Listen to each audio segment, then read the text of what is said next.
Hi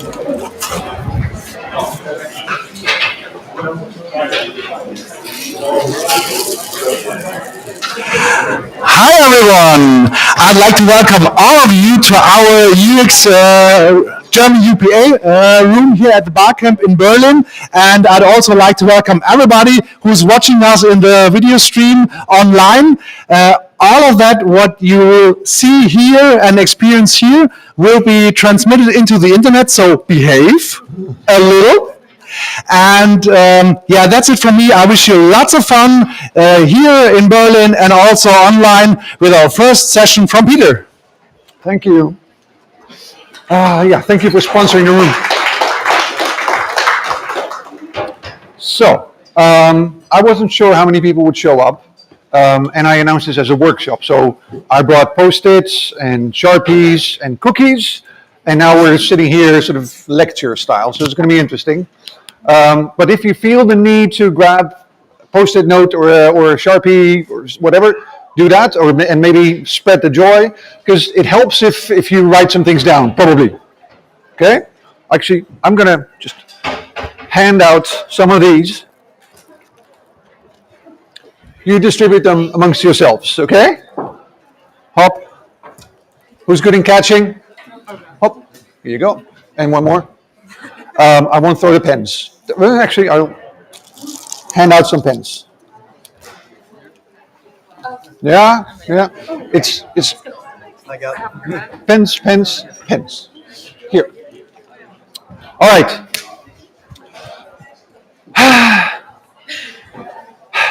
Okay. There are way too many definitions of design operations, design ops. So I'm just going to show you this one. It's from the Nielsen Norman Group article, Design Ops 101. It's a good article. As far as I'm concerned, it's at the moment the best reference for what is design operations. This is their definition. Basically, improving the circumstances for design in a structured way. That's sort of my definition. And the idea is to make sure that the designers and the design organization has the most or the right impact on the product or service that are being designed.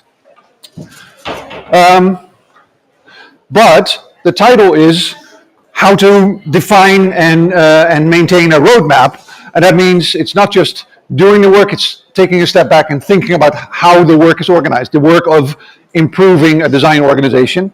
And therefore, oops, I went too fast. Therefore, I will show you a slide about design ops management, how to organize design operations.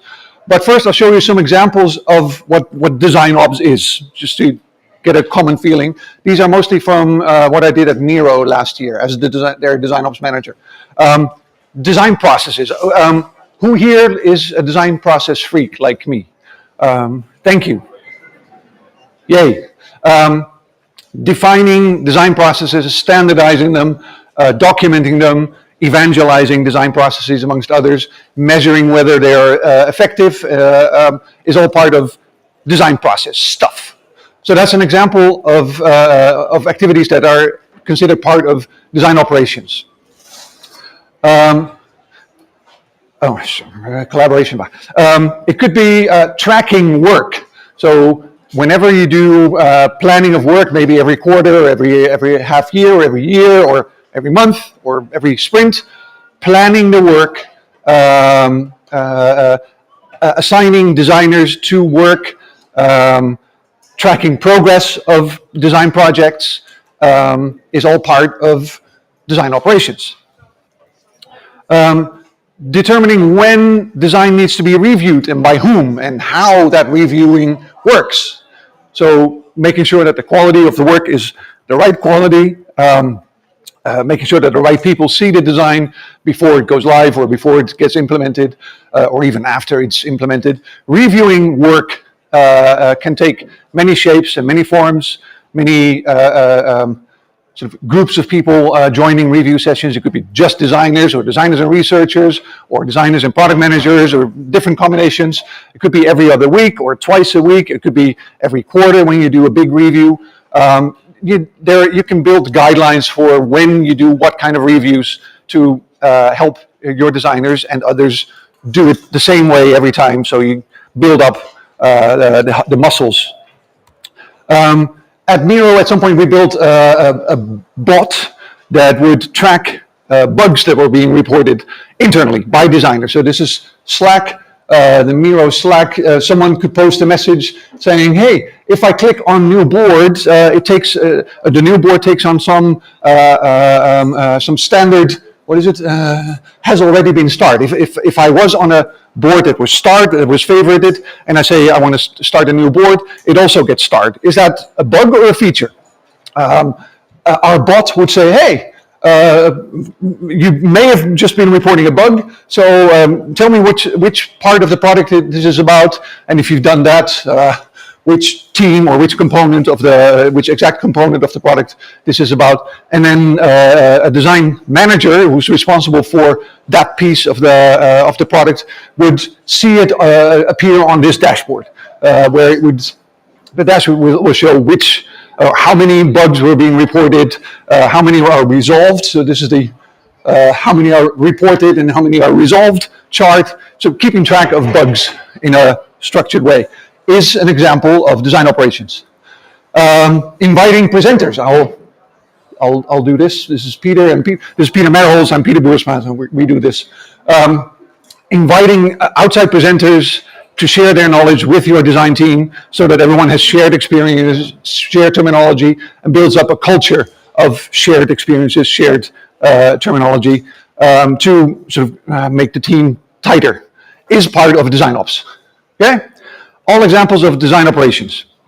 If you want to do this in a structured way, and this is what this workshop is about, I'm talking a lot, you want to do these things, and it's 5 steps.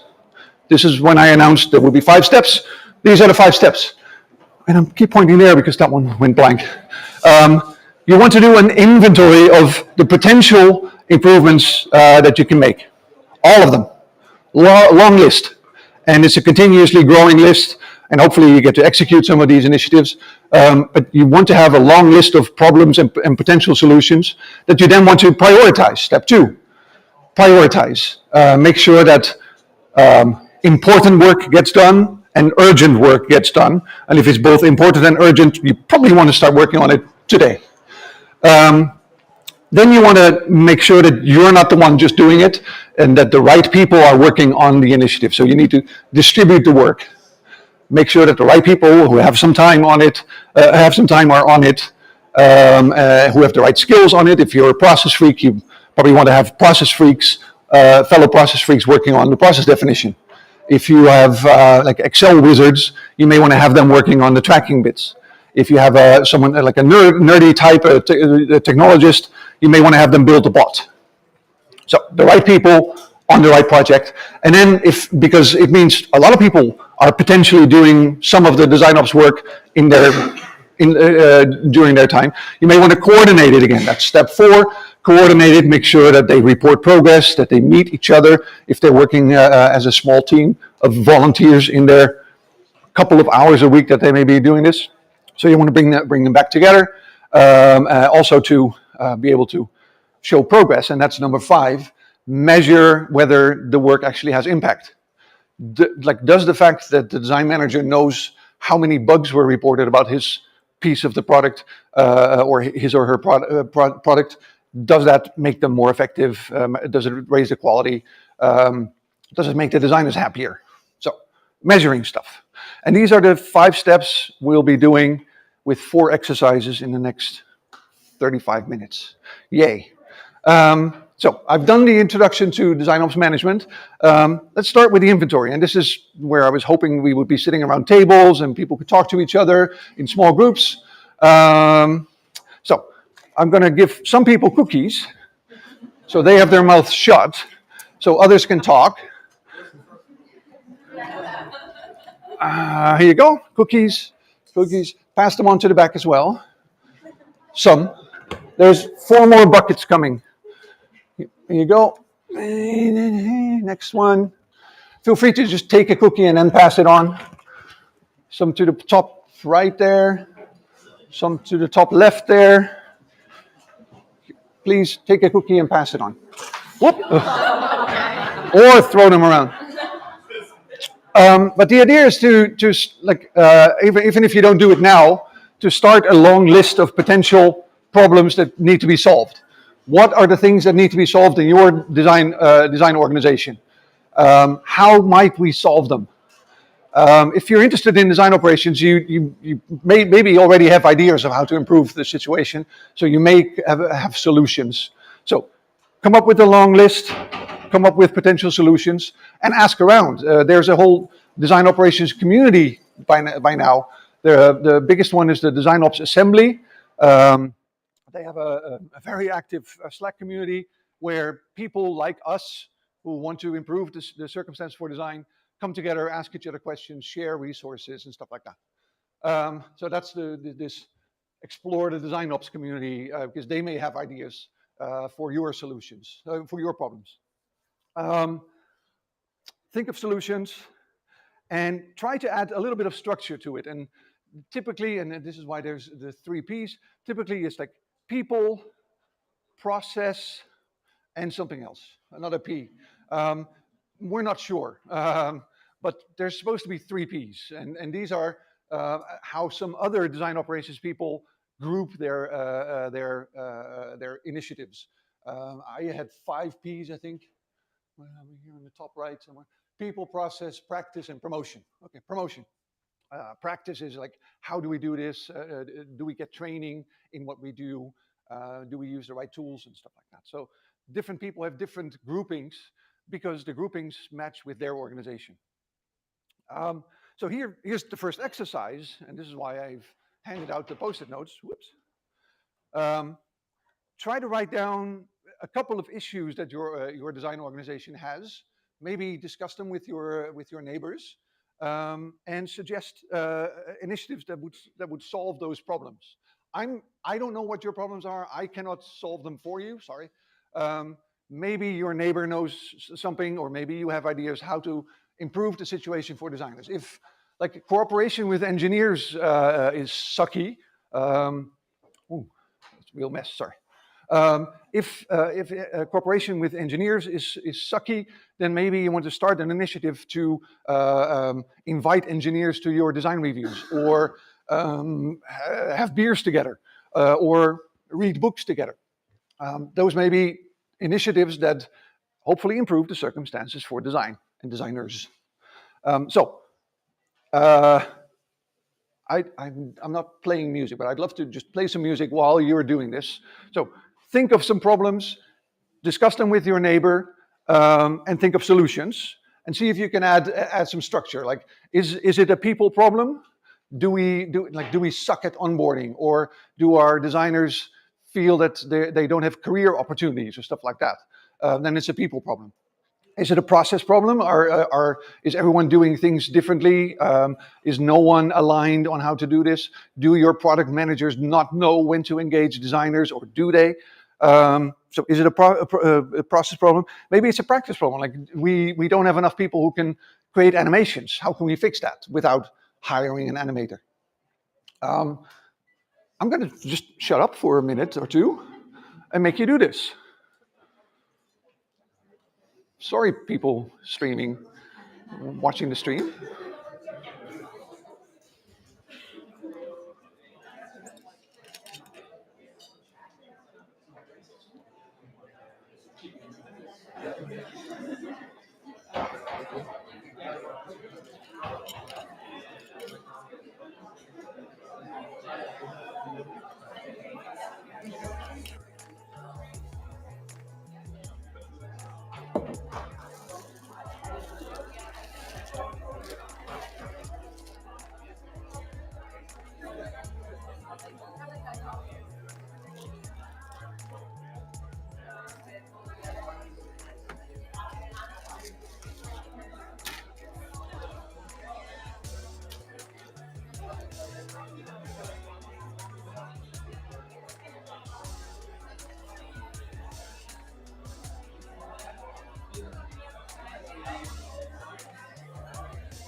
or on the first exercise. So this is why they're talking and I'm not. Ah, okay.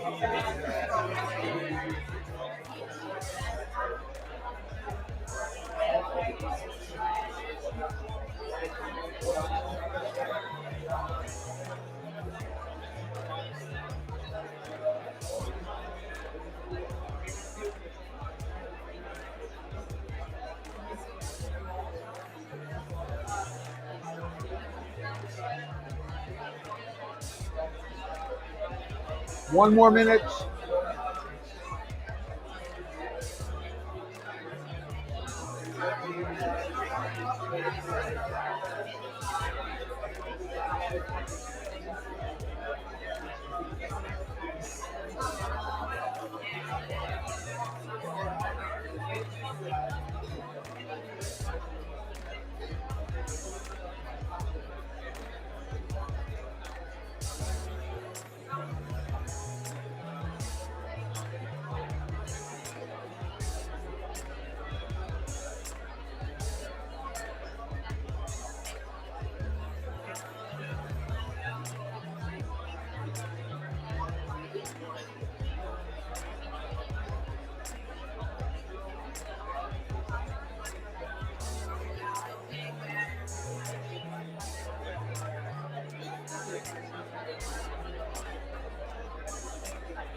Okay.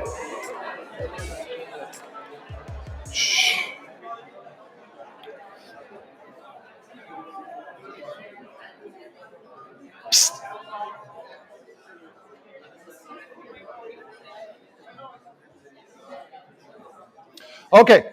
So if you're not done, you can do the rest at home. Okay. This is homework. You can take them home with you. Yes, they're friendly people. So your work, your post-it notes might look like this now. You have some ideas for design ops initiatives that fit some of your P's, like one of your categories. And it's okay if you're not sure about them. It may need some more work. We'll get to that. That's exercise number 3. But you have some idea of what you might do and some idea of the structure or like the groups of initiatives that you might want to execute on. Is that correct? Is that sort of the state? And maybe it's just 1 or 2 or 3 post-it notes. That's fine for now. The next thing is to make sure that the right work gets done. And that means you need to prioritize. And you need to prioritize, first of all, because some ideas are like okay, but it's not super crucial to fix the relationship with engineers is sort of an issue, but our process is totally unknown and different. That's more important. And it's not just you deciding this, but you and your stakeholders in the design organization or the organization in general. If you're responsible for design ops, or if you and a couple of others feel responsible for design ops, you may need to talk with like the head of design for this, or your director of design, or maybe a couple of design leaders if you're a larger organization, or maybe with whoever assigns designers to projects, because maybe some of those designers will be working on some of these initiatives for a little bit of their time, like every Friday afternoon or every Monday morning. But you want to make sure that there is some approval that some projects are sort of urgent and important and we should do them now, because otherwise things get messy. So priority is one, but then it's also you need to have the right people. Like I said, you may want to have a process freak work on defining your process. And if the process freak just happens to be super busy on a project for the next couple of weeks, then maybe that's not the best project to start with. And it's okay to start that next month. It also, you can do everything at the same time, which also, so otherwise you're swamped and everything just gets a little bit of attention. So you want to prioritize. Okay, that's the 2.5 minutes that I said I would help, that I would say. This is probably best done solo, this exercise, because it requires like the vote of stakeholders, and you need to put your stakeholders in your mind to say which one of my initiatives is the most important one. So if you have a short list of potential initiatives, you may want to do sort of a prioritization exercise by yourself to make sure that you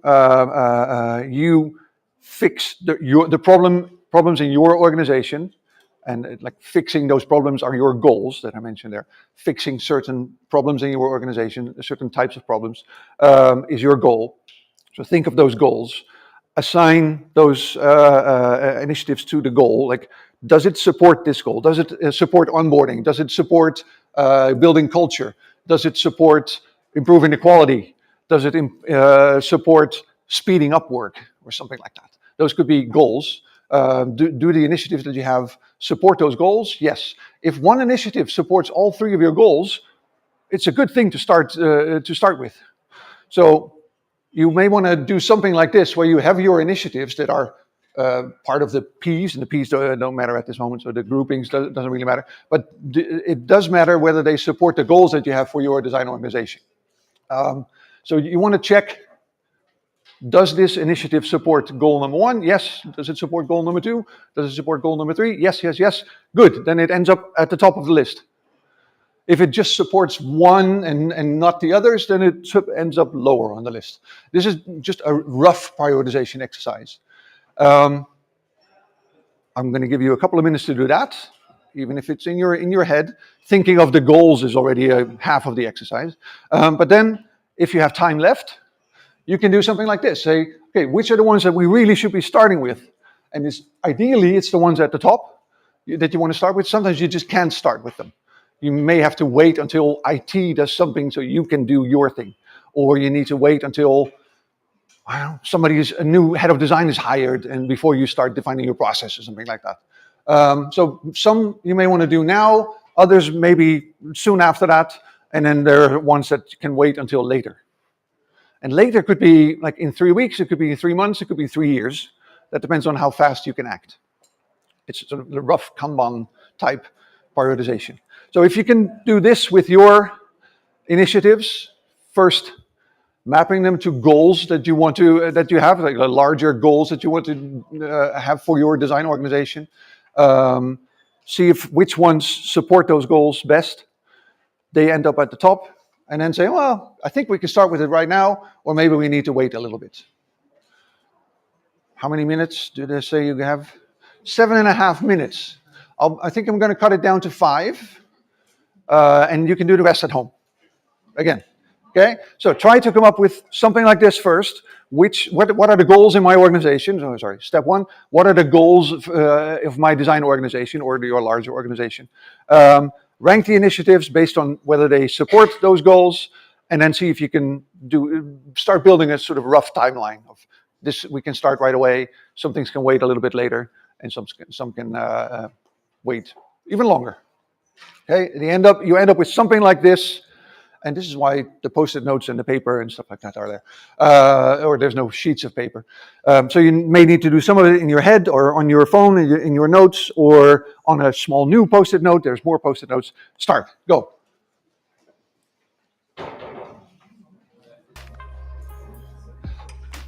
And yes, I said it's a solo thing, but you can also talk with others about this, especially if you're colleagues.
2 minutes. 2 minutes.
Okay.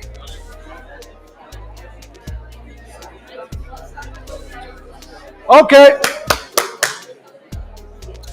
We're going further. An alternative visualization of your roadmap could be this, where you say, so there's some stuff we want to get to later. There's some stuff sort of in the middle circle that we will do next, and the outer circle where you have the most room is what you want to work on now, and it's grouped by these categories P1, 2, 3, and you have your design ops initiatives and the goals that they support. So this will be a visualization, and it's nice. It's like the horizon, the point on the horizon is far, far away, and as soon as you have done the outer circle, everything moves a little bit closer, and you get closer to your goal. So this could be it. And actually, when I was at Miro, this was what my roadmap looked like. I had these 4 Ps: the people, process, practice, and promotion. Promotion is talking about the work, so you need the metrics to start talking about the work. You can talk internally, you can talk externally. And I had these, excuse me, the yellow ones, you can't read this, but is design ops initiative. If it's dark yellow, it's in progress. So most of the ones on the outside are in progress, but sometimes you just don't get to them yet. And maybe you can do, like, there's one in the next that's in progress. So I was working on one, even though I promised I would do it later. And they're all linked to OKRs. At Miro, we used OKRs. So there are objectives that the initiative supports. Sometimes there's multiple objectives, sometimes there's just one. So this was literally the design ops roadmap at Miro. Actually, there's some more, but I'll show that later. Next, distributing the work and then coordinating it again. Before you can distribute work to others, you need to describe the work. And this is where you add a little bit of detail. Sorry, so it's just distracting. You add a little bit of detail to an initiative. Just not just a post-it note, like one thing on a post-it note.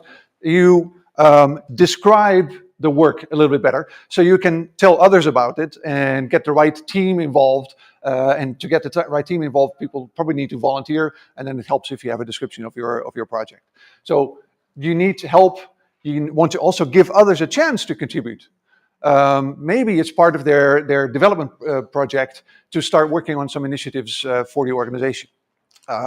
If your career ladder or like your description of the roles of junior, media, senior roles includes things like contributing to design ops initiatives, then you're good, because then they have to do it in order to get promoted, or they have to do it to keep at their seniority level. So getting some design ops initiatives written into your career ladder is a good idea. So the coordination work is, distributing and coordinating means you need to describe your project, give it to a team, and make sure that they work together every now and then, and report back to you on how it's going. And you have something, hopefully, by the end that says, this is an improvement of the circumstances for design. Excuse me. So the exercise is to write a brief for one of your initiatives. And you may need 2 post-it notes or 3 to do this. But for an initiative, you want to give it a title. You want to link it to the goal for your design org or the larger organization. You want to describe the outcome, like what has changed after this initiative has been executed. You want to list the stakeholders that are involved. Do we need IT for this, or do we need procurement to get an upgrade to Figma? Excuse me.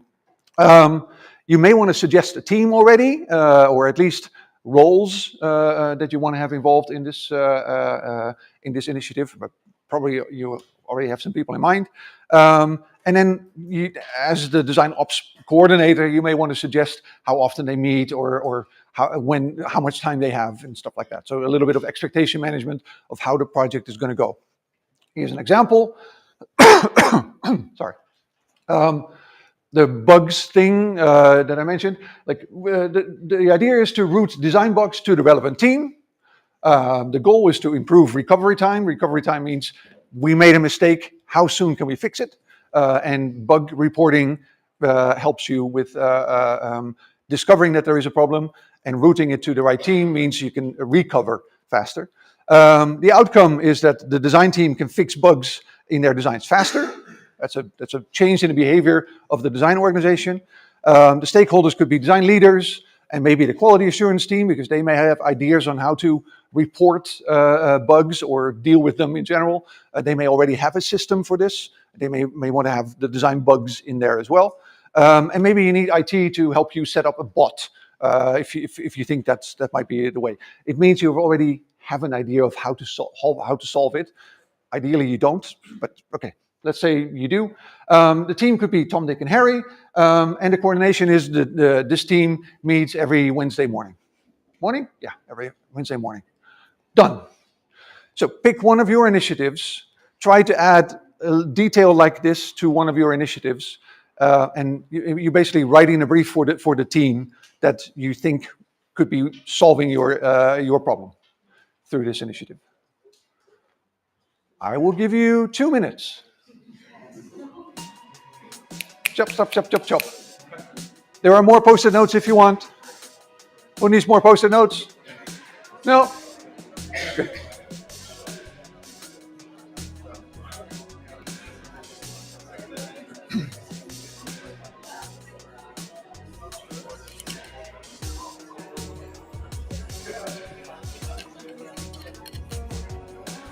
Will the slides be available somewhere? Yeah. Yeah? Yeah.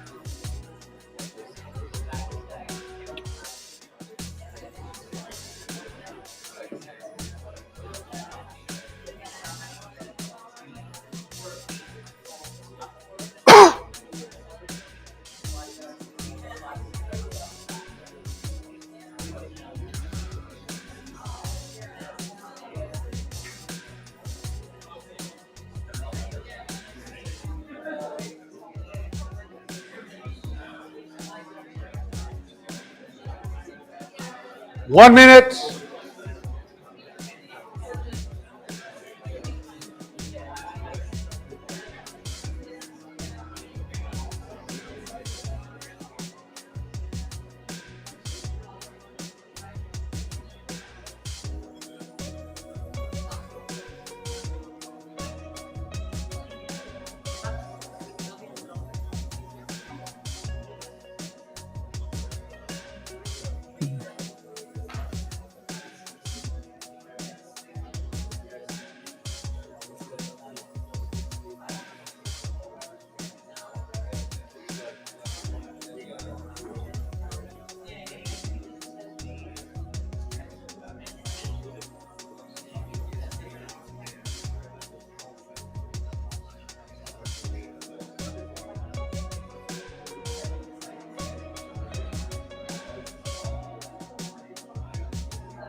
Okay, the rest is homework.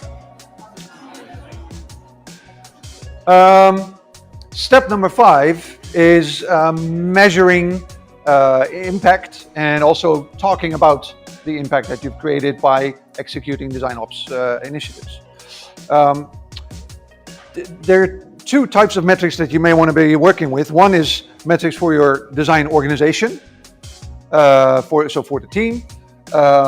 It may be your responsibility to measure them, but it may be not your responsibility to define them. The design leadership team may have their own metrics, goals that they're working towards and stuff like that. I wrote down some examples, like design quality, which is a vague thing. It needs to be defined better, but design quality is something that you may want to start measuring and tracking. Design speed or budget. You know, the triangle that you need to pick 2 of those and not all 3. So good luck define improving. You know, I was a part of ServiceNow where we had like 350 designers, but maybe it was 351 or 352 or 360. Keeping track of the number of designers and where they are assigned may be part of your job, or may become part of your job. So the design org, HR probably doesn't know which team you're assigned to. Your designers are assigned to. It could be how well do we know what kind of projects people are working on? Can we track the work? Do we know the state of each and every project? It's helpful for the design leaders because they probably promised something that will be delivered on a certain time, but are you actually working towards that? Are you on time? Are you tracking on time? It could be, like I said, designers and whether they are assigned to certain products or business units, stuff like that, which people just tend to forget. And it could be like, how involved are designers in the planning work? Do the product managers include the right type of designers at the right time when they are creating their own roadmaps, for example? These are design organization metrics. There could be design ops metrics for you and your team, which could be designer happiness, which it's also a shared thing, but usually design ops teams become responsible for doing like the NPS type surveys amongst designers. Like, how happy are you? And HR may be setting this up, but you may want to have specific questions in that survey to track how happy designers are with the current state of the organization. Again, a process freak like me wants to know how complete the process documentation is. Do we have examples of each deliverable? Do we have do we have templates for each deliverable? Do we know that people are following the process actually? So the percentage of projects that actually follow the process, that do the reviews at the right time, that have the right go, no-go moments, and this is a no-go moment. Metrics, okay? The exercise would be, and this is the take-home exercise then really, to define some metrics for your organization and your initiatives, so design ops and design org. Like I would love for you to be able to sketch a dashboard that says, here's how we're doing.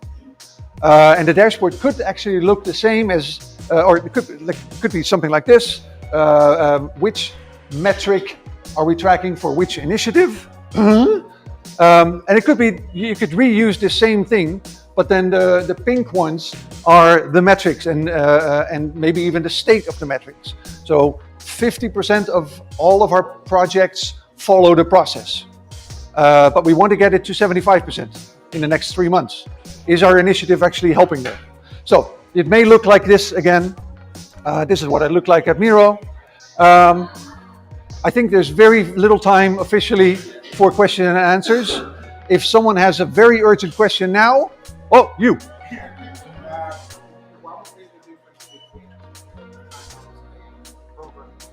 The difference between design ops and program management. A lot of design ops people actually have the role design program manager. So there's probably overlap. If you have a program management team, some of them may be assigned to the design organization and become design program managers. And then they are doing design ops work. But more and more design organizations sort of have their own people who know the work, who know the teams, who know everything, and they become like design ops specialists. Yeah. And yes, I will make the slides available. Thank you.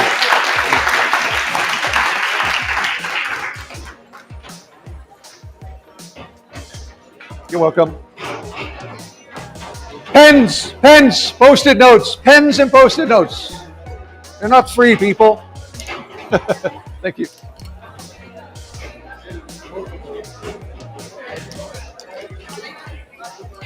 Bye. Thank you.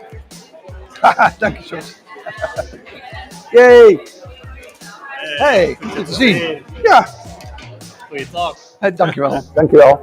Ben jij nou helemaal uit Zweden gekomen of ben je nou niet meer?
Welcome everybody. I'd like to welcome you to the second session in the German UPA room. Please keep in mind this room is recorded and streamed live into the internet, so please behave, at least a little. Be aware, obviously feel free to say everything you want, that is legal. And I wish you lots of fun with Everybody Still Hates Engineers with Pimm. Thank you. Thank you, everybody joining. Before I started, the initial question I got was, do we hate these babies? Are these babies engineers? These are my boys. The baby one, the one on the right, was born 2.5 months ago, which means that I was on maternity leave. And so when UXcamp was coming up, I was like, I was in this mindset where I was like, what are the thoughts that I can share? How about a practical guide to designing for those weird screens that the Teletubbies have? Or the cultural significance of Vicky the Viking? And my third thought was demystifying human behavior through Bing. Bing is, by the way, I don't know if if you have children, I don't know if you've seen the show. It's hella weird. This guy, he seems to be Bing's father, but he never calls him dad. They also don't really look alike. I don't know if this is not his father, then who is he? And if this is not his father, then where are Bing's parents? This is a troubling show, but I decided against that topic, and I decided to revisit the topic that I did last year, which is a topic very close to my heart. As an engineer, everyone hates me, and that is something that needs fixing. I would like to ask, how many of you are engineers? So some of you are doing this, and then this is kind of, I'd say, the same share that we had last year. How many of you work with engineers in your daily work? Right? All right. I'm Pimm. Hey. I'm not really seeing a feed here. It's just a still. Anyway, I'm Pimm. I'm 1/3 of an agency called Millhouse, and everyone hates us. I'm on Mastodon sometimes. I have about 15 minutes of material. I need you guys to participate and say interesting things and ask interesting things. And to incentivize you, I gave Den some candy, and anyone who says or asks anything interesting gets candy. So please do that. Last year, I zoomed in on one reason why I think people hate engineers, and that is engineers have this fascination and somewhat of a fetish for newer technologies. That causes a misalignment between engineers and the rest of the industry. You might hear engineers say stuff like, we have to burn all of it to the ground and build it back from the ground up, while the rest of your team probably just wants to add a feature. And the reason for this might be, or is in part, because engineers just really, really love newer technologies. I recorded a very quick summary of that talk, which I will post on Slack to make sure that you can check that out if you want to, or you can ask me. But I wanted to zoom in on one of the other reasons why people hate engineers, because there are many to pick from. So let's dive into another one. Let's imagine everyone here in this room decides that after the sessions are over today, we all go and grab dinner together at a restaurant, right? Big table, all of us are grabbing dinner. And we decide that the easiest way to do that is to say, well, one person is going to pay the entire bill, and everyone is going to just pay an equal share in the bill, right? We're divided amongst however many people are here, and then we pay that back, right? Sounds easy, right? Okay. Then there are some questions, such as, who is going to be the person who initially pays the bill? Is it going to be me? Are we agreeing that it's going to be me? Me? I see some people nodding. Okay. What if it turns out that I don't have enough money in my account to pay for everyone? What do we do then? Someone else? Okay. Who is the next in line?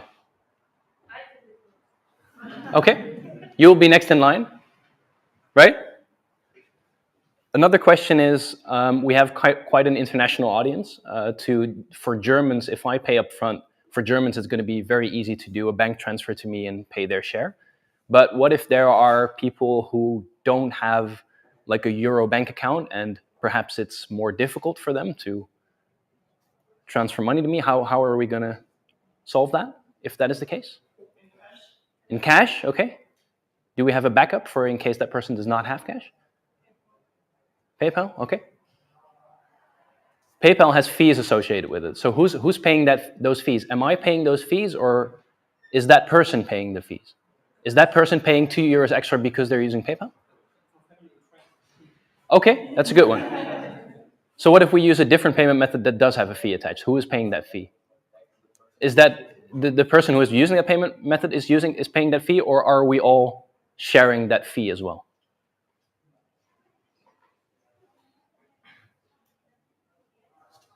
Yeah, that wasn't even the last question. I feel that this is very familiar to me, what you are doing. Right? Yes. Because like I could ask questions like, well, what if halfway throughout the dinner someone for a personal reason has to leave and has therefore only had drinks? What if someone decides not to pay me back? Am I then footing the bill? Am I then footing the share for that person, or are we then somehow? Am I somehow contacting you guys and telling you, oh well, this guy didn't pay up, so maybe you all can, right? So another maybe more famous example that you guys know is the two generals problem.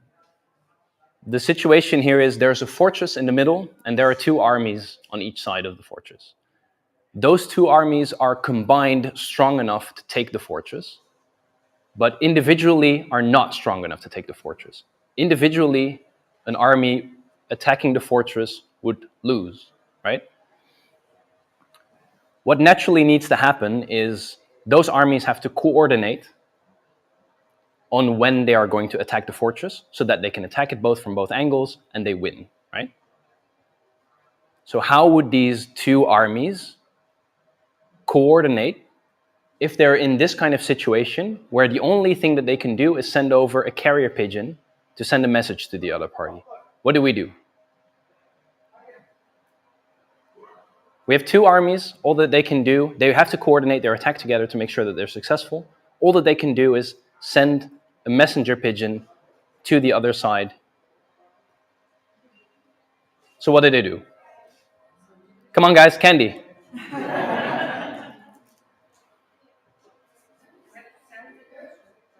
You send a message? Yeah, you send a message that has like a time in it, right? Okay, now let's imagine that the army on the left sends a message to the army on the right that says we're going to attack at, right, 9:30. What if the other pigeons are unreliable? What if the other army never gets that message and then the first army attacks at 9:30 and the second army does not and they lose? How can we fix that? We need to send a response, okay?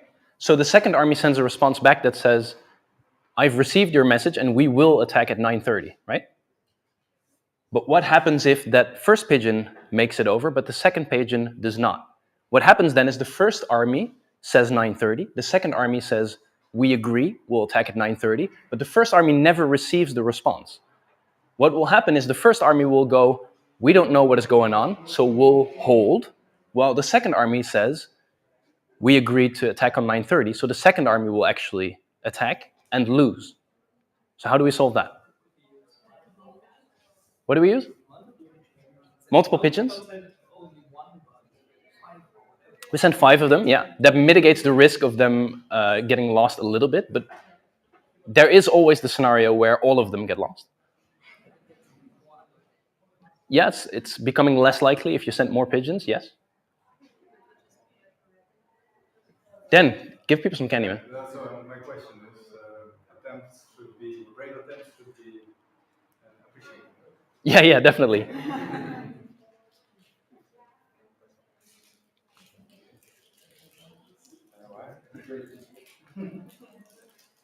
Everyone, you all had good insights. It's a bit of a You can't use like different methods, like a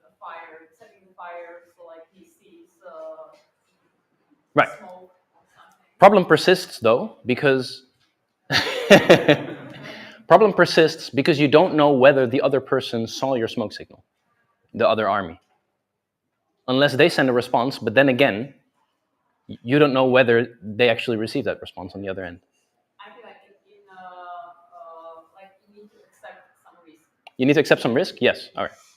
So like you send 10 pigeons and Yeah. you hope that like 10 pigeons are enough. This is actually, so this is a very famous problem, and this is actually the correct answer. There is no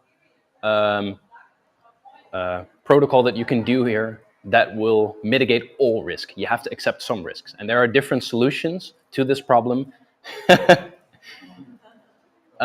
Every solution comes with some risk, right? All right. This was me back in the 90s somewhere, where I first learned my craft, where I first learned to be a software engineer.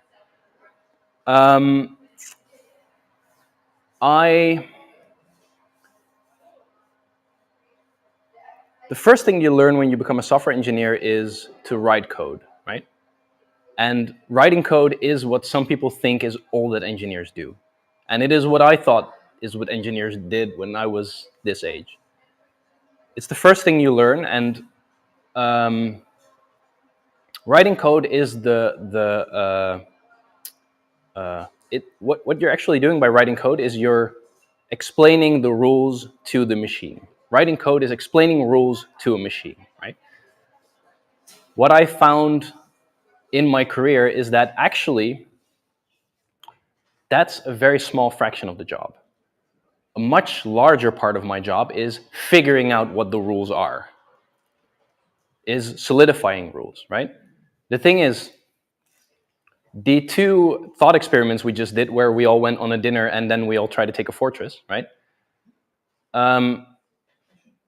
I was asking, yeah, but what if this and what if that? And you guys were all, right? In a dinner situation where we're like, yeah, well, what if someone does this, or what if someone has to leave? We don't really have to come up with all of those scenarios and come up with solutions for all of those scenarios, do we, right? We're humans, so we just agree to go out to dinner and we'll figure it out along the way, right? And this is the big difference between life like this and engineering. As an engineer, you have to think of all of the different scenarios and come up with solutions for them. Normally, we would say we'll cross that bridge when we'll get there. We obviously are not going to discuss who's going to pay this fee or what's going to happen if someone has to leave in the middle. We'll cross that bridge when we get there. As an engineer, you do not have the luxury of crossing the bridge when you get there. Engineers have to cross every bridge now. And that is what my job is for the most part. Engineers are the solidifiers of rules.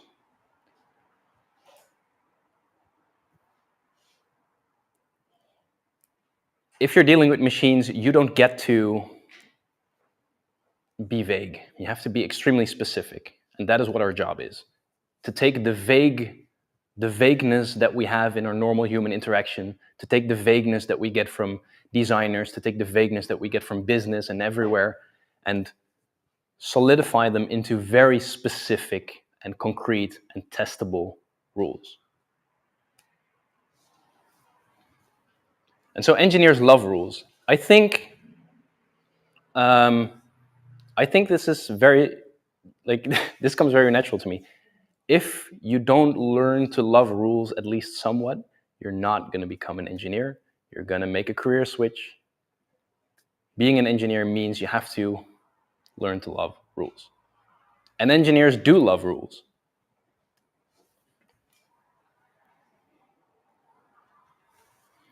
Exhibit A. Interview puzzles. If you go on if you apply for a job as an engineer, common practice is that they throw up interview puzzles like this one.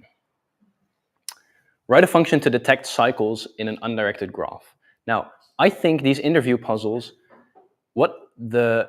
if you look at it from a bird's eye view, what you're doing is you're asking engineers to show that they can actually do what they're supposed to do, right? You're asking, it's like asking a juggler, could you please juggle for me so that I can see that you can actually juggle? And from a high level, that is what they're doing here. They're asking an engineer, please write some code because that's your job. So show us that you can do it. But what is actually, so that makes sense, right? But what is actually happening is this puzzle kind of makes no sense, right? Like I have two problems with this. The first problem is it becomes a game where people applying for a job just memorize a whole bunch of these puzzles. And then when they're in the interview, they hope that like most of the puzzles that are thrown their way are ones that for which they've memorized the solution. So at that point, like, what is the point of, right? What is this game? It's very, very distant from any sensible evaluation of whether this is an appropriate candidate, right? But also the other thing is, this focuses on the writing code part of the job, which I just told you is 10% of my job, right? The other is figuring out what to right? There never does a client come to me and ask me to write a function to detect cycles in an undirected graph. They ask me to build an app which can do this, or they have this problem where and this might be part of it, but it's a very small part of it. And figuring out that this is what I have to do is actually a large part of it. And dealing with humans and then dealing with the vagueness and then finally figuring out that I actually have to do this. And the ironic thing is Google is very famous for doing interview puzzles like this. They're famous for doing like hard interview puzzles. And the ironic thing is I don't know how to detect cycles in an undirected graph. If I sat down to figure it out, I'd figure it out. But in real life, if I'd had to do this, I'd Google it, right? And so interview puzzles don't make too much sense to me. So why do engineers love them so much? It's because it's a rule. We can say, we give you 5 puzzles. If you can solve 3 or 4 of them, you're a good engineer. If you can't, you're a bad engineer. That's a rule. It's objective. We love that. It's much easier to do that if you're an engineer than to have a talk with someone and figure out whether that person vibes right with you or, right? This is objective. It's a rule. You have to do this many puzzles. Code coverage. Code coverage, again, if you don't know what that is, it's if you have code like this, it means that you have to write a test which tests both. If you have never seen code before, which I think is very unlikely, but what it tests is whether both the branch above, the if branch and the else branch, are both tested in a unit test. And so essentially what you're doing, a lot of companies say we want to have this percentage of code coverage, right? If you only if you test nothing, you have 0% code coverage. If you only test the case above, you have 50% code coverage. If you test both of them, you have 100% code coverage. And a lot of companies say we want to have 80%, 90%, or even 100% code coverage. Again, just like with the puzzles, just with the interview puzzles, that makes sense in the abstract of it. In reality, what I find a lot is that the rule is set up that we need to have 90% code coverage. And what ends up is engineers just bending over backwards to make that happen in scenarios where it doesn't really make sense. And the bending over backwards also doesn't really help with the quality of anything. This becomes a rule. Instead of looking at the code and then going, well, does it make sense to test this or test that? It's a rule. And we're engineers, so we love rules. So we say, well, we want to have 90% code coverage. Again, makes a bit of sense, but as a rule, might not always make as much sense. Prettier. If you have never heard of it, that's fine. Prettier is a library that has skyrocketed in popularity over the past maybe 5 years. If we go back to this code example, in most programming languages, you don't have to there's not going to be a test. But in most programming languages, you can format your code in whatever way you like because the machine doesn't care how it's formatted. What I mean by that is if you say, well, I would like this map to be on the same line, that's fine. The machine doesn't care. And if you say the opposite and you say, well, I want this to actually be here or something, that's fine as well. The machine doesn't care. Prettier is a library which takes your code and then formats it according to specific rules.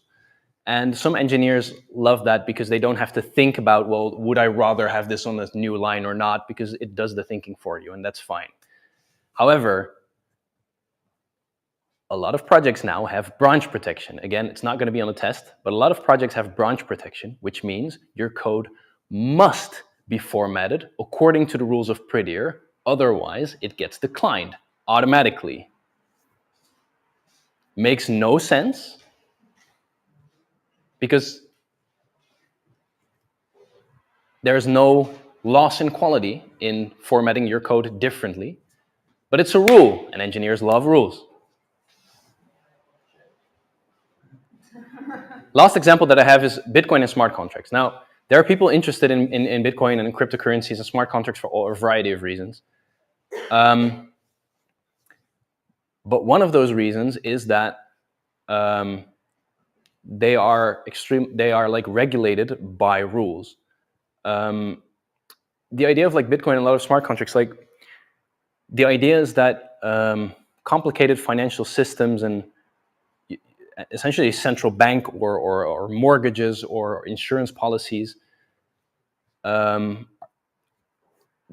idea is that it's not just possible to define them strictly with rules, but it's also somehow desirable, right? Some of the cryptocurrency fanatics really love that idea that this smart contract or whatever strictly follows rules and there is no possibility for human intervention or human bias.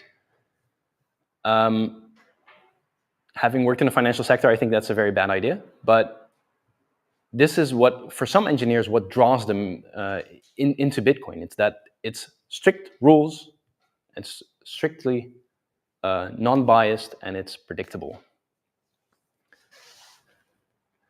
So engineers love rules.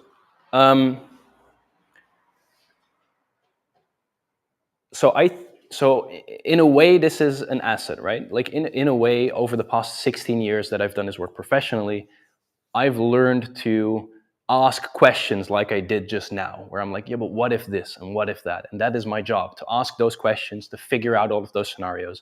And in a way, it's an asset that I can do that. At the same time, what I showed you before, right, with Prettier and making sure that all engineers are using the same formatter or this or that, it doesn't make any sense.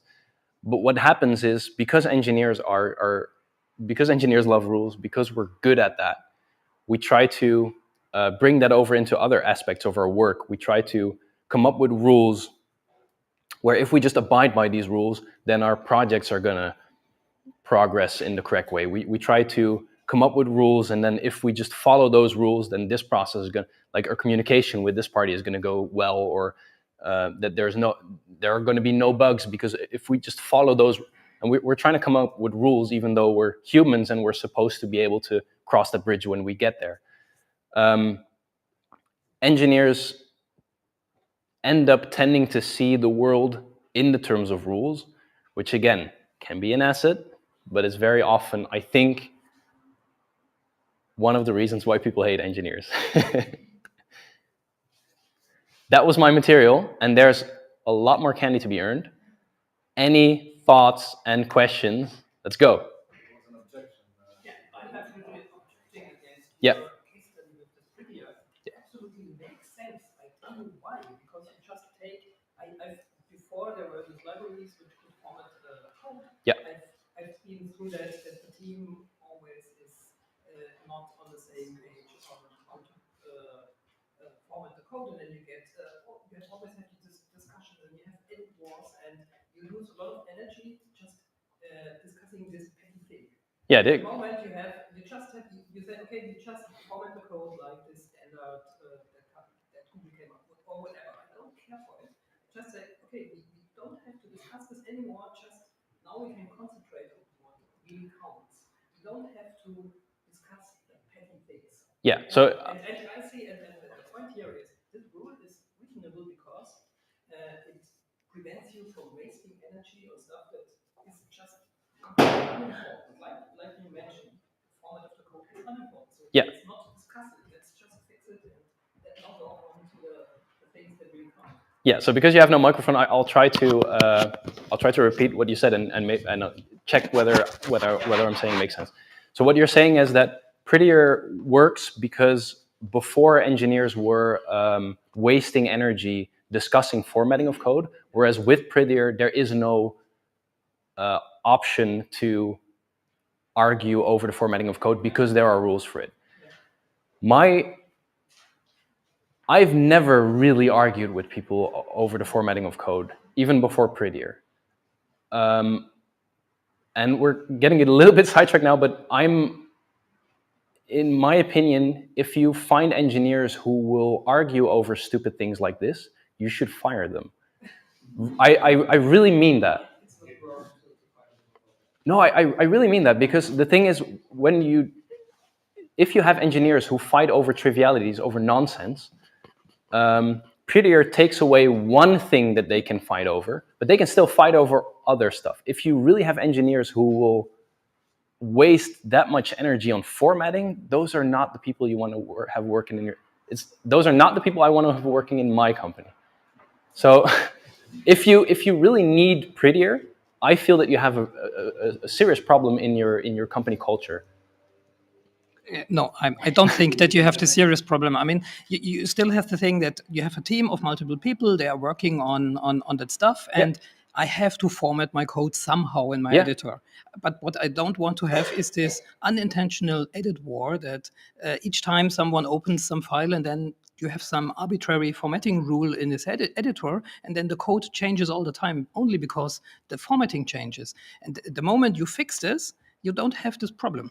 Yeah, everybody formats the code in the same way. It's not only about fighting about it or discussing about it. It's just a way. Okay, it's guaranteed, and this is also one of the reasons why I think it was the Go language which came up with the standard format of a Go program. It's just built into the compiler, and you don't have to discuss about it. That's perfect, because the same goes for Kotlin. Like more languages are coming out. Yeah, and I think it makes sense, and I would. So we could probably also come up with a comparable situation or rule from designers where they say, okay, we do our Figma designs in that way, and we put it in a location like that, and we just agree on this rule, because otherwise chaos breaks out. Yeah. Pixel reads, Yeah. all this stuff, right? Yeah. Rules for design. But so just to pixel respond to that grids really and layer quickly, naming. So that's just examples. So if you say, well, I want to avoid edit wars, and Prettier stops those edit wars, I think you're treating a symptom rather than the problem. If you really find yourself in edit wars with people, I work with people who format code differently from the way I do, and I don't care.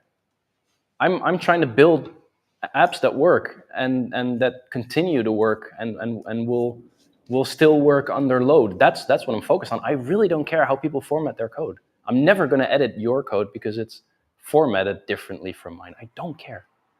And if you do really, and again, if you all say, well, let's all use Prettier, it's fine. It should be an unnecessary rule. You're supposed to be a human. You're supposed to. No? What about visibility? I mean, you see, like, let's say, even with yourself, so you design something, Yeah. You didn't name your layers.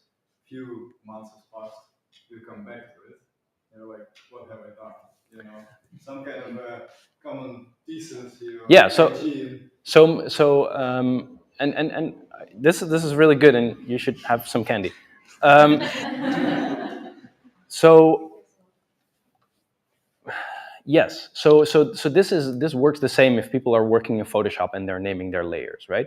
And so one issue is that people like me can sometimes work in Photoshop, and then 5 layers are called new layer, and then new layer 1, and then new layer 2, up until 4. You can then introduce a rule that says your layer is not allowed to be named new layer. And that is exactly what an engineer would think. We should introduce a rule that says your layer is not allowed to be called new layer. The issue there is then some idiot might label their layers A, B, C, D, and E. And now you have to come up with a rule that says, well, it also can't be one character. Right? You see where this is going. You can always cheat the system, right? Especially if it's a metric, sure. And so you end up with and I think this is I think this is a source of frustration inside the field of engineering and outside of it. But if you try to like implement rules and to police everything, like it's a losing game. What you need is people who want to name their layers in a descriptive manner, so that they can later. That's what you're looking for. If you say, well, you can't name it new layer, and also not something with one character, and it has to be at least 4 characters, and yeah, and it has to be a special character for safety. No, but you see where like, and again, right? This is very there's a nuance to this, obviously, because again, I do understand your argument, but I also think that engineers can take this way too far. Yeah, so going back to the topic of edit wars, Yeah. I think they're absolutely proof that engineers love rules. They just love their own rules. Yeah, okay, and yes. They're different. But I also object that, to your statement that, what was it called? Prettier is useless, because I believe it also supports readability for new people who come on the team and maybe not be that experienced and just have to learn one standard formatting, which can be very, very much easier. But I feel that's a way better reason to like, because I think what you said is very telling of the industry. When you're saying edit wars are a sign that people like rules, they just like their own rules and they have different rules. But again, for me, it's a matter of having too many rules. I think if you're like engineers, we get paid a lot of money, man. Like, at least be goddamn professional sometimes. Like I have rules through which I format my code, and I'm not gonna impose those rules on other people. Come on, be a professional. You know what I'm saying? Yeah, absolutely. Can you pass it on, please? Thank you. So I find this conversation really funny because you're really just presenting an example of what you were talking about, which is just that like you have different preferred rules about formatting. And I think it also is a good example of basically like what you said is like I don't know, you're talking about the engineer's role, but the reason that this creates conflict is because I think it's often the UX person's role to say, like, this is not the conversation we should be having. This is not actually the, like, primary meaningful topic that we're trying to talk about. And that, like, this love of rules can really derail people from that conversation. Yeah. And I think this actually ties into we were just at the session where Jan explained different roles in a team and how much like respect and prestige that they have. I think part of the problem here as well is that as engineers we are kind of in a safe haven.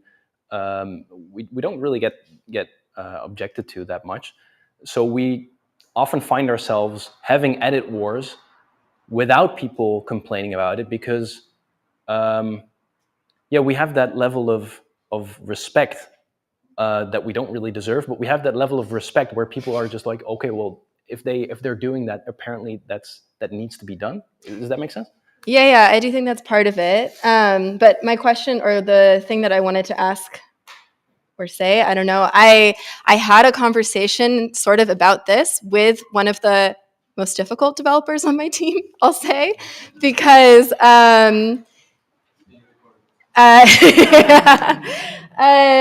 just that it was a really interesting conversation because it made it clear, like we were talking about, like I was basically saying like truth doesn't exist. And he was like, truth does exist. Yeah, you know, that really goes against, truth doesn't exist goes 100% against this rule.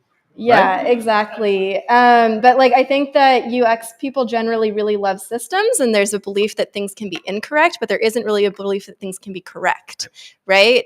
There is not like one correct thing, and it was an interesting conversation because it like brought that to light. So the main thing I was thinking about as you gave this presentation is just like, why do engineers love rules? What's the difference in terms of like psychological approach or like the like personality trait that draws people towards engineering, and like what's kind of like behind that love that from your perspective?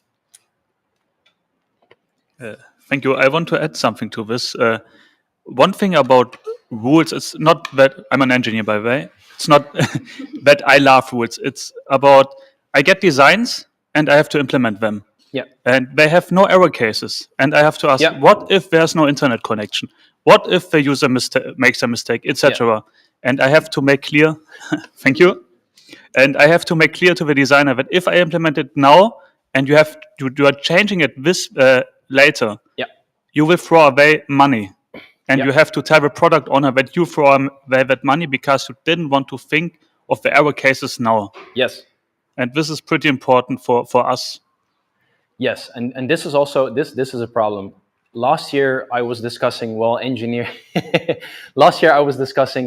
engineers love newer technologies. The problem though is that sometimes an engineer says we have to destroy this and build it up with a newer technology, and they're right. Sometimes they're wrong because it's the bias, and sometimes they're right. And the same goes here, which I think is what you're saying.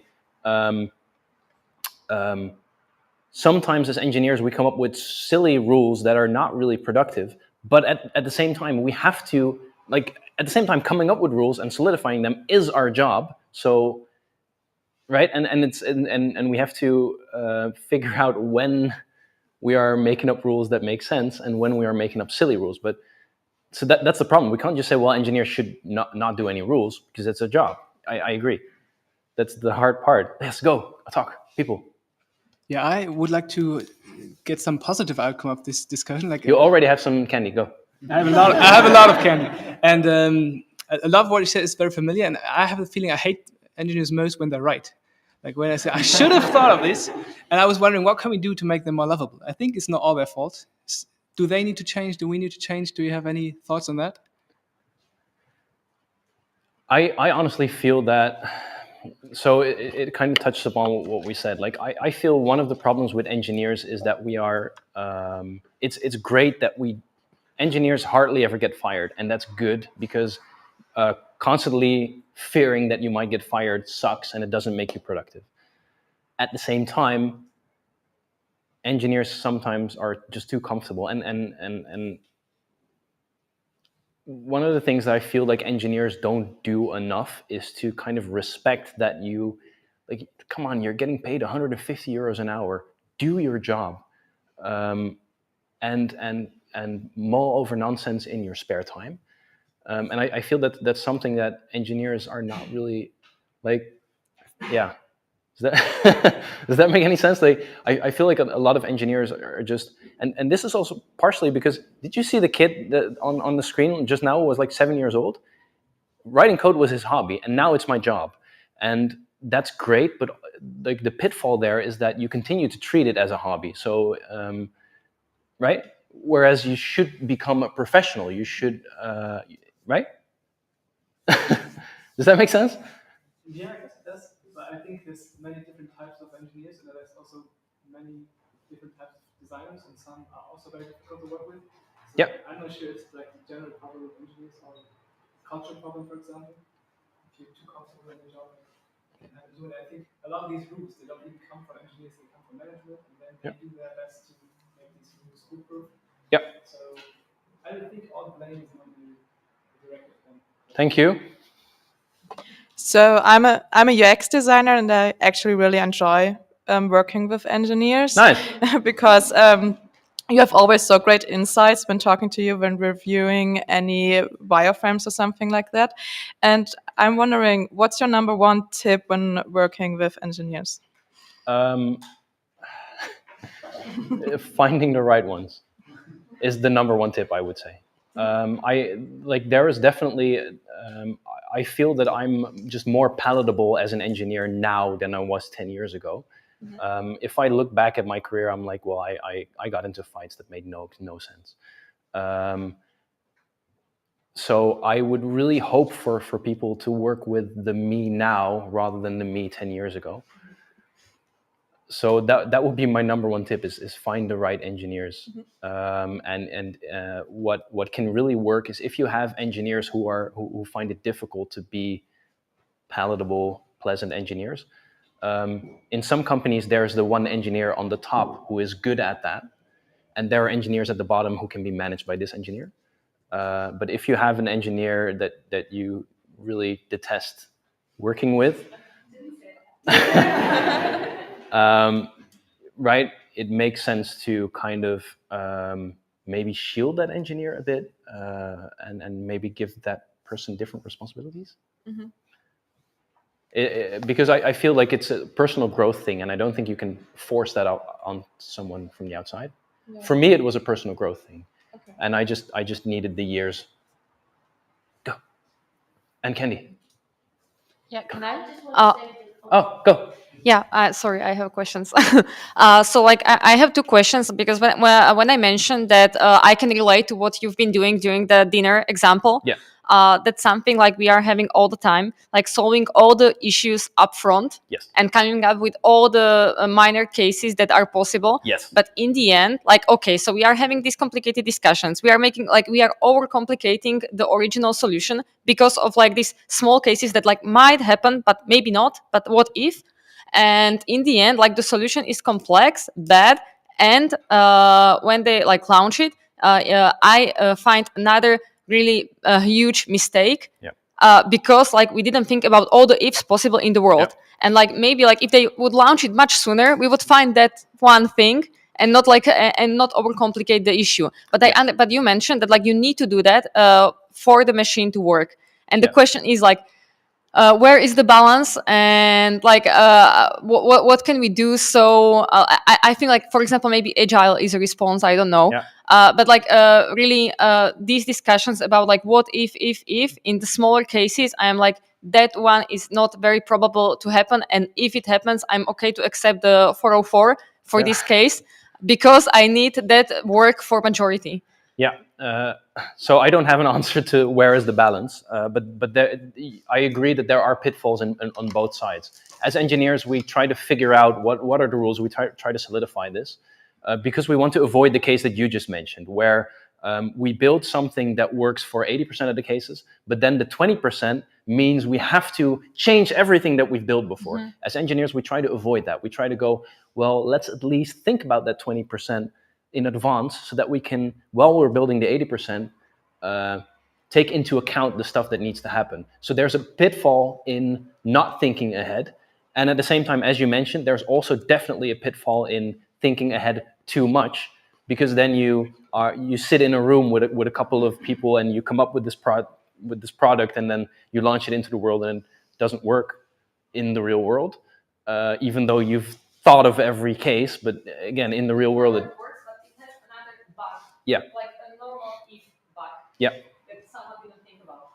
But so where is the balance? I don't know. But like both things can be a problem. It can be a problem to not think of the different scenarios, because that means that you're writing software that won't be able to facilitate those scenarios in the future. At the same time, if you try to overthink everything, you might build something that doesn't work in the real world. Is there something that helps you in this situation as an engineer? Like, what should I do for you to making all this each process easier? I think it's a matter of developing an intuition for this as a team, and having open conversation about this. Cool. Yeah. No, I just wanted to say that I'm in love with an engineer. My partner is an engineer, and I come from the field of humanities. So the first 2 years were an adventure, and I see how we learn how to communicate. Like, I appreciate what he brings, the analysis of the situation and the rules that he comes up with, but he also learned how to listen and how to talk to me so that I understand what he means. Right. And I think in an organization, it's also the process that you have to go through, like see what the other side somehow brings, how the language that they communicate, and accept the fact that sometimes there will be miscommunications and make space for that, I think. I'm still trying to figure out whether you are an engineer and whether you love rules. I'm definitely an engineer. Yeah, but and I try to unlearn loving rules too much. Perfect, because I think the fight that you're describing, I think, is between humans and machines. Yeah. Yes. Yeah, that's the fight. Yes.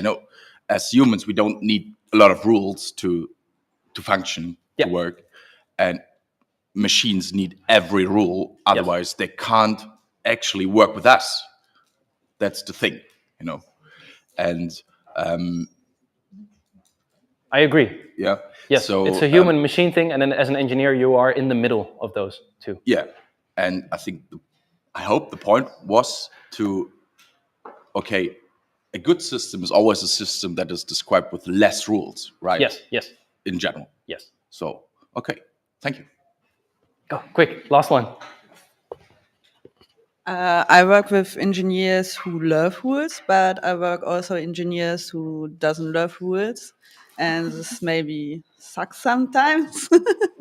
How I get these engineers to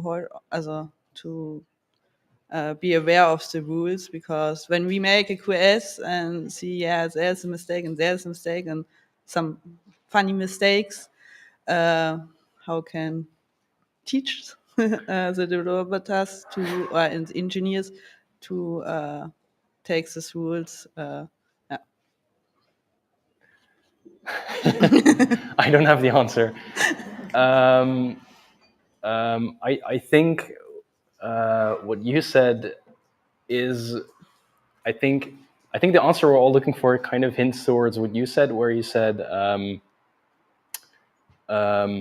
it's about listening and encouraging each other to communicate. I feel that as engineers, as I said, we're very comfortable, and we feel often like other disciplines are just wrong, and we don't want, and that's easy, right? If you label someone as wrong, you don't have to talk to them any further. I think the answer to your question as well as yours is that it lies in what you were trying to say. Is try to encourage communication, listen, encourage people to grow. But for me, like I'm definitely not the ultimate engineer yet. But I've been doing this work for 16 years professionally, and I'm still learning how to balance all of these things, how to work. It's an ongoing process still. Thanks, guys.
Hallo aus Berlin. Die ersten Sessions zum UXcamp Europe sind gelaufen. Wir machen gleich eine kleine Runde durch die Halle und schauen mal, wie die Teilnehmer bis jetzt das Event fanden. Wir sehen uns.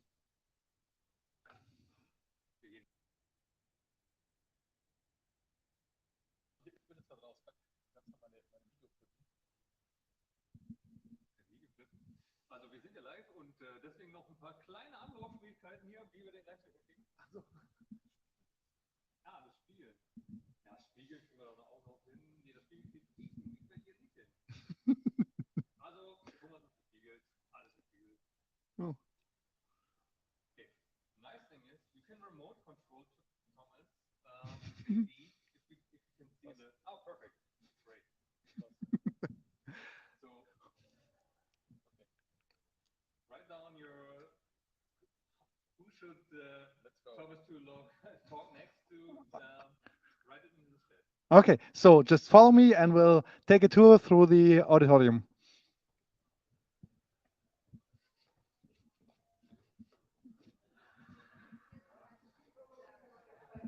So you saw our Gem UPA room where we were streaming the all morning live, and we will continue to stream in the afternoon. Now we're in the hall. Everybody's having some refreshers, and let's see if we find somebody for a feedback for this session so far.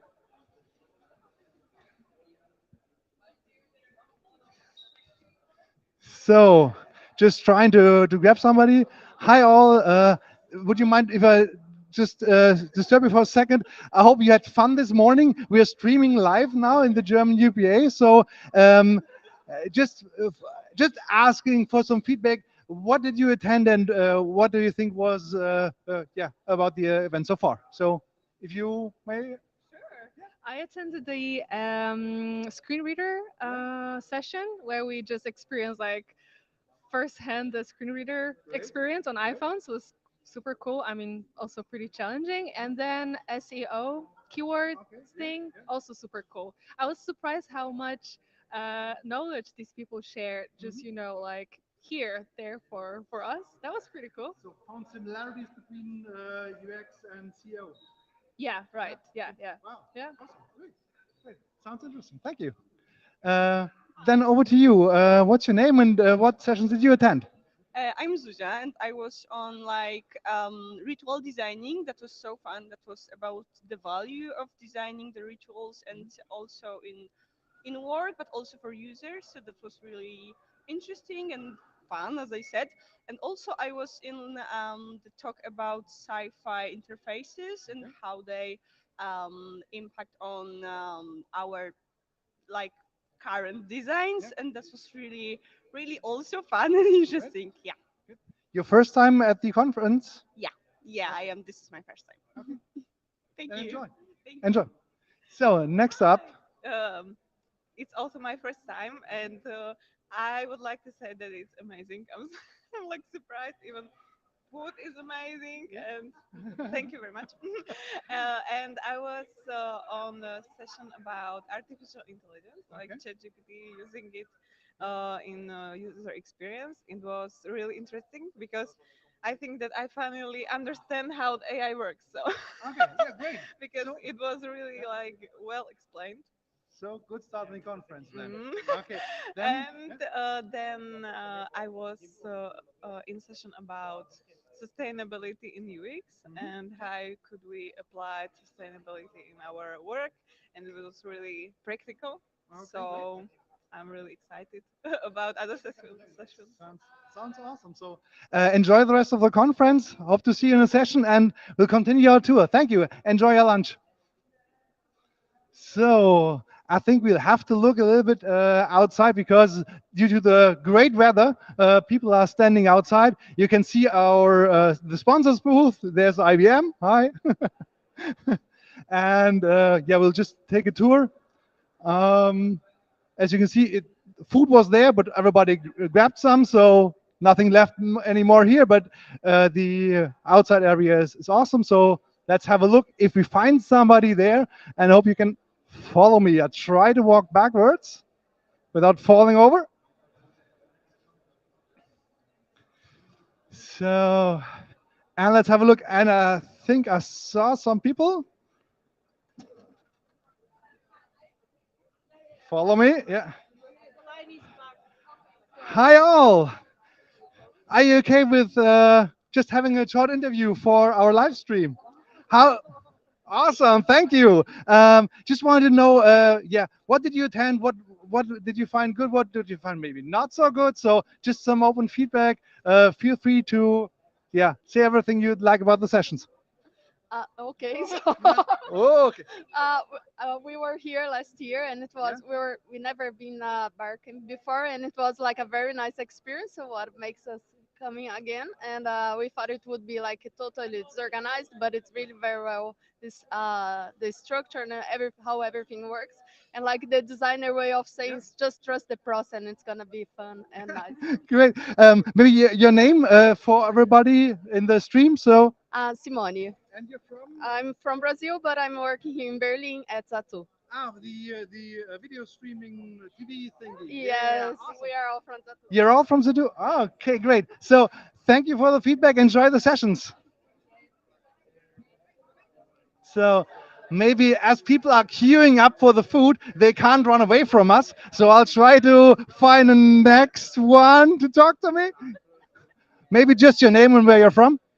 Well, my name's Vaishnavi. I live in Berlin. First time here, dear? It's my fourth time. And Fourth time? yes, and without counting the online ones. Wow, so you're a senior. So what sessions did you attend? Today? Yeah. I attended the one from Peter that was about well, UX ops management and design ops, basically. Very interesting, very nice.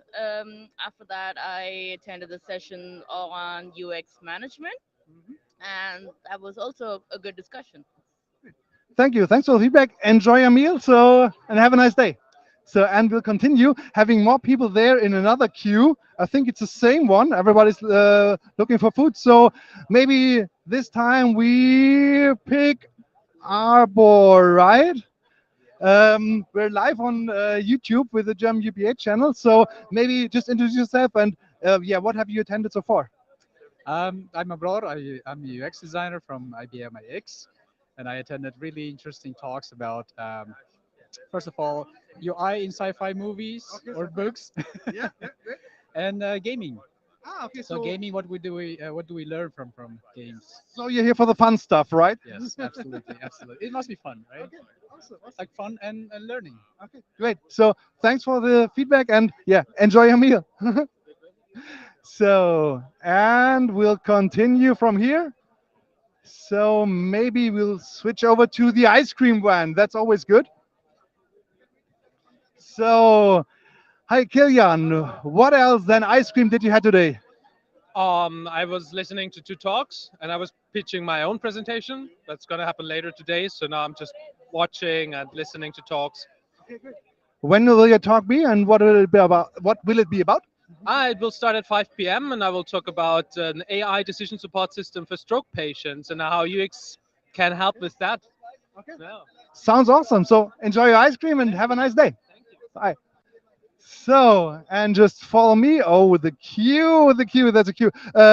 Let's continue with people that are not thinking they will be interviewed, but they will. So, hi. we're live on the YouTube live stream and just trying to get some feedback from the audience. So first of all, maybe introduce yourself and tell us a little bit about the feeling and what you've seen so far at the conference. Okay, my name is Peter. Hello, I'm from Czechia. Studio lead at Zinushrada song. Sorry, Accenture song. Previously Zinushrada, and I'm first time on a conference. So far, it was super cool. So really very nice talks about gaming and about AI. Where I learned something new. So it was really cool. The AI one is popular, or I picked the AI people only. So I think half of the people told me they were at the AI session. So seems to be really, really a good session. So Was pretty cramped. Okay. But that was really insightful.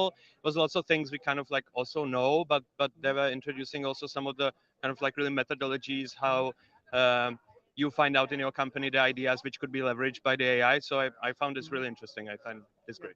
that's great. If there are practical tips and advice in it, that's great. So thanks for the feedback. And then Christoph, maybe over to you. Hey, I'm Chris from Munich, and I think it's like my 4th time here. So I love UXcamp Europe. I think it's one of the best in Europe. And yeah, actually, I didn't get to any AI topics yet. I was more like on the design operation topic, and I really enjoyed. This guy called himself a process nerd, and I wish he would be in my organization, in my life. So I know who to look for now. So all the great insights. So you're connected on LinkedIn, right? I have to connect him. Yeah. So if you see, it's Christoph Stark. So connect him on LinkedIn. Yeah, reach out to me. Happy about that. Thank you. Enjoy the day. Enjoy your meal, and I'll continue. So just follow me. Just okay. We're continuing there. You finished your meal, and you have some nice ice cream. So that's awesome. Just for the German UPA YouTube channel, we are live. So I'd really love to have some feedback from you. What were your first sessions? Maybe short introduction, obviously, of yourself. So who will be first? Yeah. Okay. No, you don't. Oh. Oh, my bad. So. Okay. Yeah. No. All good. Get well soon. Get well soon. Thank you. Then take it the other way around. Okay, so you want to talk to me about like first session or okay? So I was at design ops session with Peter, and for me it was really like interesting to see how he like manages his designer in the company, because we have like I work in agency and we have like a lot of projects, a lot of designers, and it's sometimes hard to keep like tracking like what's going on and to implement some planning and organizing like design ops. So for me those workshops were very interesting. I took a lot of it from it. So yeah, so I really liked it, and I think I would implement some things from Peter to my organization, I hope. Wow, that's amazing. I mean, after just half a day, so much in it. So of course, that's awesome. Your first time here? Yes, first time at UXcamp. Yeah, So we'll come back. I hope so. I'll turn around and we just move, and yeah, that you can stay here. That makes even a nicer picture if you're all in the picture. No. Okay, so yeah, maybe introduce yourself and what have you seen so far? So I'm Michael, and yeah, it's my first time here at UXcamp, and everyone was telling me like, oh, it's so amazing, you need to come, you need to come. It's the best sort of conference. Yeah. And yeah, I know why now. I definitely like it. Yeah, I've met so many people from different countries, different perspectives, and it's very easy to sort of meet people here. Yeah, although it's not super easy for me, but here somehow it's a better sort of environment for that. And yeah, I really like it. My first lecture was about video games. What can we learn as UX designers from video games? And yeah, and now I don't feel so bad about playing video games. Yeah. Just wonder. So what? Definitely nice. Yeah. What did you take with you from that session? That it's a lot about using the medium. Like a lot of times as designers, we sort of use the computer just as something that can display text, but it's much more. Like when it comes to onboarding, for example, you can use the fact that it's happening on a computer in so many creative ways, because it's always computing in the background, can personalize to you. So yeah, it's nice to take advantage of that and not just go with plain text as onboarding, for example. Yeah. Sounds awesome. So maybe I missed it. Where are you from? Poland. Yeah, Krakow. Okay, so trip from Poland for this event only, or? On this event only. I mean, it's my first time in Berlin, so it's also a plus to be able to experience Berlin a little bit. Yeah. Definitely need to come back here just for sightseeing because I'm loving the city. At least the parts that I saw, which isn't a lot, Yeah. but yeah, it's very nice. So yeah. Great. So hope to see you soon. See you back. Thanks and enjoy your ice cream. So now I do a move that you typically shouldn't do on a live stream. I went behind the person so bad. I'm not a good moderator, but that's why I make it easy for me and hand it over to. Kasia. And you're also from Poland? Yes, I'm also from Poland. These are my friends from Krakow. So greetings to Krakow for now. What sessions did you attend? Okay, I was at the rituals session about designing rituals in a company, and yeah, it was really great for me to see this perspective. So thank you also for the lecturer there because I'm trying to design rituals with my students at Art Academy, and he showed us a bit different perspective than I'm applying. So I think, yeah, I find it really useful, and I will try to design something with students similar to those things. Great. So also some takeaways for you. That's awesome. Enjoy ice cream before it's melting and have a nice day. We see you later. Yeah. So, and let's continue maybe to the relaxing area. Some of the people sitting over there. So just trying to not disturb anybody. And again, walking behind the people, but this is nice. So we're live on the YouTube channel of German UPA. And yeah, would like to have some feedback. So if you may just introduce yourself and yeah, tell us a little bit about what you've seen, what you've learned so far, nice people you met, or whatever you have to say about the UX camp. Yeah, so far it's been really great. I've met quite a few people, and I just met these two guys here. Yeah, over an ice cream, I guess. And and yeah, there are lots of awesome sessions coming up, and it's hard to decide or make your pick sometimes. Yeah, yeah. Sounds good. People are nice, weather is good, and yeah. And your name is? Lisa. Yeah. And you're from which company? I'm from Wood Agency in Hamburg. It's a small agency. Yeah. Okay, so Hamburg. Also UXcamp Hamburg, also insider tip, not as big as here, but a great one. So maybe somebody in the stream will see you there. I hope so. Awesome, thanks. So next up, over to you. Maybe introduce yourself. I'm Karan, and I work for HMMH Medienagentur in Bremen. And yeah, it's been quite good. I'm a bit excited for the talk at the end of the day that I'm doing. And yeah, it's been interesting to meet so many UX designers. Otherwise, there's only one in the company where you work. So yeah, it's fun. What will your talk be about? It's about doing accessibility tests with real users and how you save the world through that. That's a lot to do for today. So saving the world this afternoon, our friend Karan, right? Yeah, Karan. Yeah, Karan. Thank you. So next up, we'll have one more. That is Sven. Easier for me to pronounce. So Sven, what have you seen? I actually just came. I make a late start today, but I'm looking forward to check out topics on research mostly, and maybe some frameworks for measuring impact of design and design changes. Okay. Sounds awesome. So yeah, some feedback from the audience here, starting from the nice floor space inside over to the catering area, here to the relaxing area. So a lot of interesting, lot of positive feedback. So yeah, looks like the people find the UX camp as good as we do. So hope to see you in this afternoon's live stream from the German UPA channel. See you later. Bye.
So, hi all and welcome here in the first session after the lunch. Hope you enjoyed your meal, had nice talks outside in the sun or somewhere in here in the shade.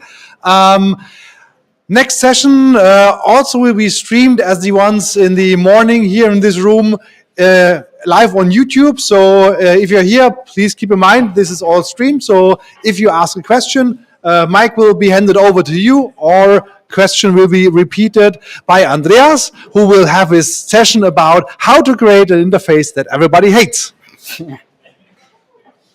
Hi everyone. To be honest, I'm super nervous. This is my first time I do any talk or talk to more people than, let's say, 10.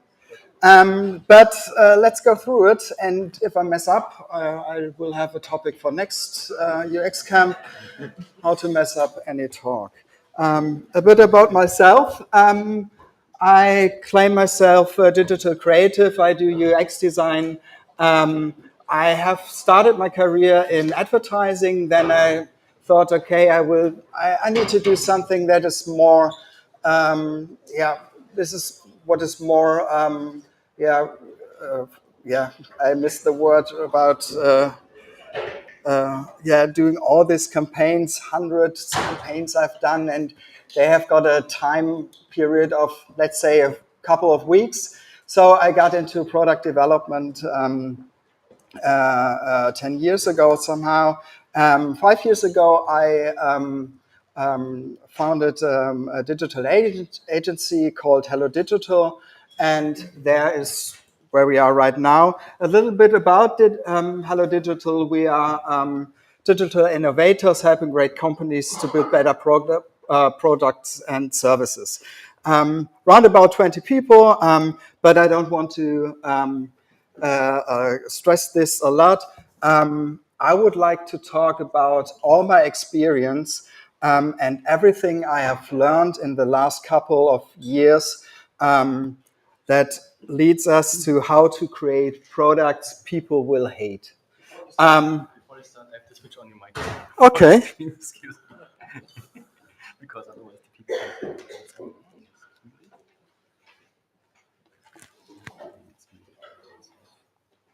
Okay, should be. Sorry.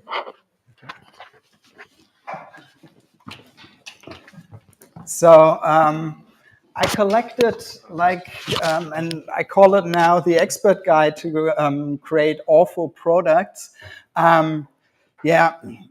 Just for myself in the beginning, what to avoid, but later on I talked to a lot of people and they think it's valuable. Hopefully you like it. I started my research somehow. I did research, come on. ChatGPT actually wasn't a help, saying, well, I'm here to provide helpful information. and assistance. I cannot support or provide any guidance on actions that could be harmful or unethical. Okay, thanks. So I asked my peers, and yeah, a lot of input came in, and this is somehow the collection I have learned. First of all, trust the expert. So in general, you are the expert. So you can trust yourself. You're brilliant. So you have been hired to be the expert. You have been hired to be always right. You need to fix everything. This thing you're working on is your baby, so don't let anybody touch it. This is super, super important. And this will come later, a lot of time. And if you have the skills, you should do everything by your own. Design, code, product management, you name it, just do it on yourself. It's easier than you think, and you will be quite busy, and busy times, makes you feel important. Next thing, own the solution. So when you drive into a project and you already have the solution in mind, you know how it should look like, you know how it should serve, you have great technology, you already have the solution, so you don't need to take care about any problem. You don't need to take care about your needs, your users' needs, and what problem to solve. And if the users don't like it, they just have the wrong problems. It's easy. Features. Features are like gold. It's quite easy. You cannot have enough of it. Yeah. So by adding more features, your value will increase automatically. It's this simple. There's a simple formula for this. More features, more value. Remember that. And pro tip, implement everything at the same time. So you really get messed up with all the feature creep you created. Maybe you get lost yourself. This is the point where it really starts getting interesting. So the same is like for use cases somehow. Be in the place or think about yourself as the investment banker or the broker for use cases. Reduce risk. You maybe miss an opportunity. So key is diversify your portfolio of use cases. Be 100% sure that you have covered all. Every scenario, everything you can maybe think about, every edge case, it's important and it could be an opportunity. And how should you know what your users will use your app for? So just do every use case you can think about. Well, what will bring me to the next one? Of course, do not talk to your users. The main problem, and this is really, really hard, even in small companies or in big companies, they will make you look stupid. Remember that. So when user feedback came in, it's not positive all the time, let's say it like this. But yeah, it's just a distraction. So you have a genius master plan for your project. So you need to follow it, and you need to find ways to ignore user feedback. So just try to avoid it in general. And remember, you're the expert.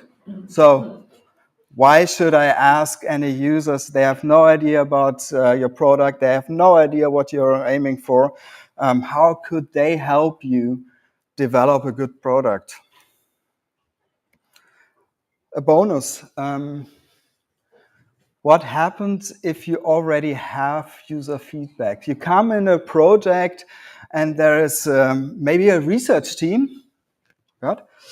But I got you covered. Have in mind, users are stupid in general. They have no clue about your product. Then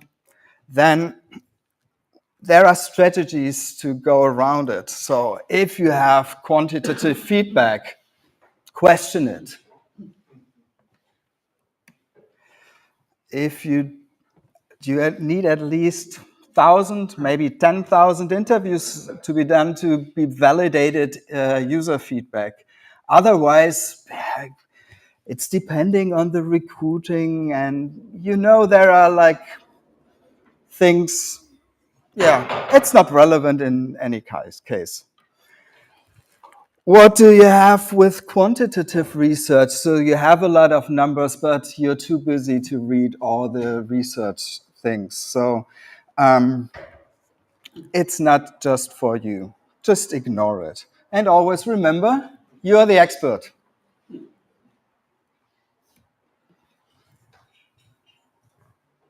Coming to target groups. You already said it. Your target group is everyone. So your product is too important to exclude anybody, and your brand is too well known to exclude somebody. So your product will serve anybody on the planet, and it will make the world a better place. So you can't exclude anybody from your target group. Also, some bonuses or benefits of all-inclusive target groups. It's quite simple. And the most important thing is you are everyone. You are the user. So you can put yourself and say, hey, I am the user, and we don't need any user feedback. I am the user. No need for personas. It's too many. You can't handle all this stuff. When it opened up a world of new use cases and features, we already got this. So when you think about a fancy new feature, you will find somebody who might need it. Or if you don't like a feature request, you always have the killer argument, your mom. My mom will not understand this. This is a crap feature. So we should not do it. In terms of presentation and looking for your co-workers to get your ideas right, always aim for the big bang. This is important. But beforehand, be super discreet about it. Don't talk to anybody. Yeah. Surprise your coworker with the brilliant changes in last minute. Create a PowerPoint presentation for everything, like the genius change of font sizes, and then expect standing ovations. This is the time where you clap.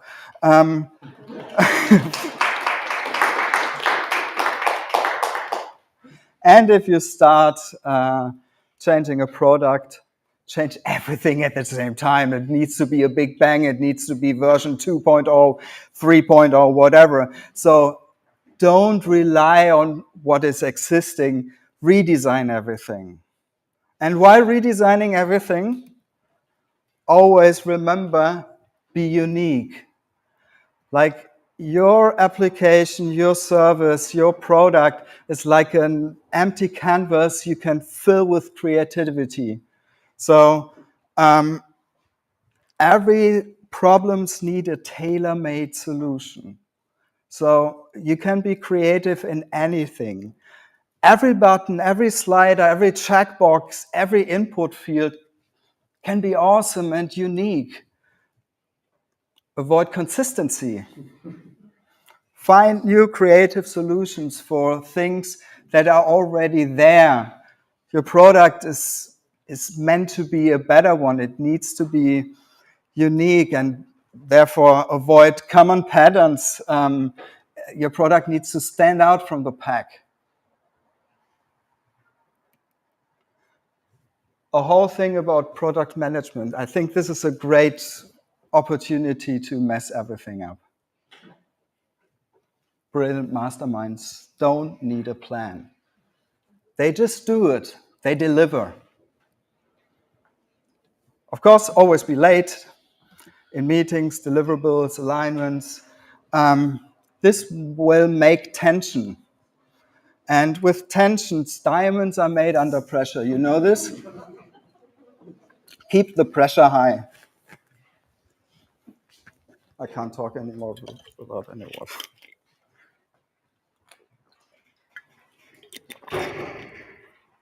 So when everybody is like busy, they're like vibrating. They don't have a direction, it's not movement, it's just vibrating dynamics. And this feels awesome. And it feels like you're doing stuff, and it feels like that you're important. And expect everything at the same time. Quite easy, but sometimes you tend to forget about it. And expect at the same time, be as vague as possible. Challenge your team.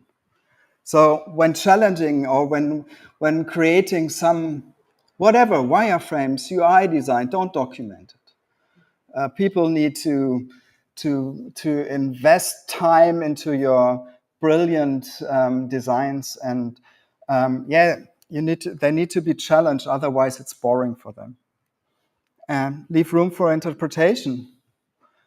Is it this or that? You don't know. And change your mind as often as possible. You're like Agile 3.0. Meetings. Meetings are your friends. This is the stage you're in. This is where you can shine. You own the discussion. So you're the opinion leader. Then discuss every single option in detail. Avoid decisions, of course. Then don't write meeting minutes. This is how you guarantee that everyone forget about it in the next meeting, because you already aligned a follow-up meeting to discuss the same thing again. There's a problem if there's by any chance somehow people who already did a decision. There's a hack: increase the number of participants to keep the discussion up and running. So if you think in your small group there's something like a decision coming up somehow, try to think about who could be involved to get new inputs.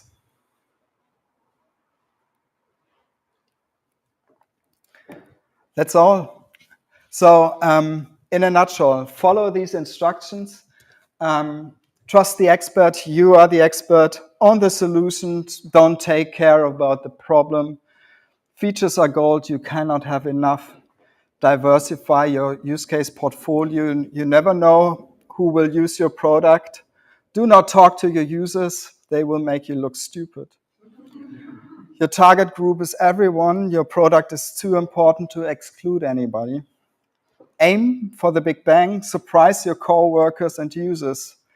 Be unique.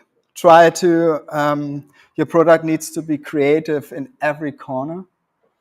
Project management, brilliant masterminds don't need a plan. Meetings are your friend. Keep the discussion rolling. Thanks a lot.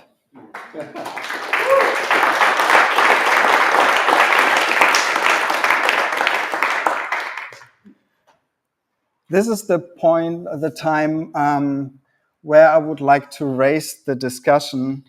I do have an extra bonus if you are interested, but to raise the discussion, what do I have missed? So are there any things where you say, okay, put this on your list, I've experienced good experience in wasting up a project? There are no mentioning of stakeholders. You're right. You're right. You definitely need a high up stakeholder who never gets involved but makes a last minute decision. Cool, yeah.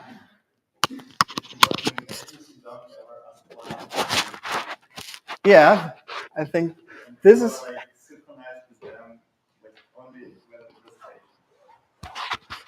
Yeah. Work with the boss or seniors to yourself and keep on forgetting what they agreed on in meeting first and keep on asking the same questions over and over again. Yeah, be persistent in your. Absolutely. Yeah, of course. Understanding, but still claiming that you know it all. Yeah. Sorry. Yeah. Yeah. I did a mistake, my friends. I should hand around this microphone. Yeah, it's over here. So, but for this quick session, for the longer questions, please use the microphone. Yeah. Another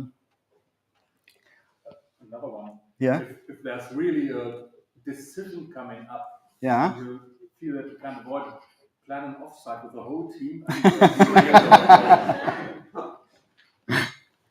Really nice, yeah.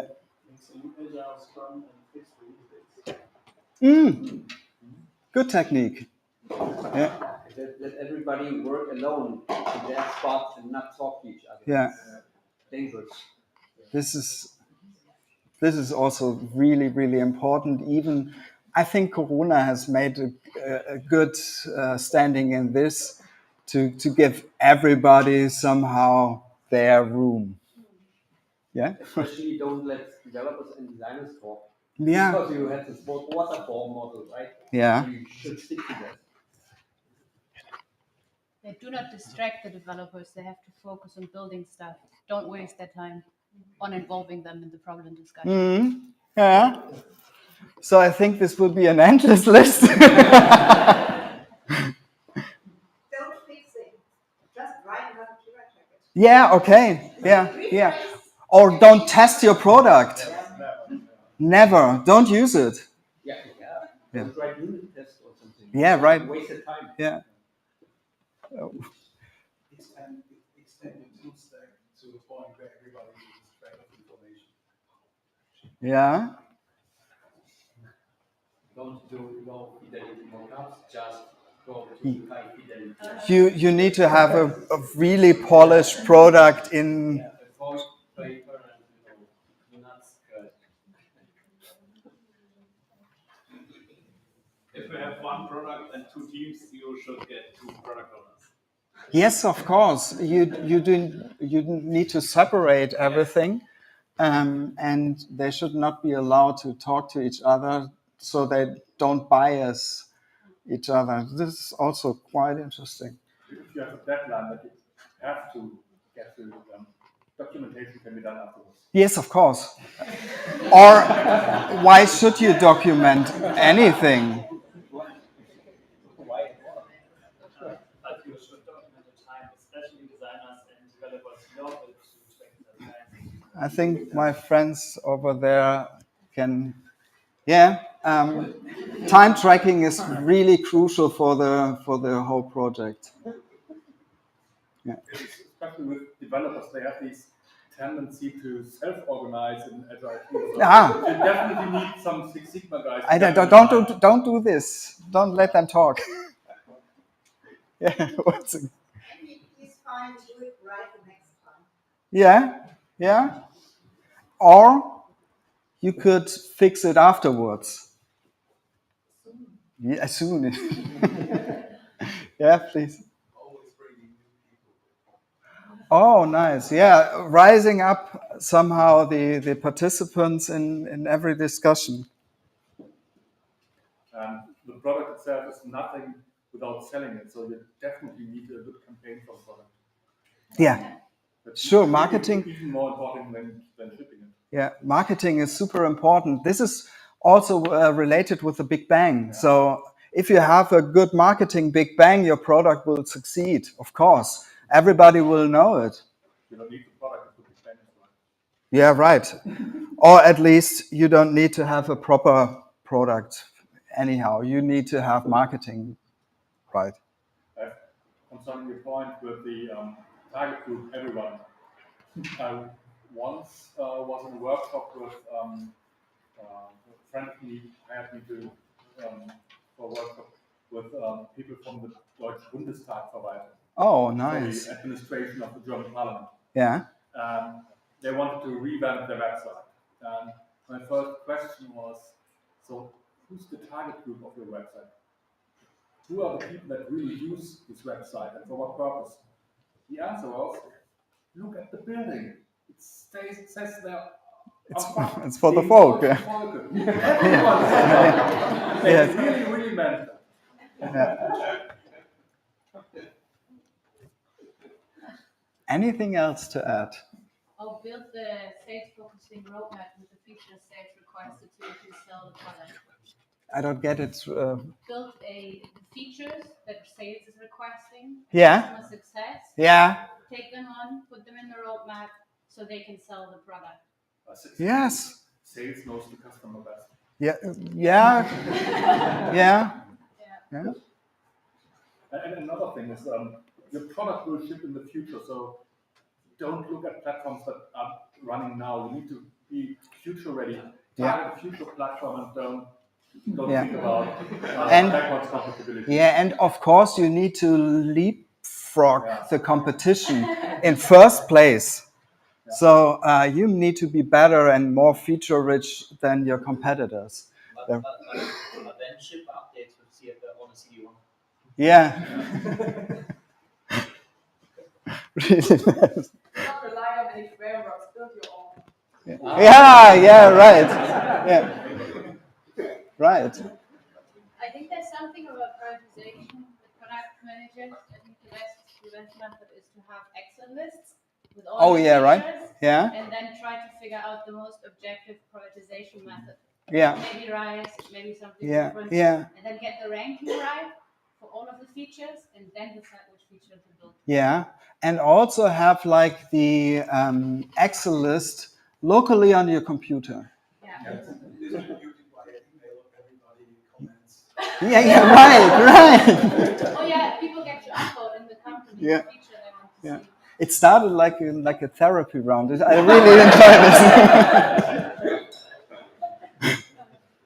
And if you have a lot of features, you should discuss and decide which one to implement collectively. And everyone should think about his feature or her feature as her child. Yes, you own it. Vote on them, discuss like many times, and no decision maker. Yeah. You don't need a decision maker. Yes. You're the expert, of course. And if you have like 3 or 5 voting dots, you know the situation? Yes. Don't be shy, put them on your feature, everybody.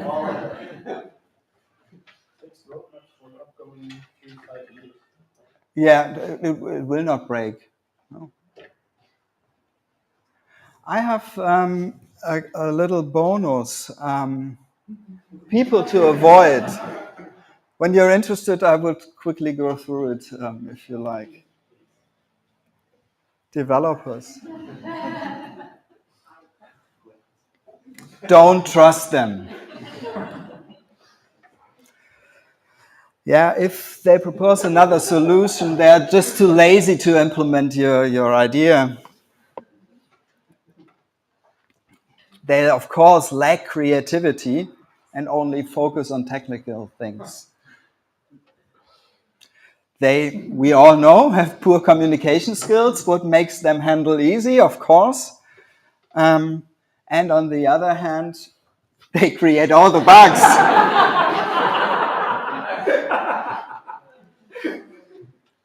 Product owner. Oh, there's something in between somehow. But this is kind of right. They are somehow on your side, micromanaging the whole team like you do, but don't trust them. They don't have any domain knowledge. They are just by default product owner in general. They have been promoted from marketing, I think. And they are always seeking for validation from others. So you don't need this. This person will ask everybody about the opinion. And if something is fail, they will not take the responsibility. They will blame you. So be aware of these. Another group is kind of related, but with another point, business owners. In general, don't trust them. They are changeophobic, so they don't want to change the product. You will. But they're fighting your brilliant ideas just because of financials. There's no money, there's no resources, but you have a lot of new features coming up. And they have decision skills like flip a coin. What makes them kind of sympathetic? And cash flow is what makes them float their boat. So they are just looking for, is there any financials? Then user research. You know this, guys? I heard about that. There are a few here around. Don't trust them.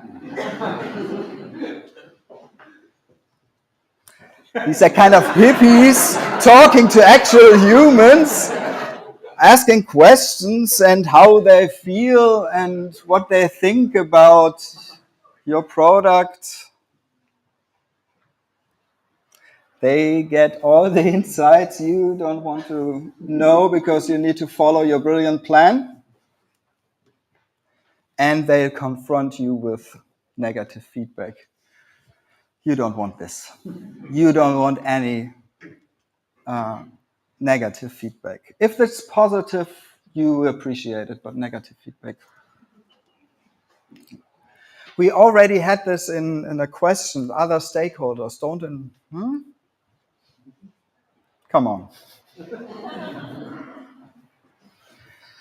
They have no idea about your product. They work in completely different domains. They just jump in a meeting. You have no idea.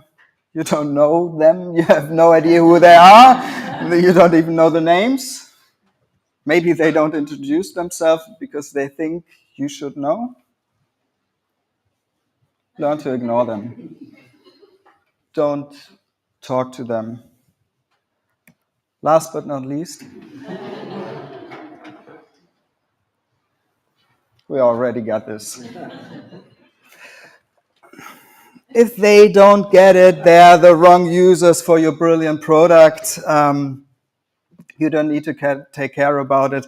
There are so many users outside, so you don't need to follow 1, 2, 3, 100,000, 10,000 users' comments. So there will be other users that your product is made for. Thanks again.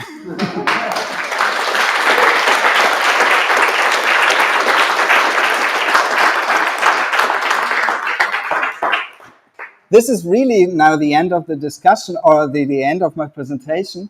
I would like to draw the discussion in another direction.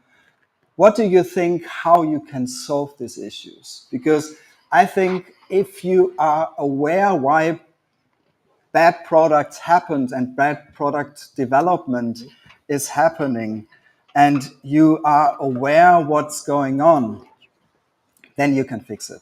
So if you see the problem, then I think there are a lot of good talks here and books about everything and all the solutions, how to prevent them.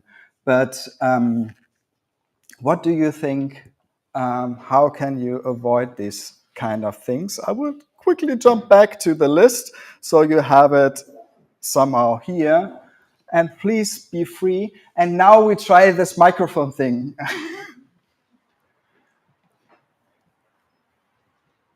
Let's start with the first one, trust the expert. How would you change this? No solutions? Bring various experts and you write the lead expert on one part of the cross-functional aspect of it. You need the... I think we need to train this now with the microphone. Okay. Even give me some time. Okay. No, it's not. Do I have to turn it? No. I have to just... Huh? It's just for this for the internet stream. Jesus. I mean, like, listen to the other experts and ideally work with experts together in a team, right? I mean, we all have our own biases. Yeah. So I would say the cross-functional aspect. And then I like to ask actually my manager, who's an expert for 20 years and who has seen many of the things and of the problems. And I like to ask him for his perspective on how to solve some of these issues. And sometimes he has a good advice. Yeah. Yeah, nice. Sometimes he doesn't, so I also have to challenge the expert. But I think in general, that's something that I try. Any addition? Right here. I think it's even more important to talk to the users. Like, assume you know next to nothing and then talk to the users and gain an understanding of what's going on. Yeah. So to sum it somehow up, the expert is like the group of people working on a product, including users who get feedback. Co-create or co-creation can be a key to avoid this inner feeling. And I know everybody has it, like, I created this and it's my baby and they have no idea. But yeah, if you open up the discussion, then you're fine.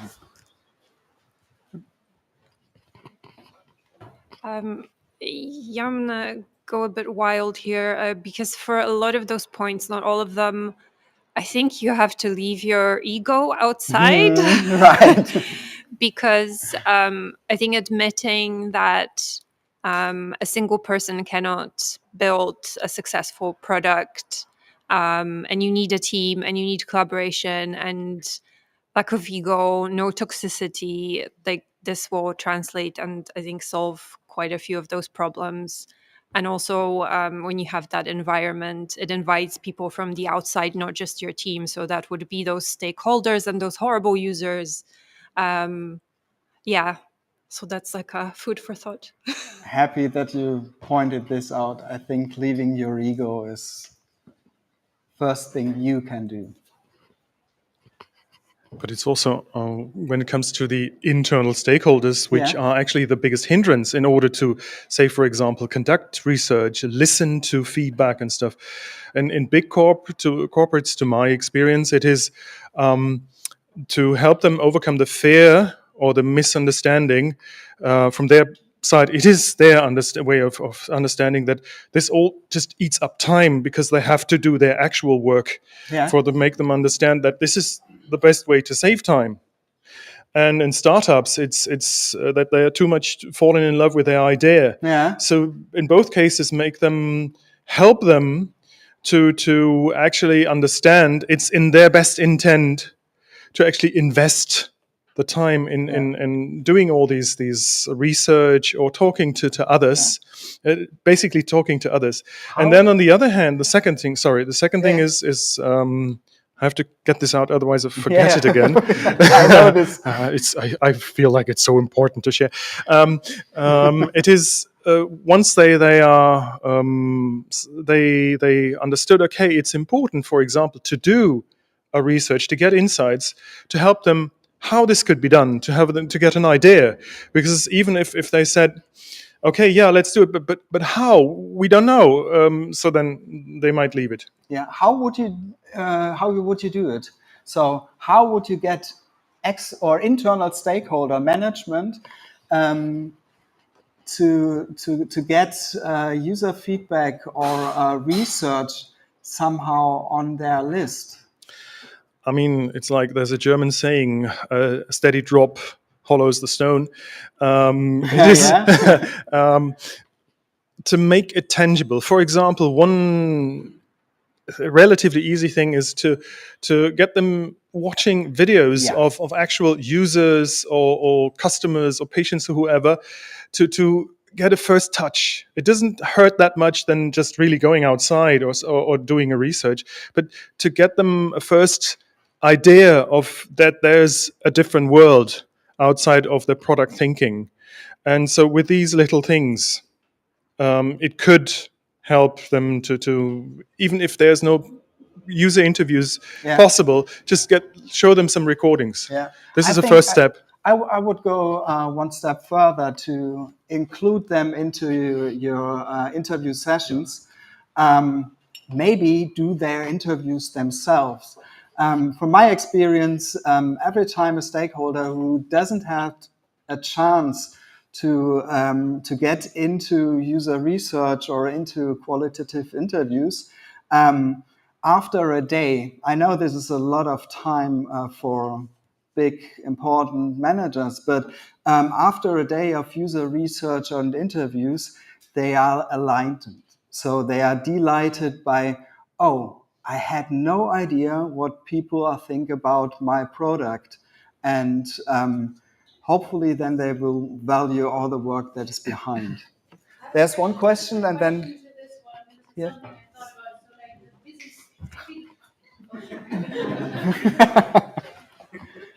Thank you. For that. So just very concretely, because it's something I thought about, how do I invite the CEO that's extremely busy with business development and investor stuff to get her to dedicate a couple of hours, as you say, like would take a day and then you get a knack for, or like a sense for the world is different out there. Like it's probably a mixture of, I don't know, strategy, tactics. I don't know if a kind of simple argument works. To be honest, I have no one recipe, but I would this claim you are the expert is right.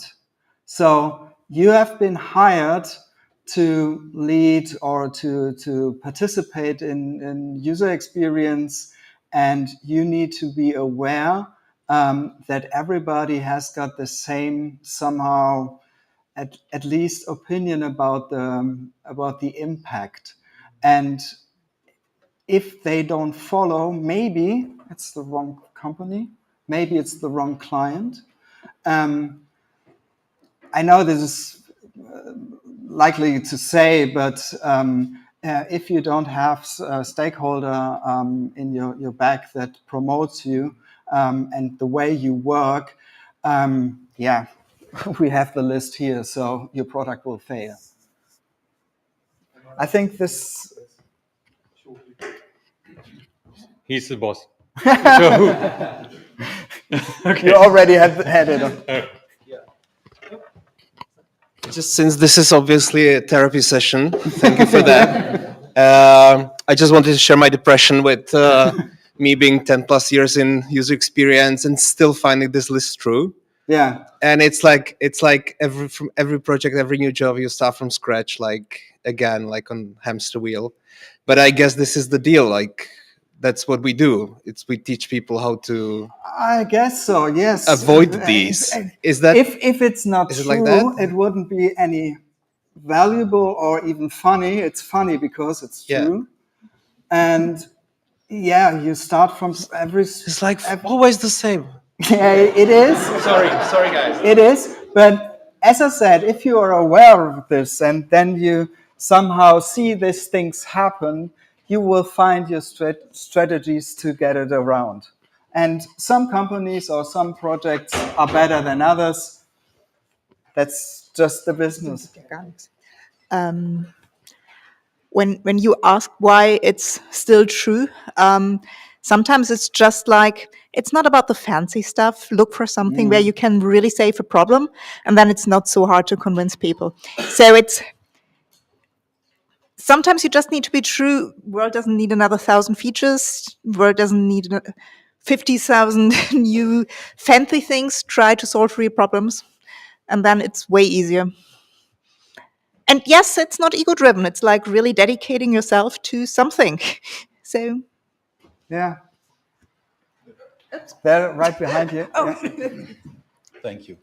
I want to get back to the point of how do I bring in or include important stakeholders, internal stakeholders.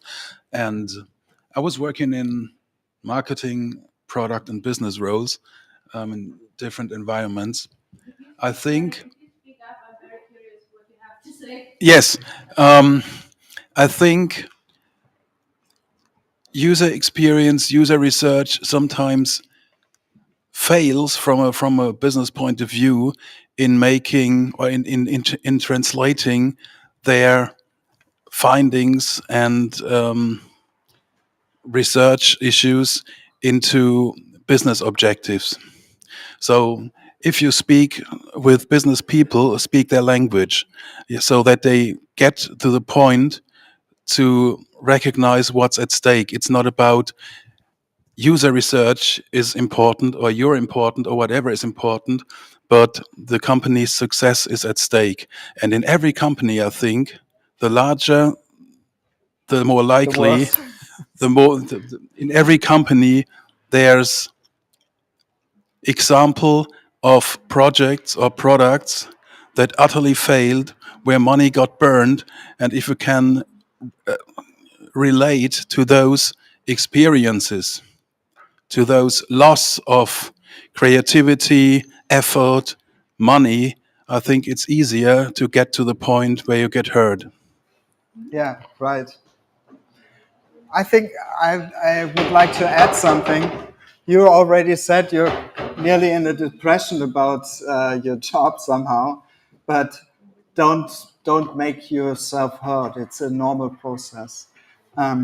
We have been asked, or my agency has been asked a lot of times, where the concept of user experience design, there's all just design what people hear. So it's about coloring up somehow a product.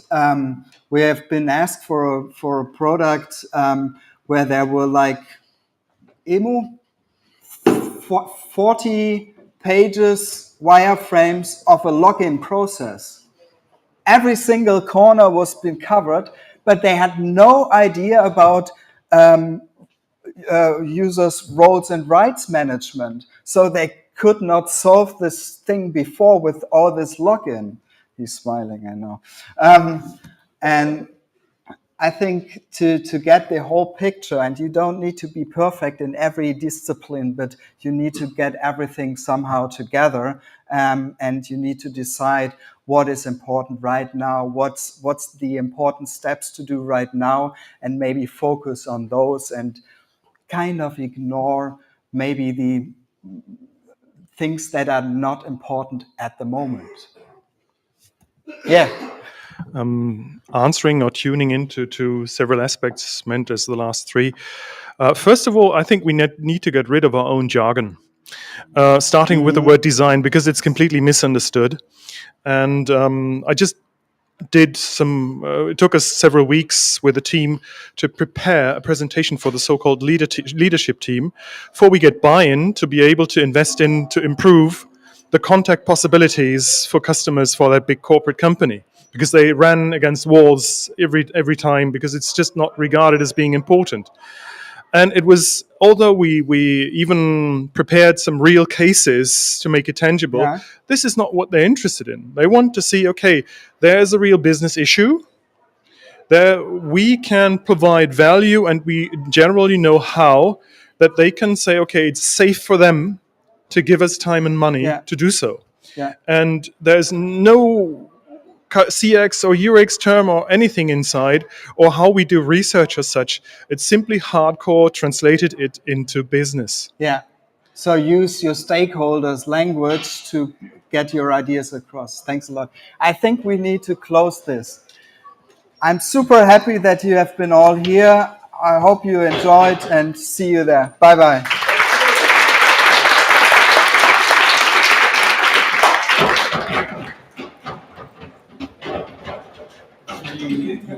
die raus? Ja, klar, kann ich raushauen.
Jetzt schon? Ist das das Signal? Ah, das ist das Signal.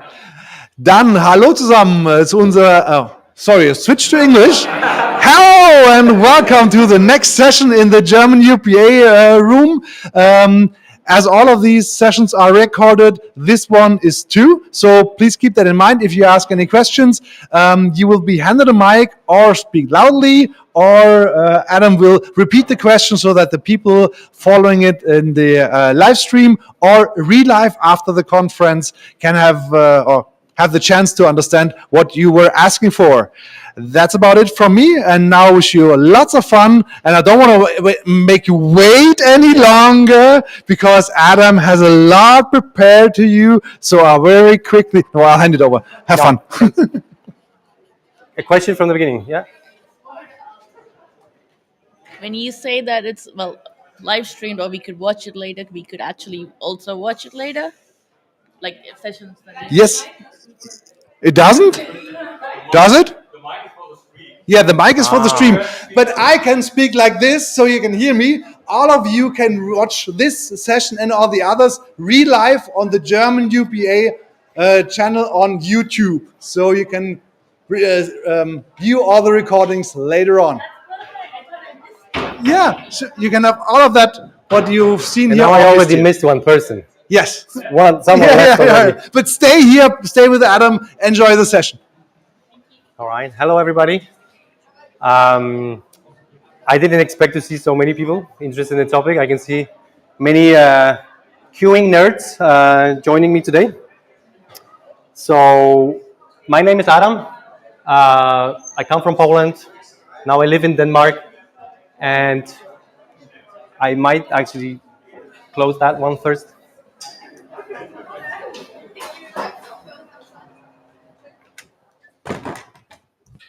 Good. Yeah, so I'm working at a company which has a Q in its name. So all the things that I've said in the pitch about me hating the Qs is not really right, because actually I'm working with a company that is having something to do with Qs. And my story with queuing is actually starting already in 2007. For a very short period of time, I was employed by Copenhagen Airport, and my task was to measure how long people were waiting in some of those longest queues. Now everything is automated. I guess that's really good, because it was the most boring job on the planet. But nevertheless, 15 years later, here I am working in a company called Qit, which is dealing with online waiting rooms. So imagine people are now not only waiting for your lunch during UX camp, but also online. Have you ever seen any of this kind of online queue or online waiting room before? Yeah. Okay, so you're familiar with the concept. But UXcamp actually is not using Qt, That's like that, it's actually a big opportunity for people who are very quick at, clicking and so on. But in general, I'm not gonna bore you with slides from, about just 3 slides. Bear with me.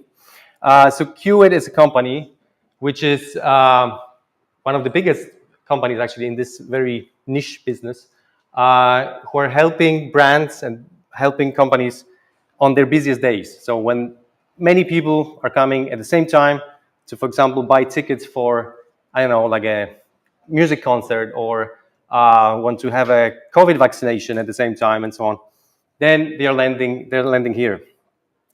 And there are many companies who are trusting Qt, so it's not a, it's actually a growing business.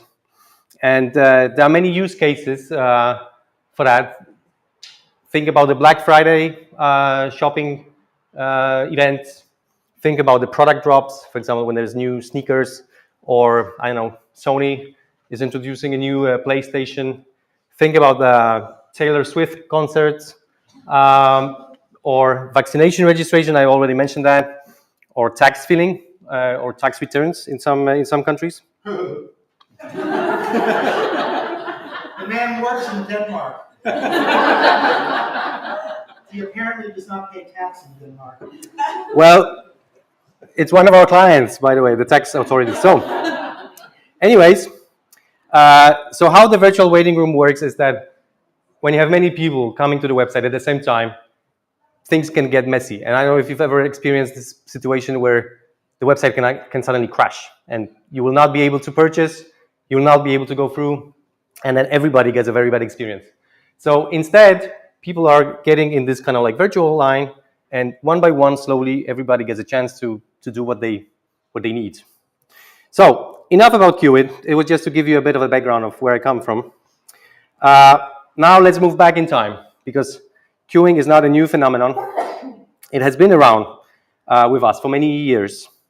So this is one illustration. French Revolution citizens, and they are waiting to get very basic, bread at the bakery shops. So there were, there were situations where people were basically queuing to get very basic products. This is another picture from First World War, where there were food shortages in many countries, and the food was rationed to people. This is where I come from. In Poland during communism, there were also queues because there were problems with basic problems with product supply. So that's another situation. Here is the opening of first McDonald's in Moscow after the communism has fallen there. So there are many cases where people were queuing, and that's modern times. So apparently also people, maybe not now, but it used to be the thing to actually queue to get a new phone. So, and of course the online context as well. So why do queues exist? Do you know why do people actually stand in line? Any ideas? Demand and supply. Sorry? Demand and supply. Demand and supply, yeah. Good. Any other ideas? Have some rules instead of having aggressive people. Yeah. So it's introducing some rules, yeah. Excluding bots. Excluding bots. Bots. Yeah. It simply costs too much resources to serve everybody at the same time. Yeah. So it's 1,000 employees to serve 1,000 customers. yeah. So it's about the resources that you have internally to actually support many customers. Yeah.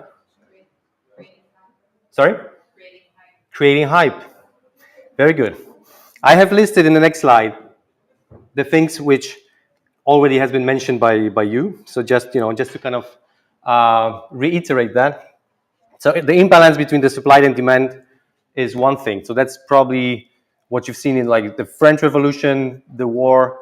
That's probably like the basic kind of type of the problem. Then there's the fairness as well, right? So if you come first, you want to be first served.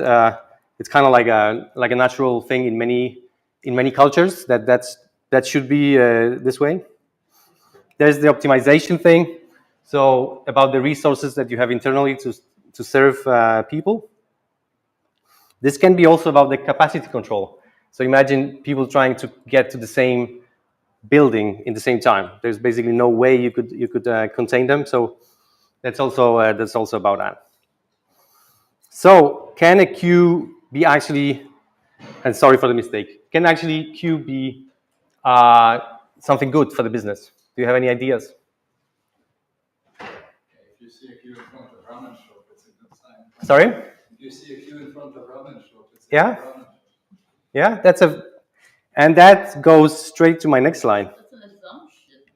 It's an assumption, yeah. But I don't know if you've eaten in how many people are from Berlin? I've heard that this kebab place, for some reason, is super good. I haven't tried it myself. I didn't stand in the queue, but there are many people who want to actually stay really, really long to actually get a kebab.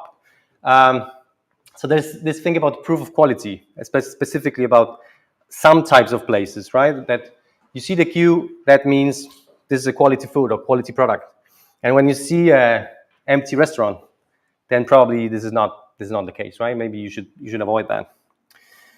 But it's not always the case. So if you have familiar restaurants, if you have places where you know that the quality is not good, the queue can actually mean that this is a very bad service. So that means that people there's a bad management around it. There's bad management kind of internally. So this really doesn't. It's not a black and white kind of thing. There was also a comment about the hype, right? So quite often queue can be used as a social proof. And that's the case for some of the brands who have managed to get to the level where people are actually queuing for the new products whenever they're released.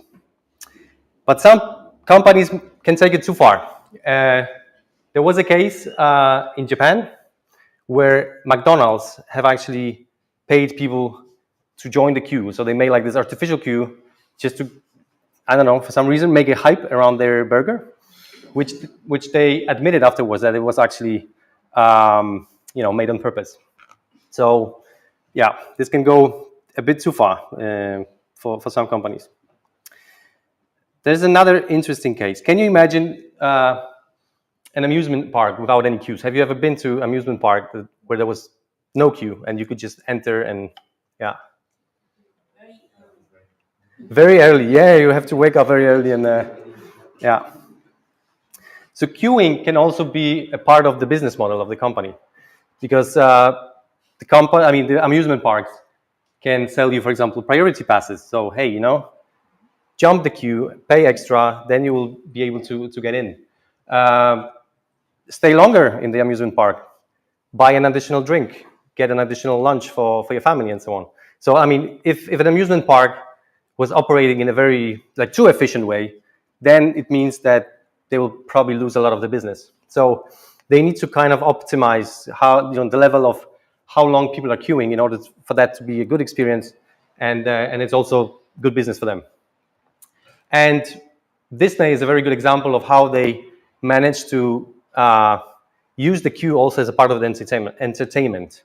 So it's a part of the experience when people are entering the queue. They have themes. They have some other people. For example, if the queue is long, everything is automated there. So there's a guy, for example, I don't know, having a goofy costume suddenly coming up just to make people entertained while they are waiting. So it's a part of kind of their experience.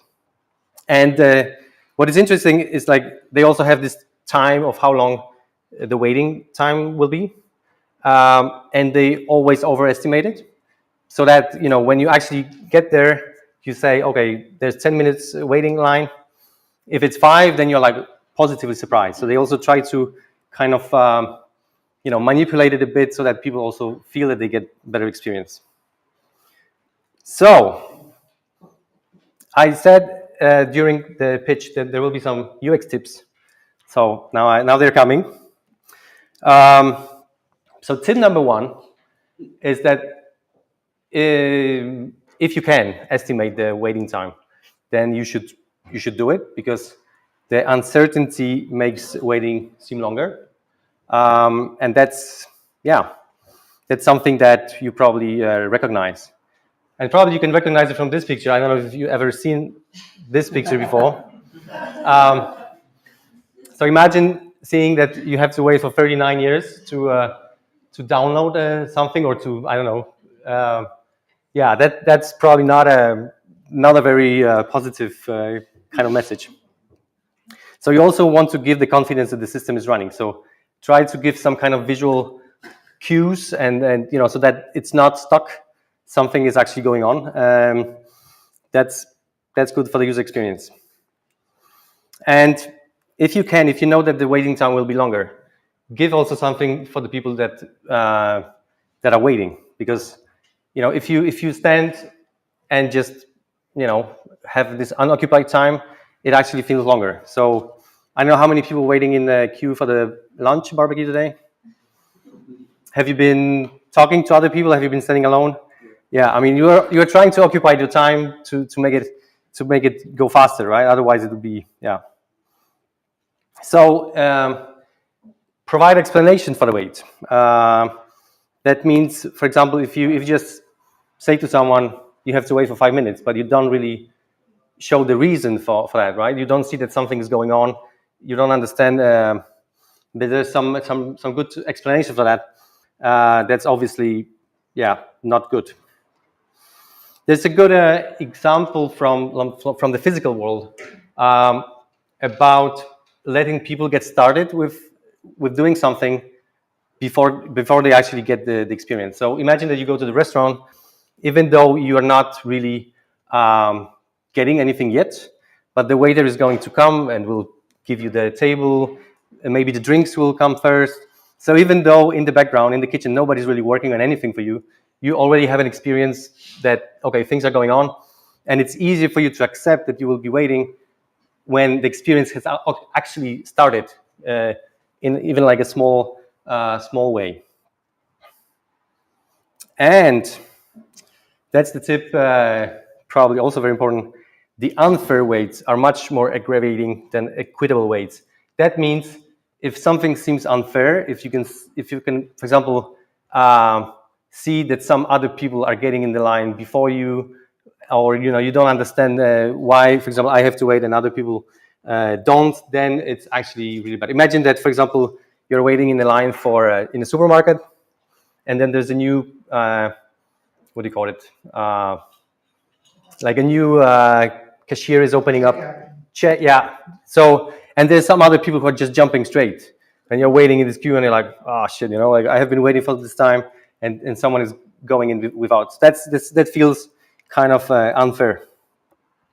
So, that's the picture that I've taken today. I want you to kind of come up with ideas on what could be actually done. What are the opportunities? What are the ideas for making this experience better for next time in the UXcamp? Call it a networking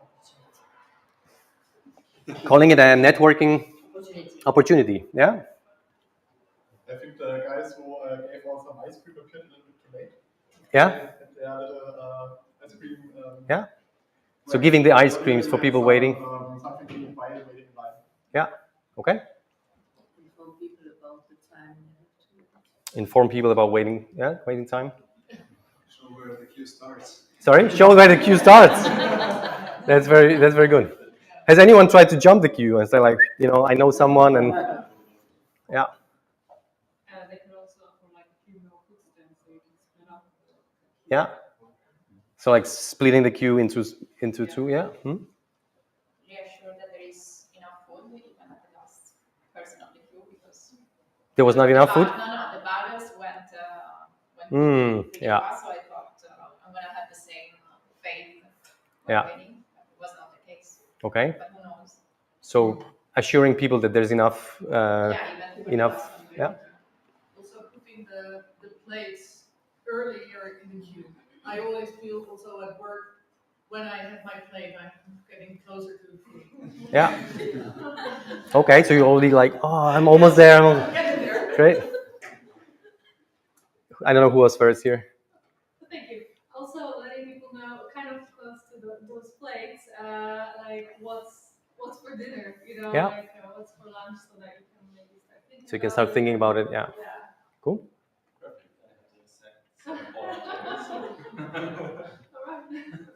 Nice. I think they already did something nice that they were entertaining the people with interviewing or making short videos.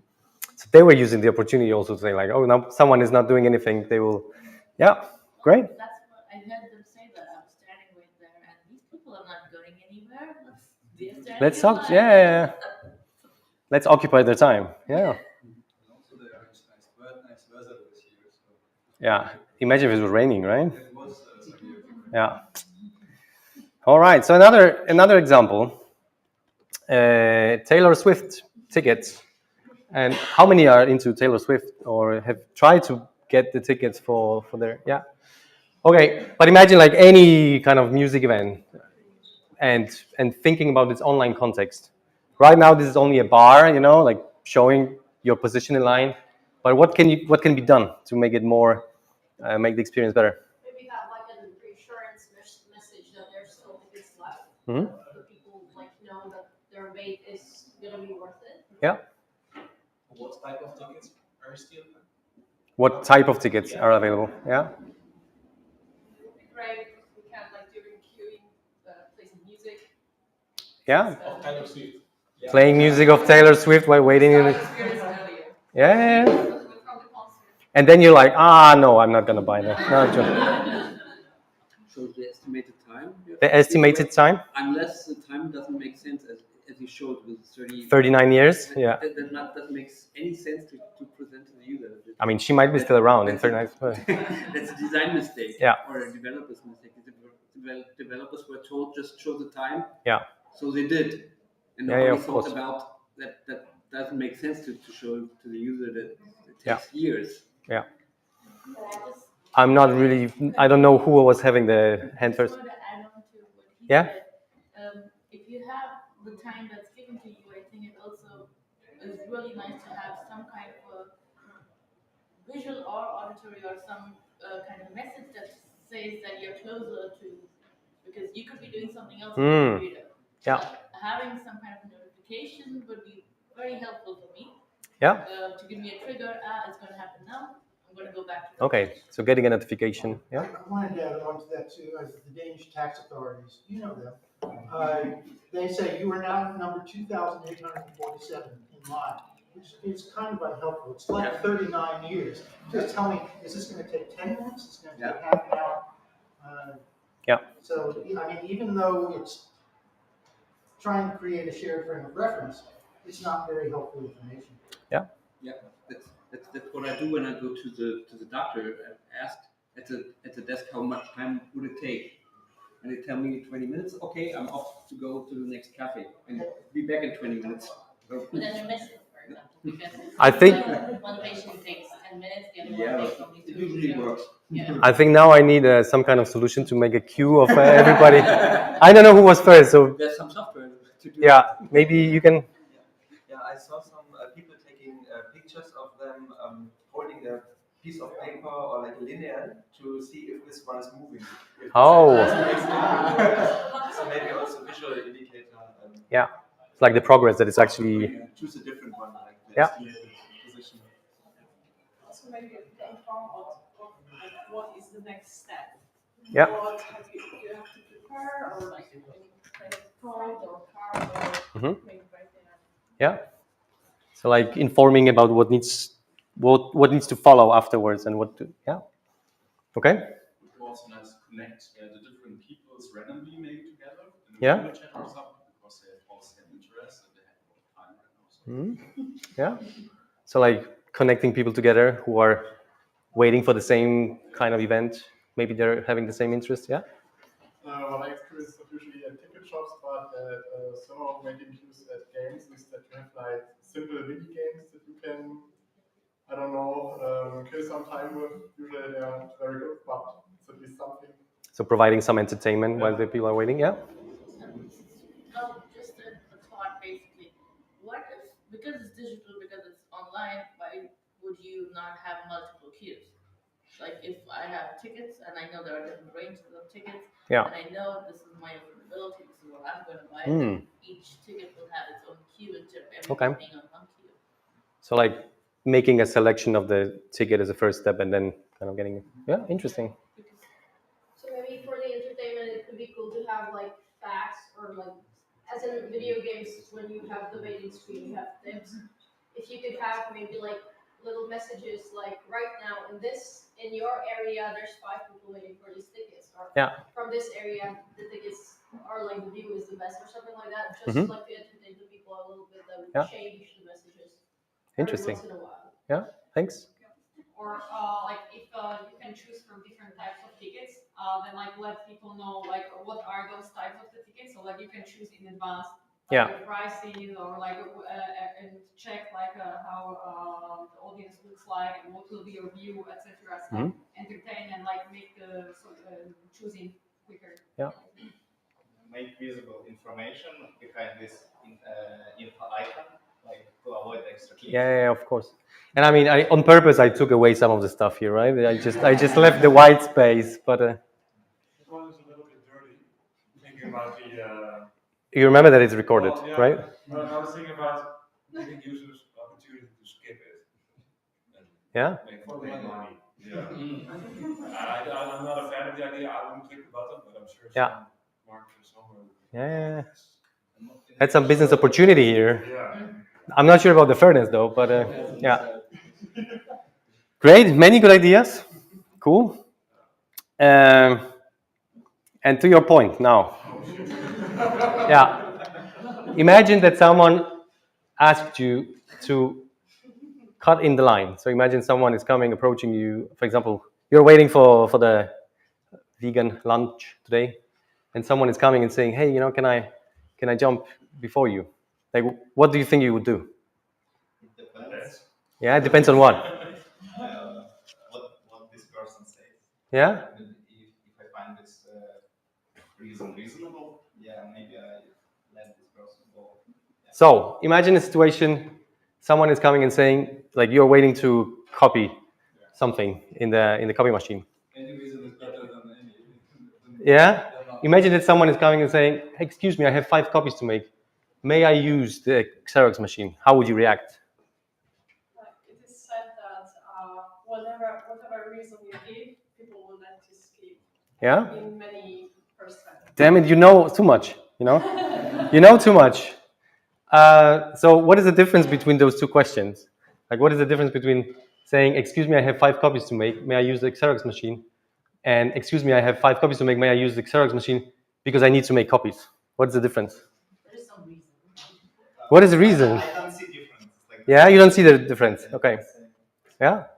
So what is the difference between those two and the last one? "Excuse me, I have 5 copies to make. May I use the Xerox machine because I am in a rush?" Is that the reason better than the second one?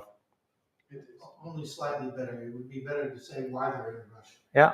Because I have to be at the doctor's in 15 minutes. Hmm. Is that true though? I need to check my taxes. That's why I'm in a rush. No. Okay, but they made this experiment, and you can see here with a small text. So they made this experiment, and they got some results. So 60% of people would actually allow this person to jump in the queue just by hearing, "Yeah, may I use the Xerox machine?" without really giving any reason. The difference is that if you give the reason, as much as it doesn't really provide any like logical value, it increases the chances of you getting, like, being able to skip the line to 93%. Giving a better reason might work, probably. Like I haven't tested yours question, but in reality, it doesn't really change much. So giving any reason, as much as it doesn't really make sense, is better than giving no reason. So there's another interesting concept. So whenever you are standing in line, and imagine you are standing and waiting for the lunch, because that's something that you can already recognize from today. And then at some point you're thinking, "Oh my God, there's still many people. Should I just say, okay, I'm giving up. I'm not standing any longer." So the situation is that the number of people behind you can have an impact on your decision. So if you suddenly see, like, "Oh shit, you know, like there are many people who are behind me, maybe that's actually worth waiting for it." Or, you know, like if they keep waiting here, I should also wait, because that's kind of like, you know, so knowing that is actually,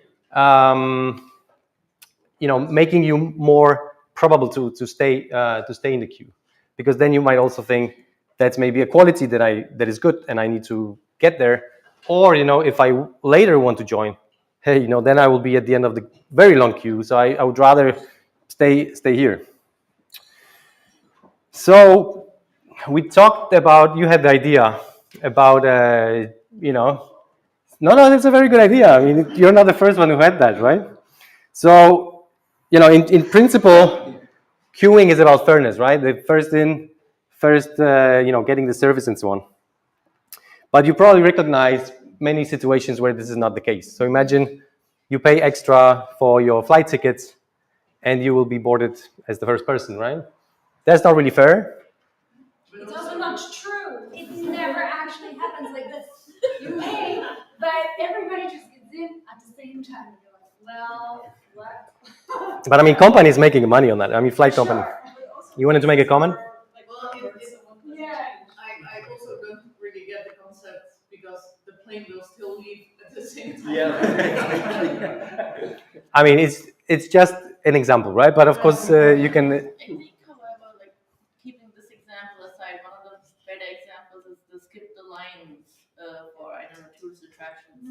And I think they're also very helpful for people who require the accessibility and are not Yeah. able to stand in the lines. Of course.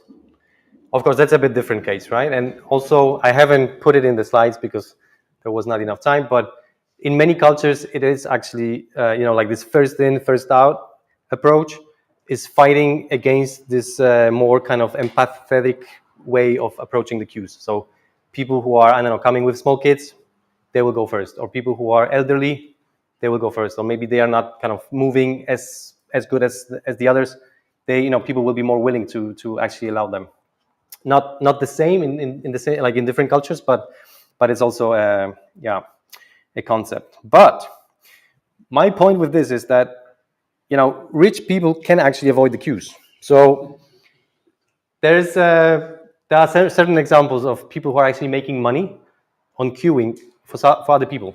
So imagine that you have a job where you're a professional queuer and you're standing in line for someone else to, I don't know, get products which are like, I don't know, sneakers in a shop that someone doesn't want to wait, and they are paying for you to do it for them. And there's example where you can actually go and book one if you want in your local area. So I haven't tried it myself because I don't have a need, but if you're a rich person, then you can avoid the queues. So it's not really a fair concept, as we probably know. Nothing is really fair in life. And what is worse, especially in the online context, is that many of the products that you're going and buying online and you're queuing for, you're not only competing with other people who are, just as you fans of Taylor Swift. So like the chat with the Taylor Swift fans, it's a good idea, but you might also, get to chat with people who are not really doing it because they're fans. They are doing it because they want to make money. They want to scalp the tickets, and there's like a professional business around that, and then they want to resell them, getting the profit. So that's a big issue. That's also what we are dealing with in our company, because that's a big problem. And there's this service called, and it's not a commercial. I don't recommend you to use that. It's StubHub, where you can go and actually find the tickets which were bought by someone else, and then they can put any price they want. So it's perfectly legal in many countries that they can resell it very openly on this kind of market. So the last exercise, very short exercise before we wrap up and have questions. I made a game for you. Imagine that us as Qwit, now working with online queues, wanted to make the most evil queue on the planet. What would it look like? What should it contain? Any ideas? Annoying song. The what? Annoying song. Annoying song? While you're waiting. Banners. Banners? Yeah, lots of banners. Every time you blink, the queue resets. Every time you blink, the queue resets. I was gonna say, like, people entering the queue in front of you for no reason that you can understand. Okay, so people are jumping in the queue. They jump in, and it seems that you're coming closer, but there's always somebody who comes in the queue before you, and you never actually, it seems that you're getting closer, but then somebody comes in, and you don't know why. That's very evil. I like it. Yeah. When you enter the queue, show a message you're not the last person in the queue, but never updated. Never updated. Ooh. So you always feel that you are the last one in the queue. Very nice. You play rock, scissors, paper versus other queuers. Sorry, say it again. You need to play rock, scissors, paper with other queuers. Okay. Oh yeah, dice are better. Yeah. Dice? Yeah. So it's like a hazard, like a like 3,000 times. Yeah. You don't know what the actual product is or what you're waiting for. Nice. You don't know how long it will take. You don't know how long it will take. Yeah. Yeah, and a progression bar keeps skipping back and forth. Very nice. Yeah. You could bet more money to get in front of the queue. You can pay money. Yeah. Very nice. Any other? The server crush. Sorry? It's the server crush, and with the queue's gone. Oh, you have to start from scratch. Yep. Nice. I think adding for us, we constantly use refresh. That should have some effect and give you negative points. Okay. Game. So like a board game. The worst queue. Okay. Any other ideas? No? When you finally made it to, like, say, the first in line, it suddenly puts you back again. Oh, so you already are in, and then. Or the thing that you were waiting for just as close. Yeah, or last second vote or something like that. Yes, exactly. I love it. There's a gatekeeper like in there and says not today. So you're being assessed, like, yeah.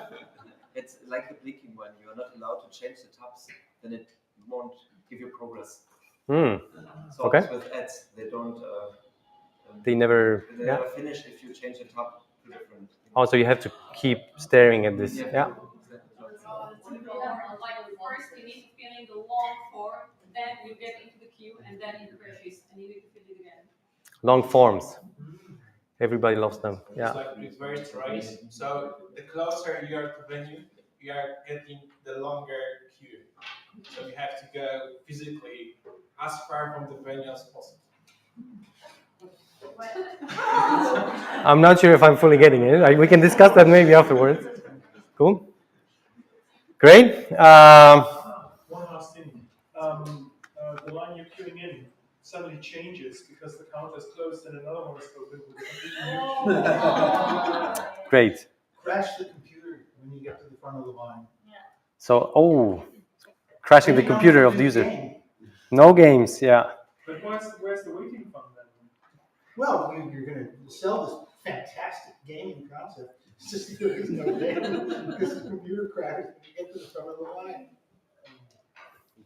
Super. I'm actually very surprised, by the discussions. I felt like, okay, waiting, queuing, how many people are going to be excited about this topic? But I can see that you are getting very excited.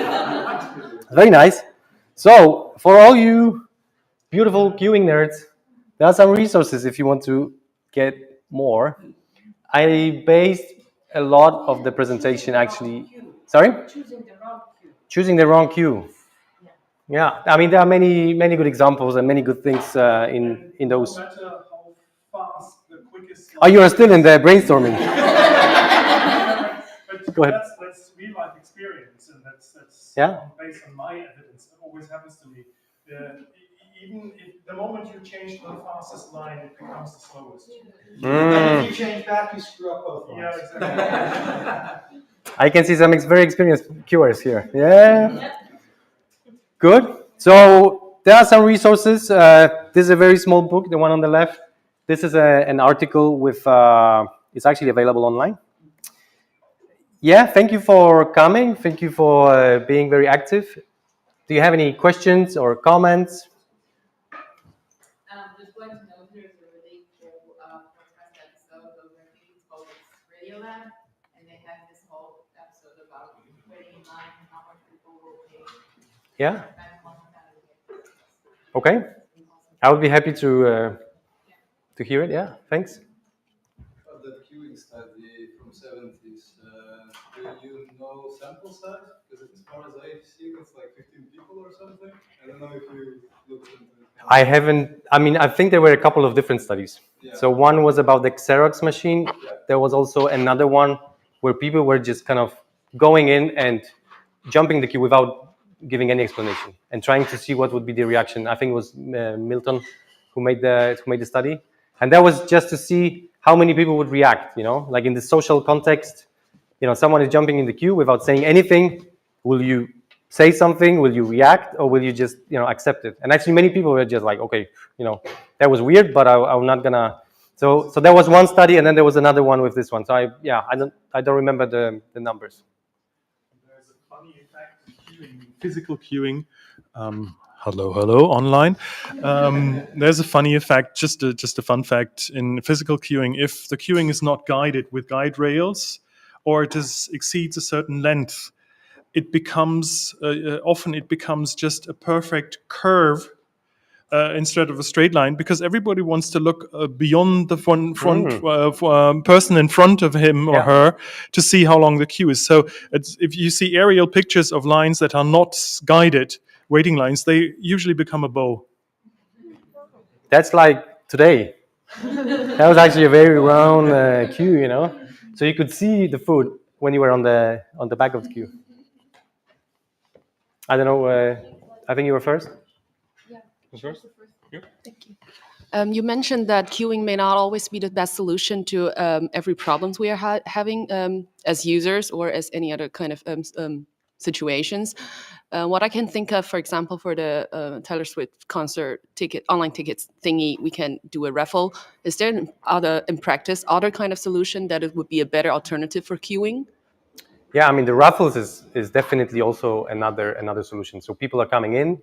It's not the first in, first out, but everybody who's coming in, they get assigned, you know, a specific kind of randomized number in the queue, right? So that's another aspect. There's also another. I don't know how much I should advertise, but we also have a product that looks into those kind of loyal customers and having them getting access earlier, and not for exchange of money, but it's more like you have been, you know, loyal customer. You have been, I don't know, for whatever reason, more kind of attached to our brand.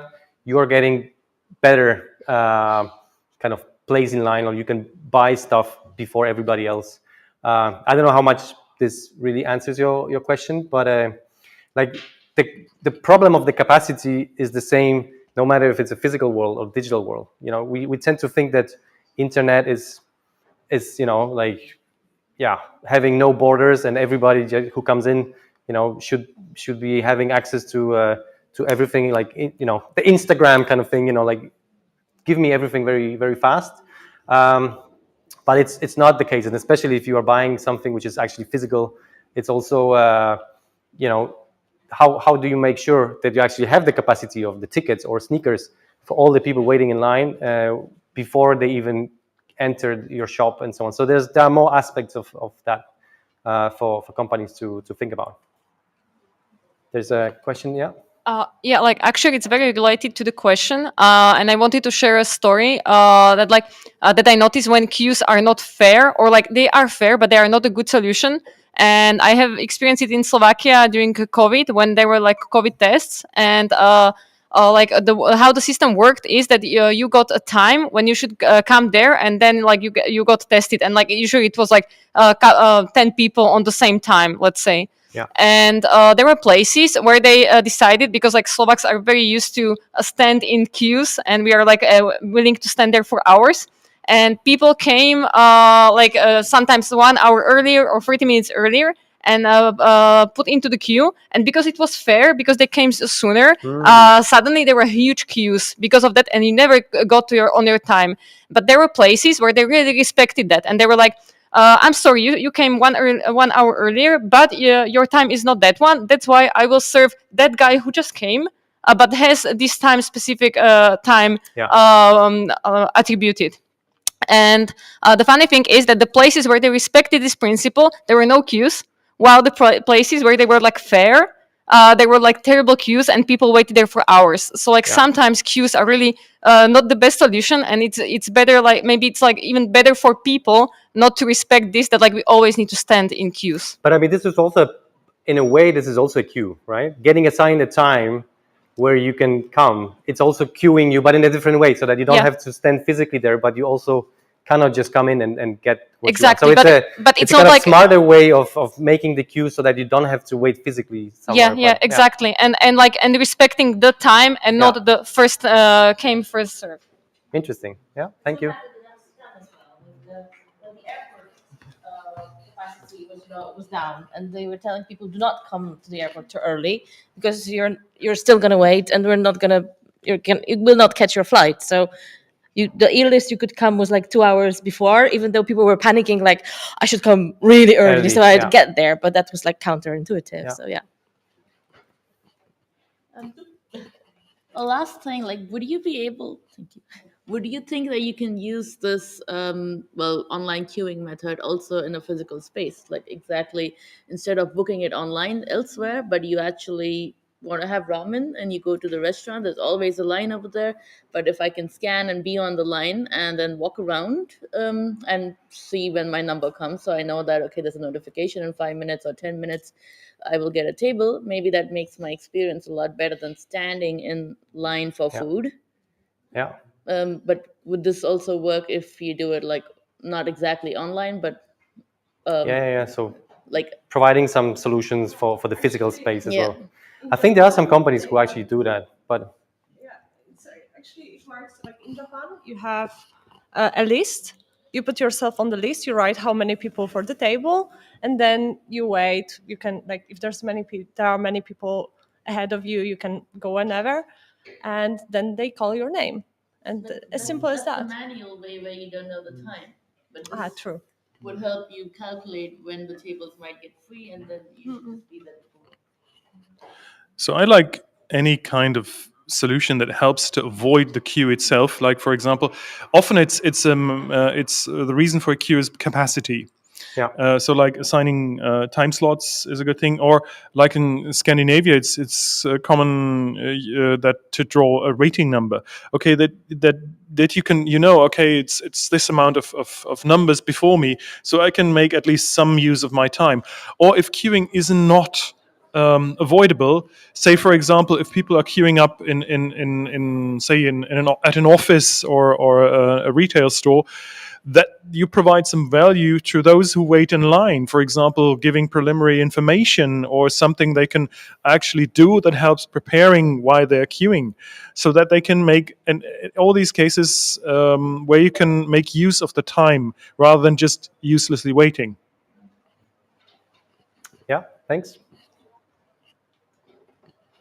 Also, one story from experience to this in the Europa Park in Germany, in southwest Germany, they already have this thing like a virtual waiting line. So they did not pick the Disneyland approach to get more money from this. But if you download the app, you can pick a time slot and stand in the virtual line, and then just arrive to your time slot and visit other attractions before.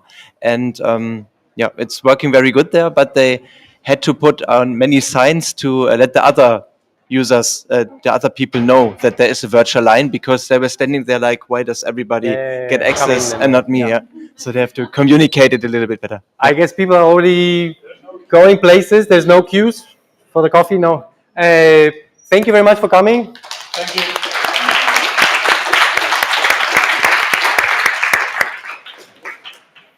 Thank you. Did it sound okay? Yeah.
Hello, everybody.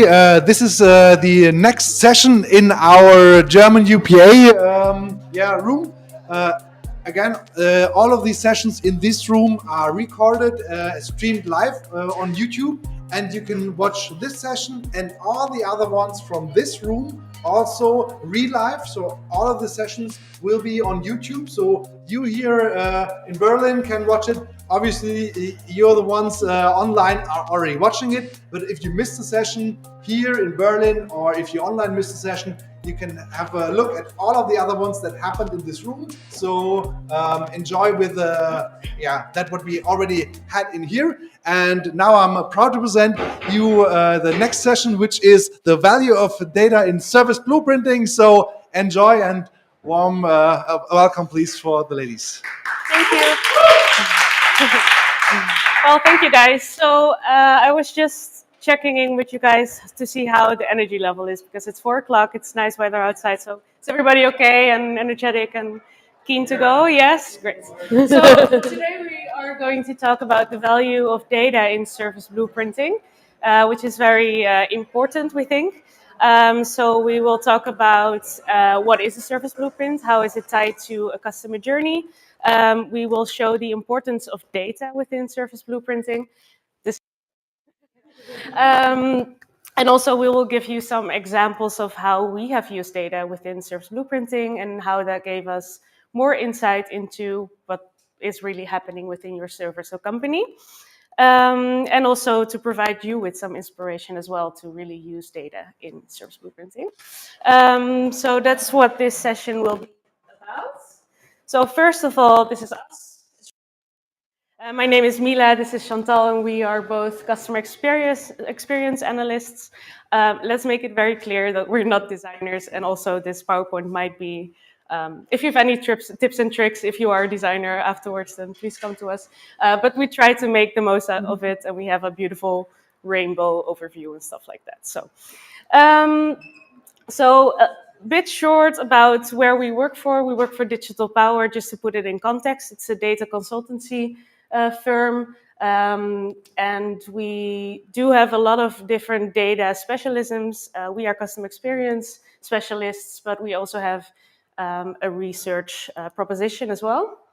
And this really ties into why we find data so important and how we use it in service blueprinting. So, the next one. Yes. Before I start, I please would like to ask you, could you raise your hand if you have ever mapped a customer journey? Nice, that's quite a lot.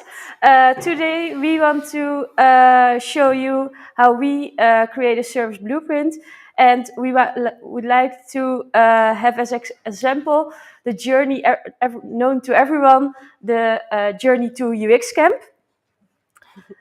So for us, the first phase was inspiration. It started like a year ago when 2 of our colleagues, one is in the middle of public, came back really enthusiastic about UXcamp, told us the stories, told us what they have learned. So actually that was the beginning of our journey. Then we were like, all right, this sounds really good, but this is something for us. So we wanted to validate those enthusiastic stories. We viewed the after movie. We read the diary website, and we were like, yes, this is something for us. We want to join this event. So we set a reminder in our agenda on March 23. So March 23, we bought the tickets, I guess like you all did, because here we are. And then around 2 weeks later, we met with our colleagues, because we are with 4 today, and we booked our transport. We decided to book a train ticket, we booked our hotel, and we started preparing for this session right now. So yesterday it was finally time to travel. We traveled from the Netherlands to Berlin by train, and on arrival, after a small tour through the beer gardens, we arrived at SumUp to get our badge. And the event, yeah, today's event, we have already seen a lot of interesting sessions, met a lot of nice people, got our ticket, of our badge, scanned our tickets, and as we heard tonight, we'll end with a party. So the rest is still, we have to do the journey, but what we think is that we will leave after this weekend back to the Netherlands by train. Next week we will process everything we've heard, everything we've learned, and then at the end we will, just like our colleagues did to us last year, we will share all the insights we have learned with our colleagues. And a lot of you already raised your hand that you have ever created a customer journey. So I think this part will come a little bit familiar. And as you know, if you create a customer journey, you can also go into the emotions and the feelings. And actually, when we created this one this morning, we had a little bit of a pain point because we had a little bit stress. Where is our ticket? Yes, we created a little flame. This was our ticket. But at the moment, we looked at this journey mostly from our own perspective, the customer. But to analyze what's going on with that pain point and why it's caused, you can also look internal in your own organization. Now, of course, we are not the organization, but with this example, we want to show you how we work on this kind of stuff. And that's what you call the service blueprint. Yes, so a service blueprint can really help to really figure out what systems lies behind the whole customer journey, how they work together, what really goes on. What we see a lot is that people work on different islands within a company and they really know what they do well, but they haven't really got the whole picture of how everything is tied together and working together. So it really provides a good opportunity to really dig into those pain points and see where they're coming from. So it helps to see what underlying process might be causing a pain point. It might not, but it gives you a great overview. But first of all, it's important what exactly is a service blueprint. So this is one of the many, I guess, definitions. What the most important thing is that it ties together the customer and the employee of the company itself, and the underlying processes behind it. Yeah, maybe good to say as well, what is the goal with this service blueprint? So there's two application fields, basically. One is the as-is journey. So this is a journey that's already there, like a UXcamp, it's already existed. We are trying to look into how this works, how people go through this journey to going to UXcamp. It's already there. And you want to really see what goes wrong maybe, or what pain points are there, what processes are there. But we also have a to-be journey. So this is a service that's not really there, but you really want to map how is everything going to be working together? What do we need? Do we need any processes that we don't have currently to make the service work, for example? So that's kind of the other application field, basically. So maybe a good question to ask right now, because we already asked the customer journey question. That was kind of, most people did do a customer journey before. But now I want you to please stand up if you have ever made or used service blueprint. Okay, that's not bad. It's definitely not half anymore, but really great. Oh, you can please keep standing for a while. We want you to for a while for the whole presentation. No, just joking. So can everybody please sit down if you have worked on a to-be journey? So something that's not already there, but you want to make a service, for example. Has anybody worked on that? A to-be, yeah, yes. Yes, please. Okay, only two? Yes, so the rest of you mostly worked on a journey that's already in place, right? Yes, so that's what we are talking about today as well. So you can now sit down. It was just a little bit of an energizer, I guess. So let's go back to this journey we have met before.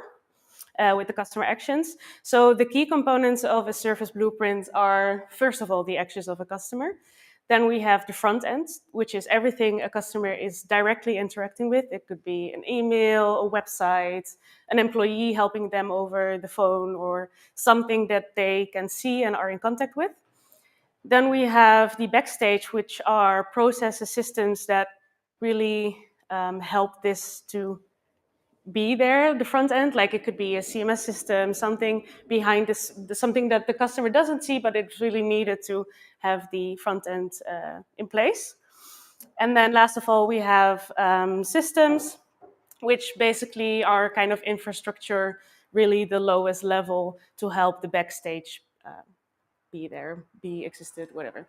So that's the four components. So we'll start with the first one, which is front end. So if you look at our journey, for example, we started with talking to colleagues. Of course, this is a service blueprint for UXcamp. So UXcamp didn't really have anything to do with us talking to our colleagues. So we don't have any interaction with the front end of UXcamp just yet. But then we read a diary to see if this is something we want to join. So then we have an interaction with the webpage. Also, the after movie is on the webpage. But also, for example, we are currently here, so we are interacting with people who are organizing this event. We interact with the venue itself, other participants, stuff like that. So that could also fall into the scope of front end. Yes. Then the next one. Yes, then we have the third component. Now, as you see, all question marks, because the biggest comparison between the front end and the back end is that the back end you are not able to see as a customer. So we are the customer and not the organization. We are not able to see the back end. The back end supports the front end. And if example, for an event like this, everyone behind the scenes that make it possible to happen, could you see as the backend for an event, but you will not see the people. But still, we wanted to show some examples, so we made some assumptions. We can imagine, like a lot of websites do, that they use a content management system to make all the content happen on the website, or that they have for the confirmation email, for example, or the updates or the newsletters, that they have a mailing system. Although the tickets are free, it's possible that they're using a ticket system. And like I said, for an event as this, it could also be the technical stuff or suppliers, for example. Yes, and then as the fourth and last component, you have the systems, and the systems make the backend happen or supports the backend. So for a lot of companies, for example, that's the CRM system, but also the pricing system, for example. So the backend gets then the prices for a product or a ticket, and makes it happen that the backend can send it to the front end. And if it's in the front end, the customer is able to see it. Yeah, maybe good to pinpoint here that these are four things we use, but there's a lot of variation. Like it depends on what your company needs. It depends on what your preference is. So you could also plot like emotions on it and combine the customer journey with this service blueprint. Like there's a lot of variation in the world, of course, but this is just the basic, I guess. Yeah. Yes. So remember the pain points we were talking about the tickets? It was just yesterday that we had to get the tickets, scan the QR code. We were kind of not in panic, I would say, but like a bit stressed out because we couldn't find it. So what happened was we were there and we had to load this QR code, but we had shared it between us on Teams. So as you might imagine, in another country, your internet might not work that great.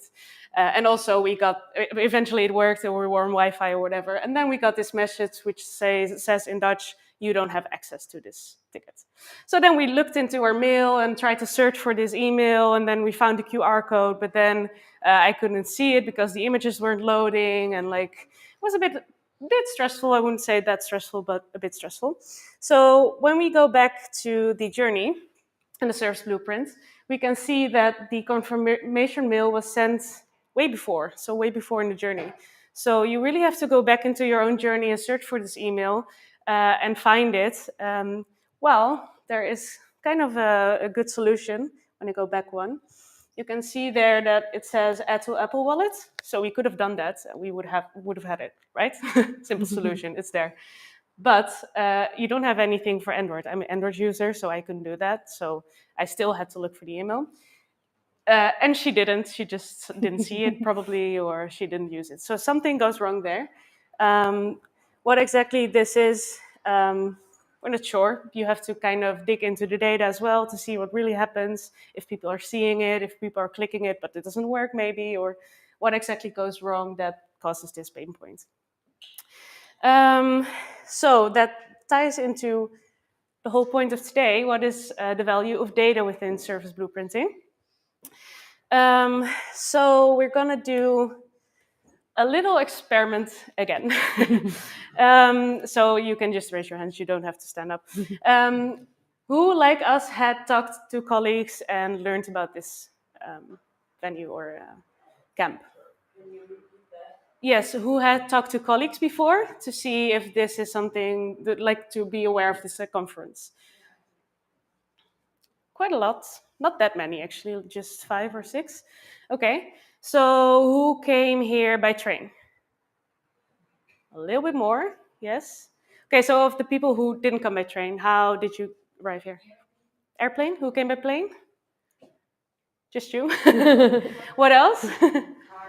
Car? Who came by car? That's quite a lot, almost as many as by train. What else? Bike, maybe? Some locals? Nice. That's a luxury. So it's kind of spread. Like when we were looking at this journey and this blueprint, we were really thinking about our situation. So we talked to colleagues, we went by train, but you can already see that not everybody did, and not even the majority did. So one more question, and I think I know the answer. Who has exactly this journey, just like us? Yes. One person, because he traveled with us. You had as well? Yeah, nice. You came with 4 colleagues as well, ordering 4 tickets? We are 3, so yeah. See? But it's pretty close. Yeah. So what I'm trying to say is that not everybody goes through the same journey. And if I would have asked you, for example, in a survey before this event started, how did you come here? How did you learn about UXcamp? I would have known that there are different segments, maybe returning people or people that are here for the first time, like we are. Maybe we behave differently. Maybe somebody who came here before knows they have to put the QR code in their Apple Wallet, and they don't have the same pain points as we do. So it's really important to see how many people are actually going through this journey, and maybe you can map 3 or 4 or 5 journeys even. So we also have 2 examples actually of how we use data to. Yeah, just like Mila said, those segments can have a different kind of experience, but what we see a lot at our clients is that the service blueprint or the customer journey is mostly based on the happy flow, or the flow that you are intended to deliver to your customers. But I don't know if you are aware of process mining, but process mining is a tool or a type of analysis where you can see the actual path of a customer through your journey. So you really need the touch point and the timestamp. But if you combine all the touch points and all the timestamp, or all the pages on your website or the pages in your app, you can really see the actual path of a customer journey. And sometimes that can give really interesting insights. I brought one example. One of our clients is an energy supplier, and they offer 2 kind of solutions to fill in your energy uses. Sorry. You have a possibility to enter the exact usage, or you can answer 4 questions and then they will make an estimation for you.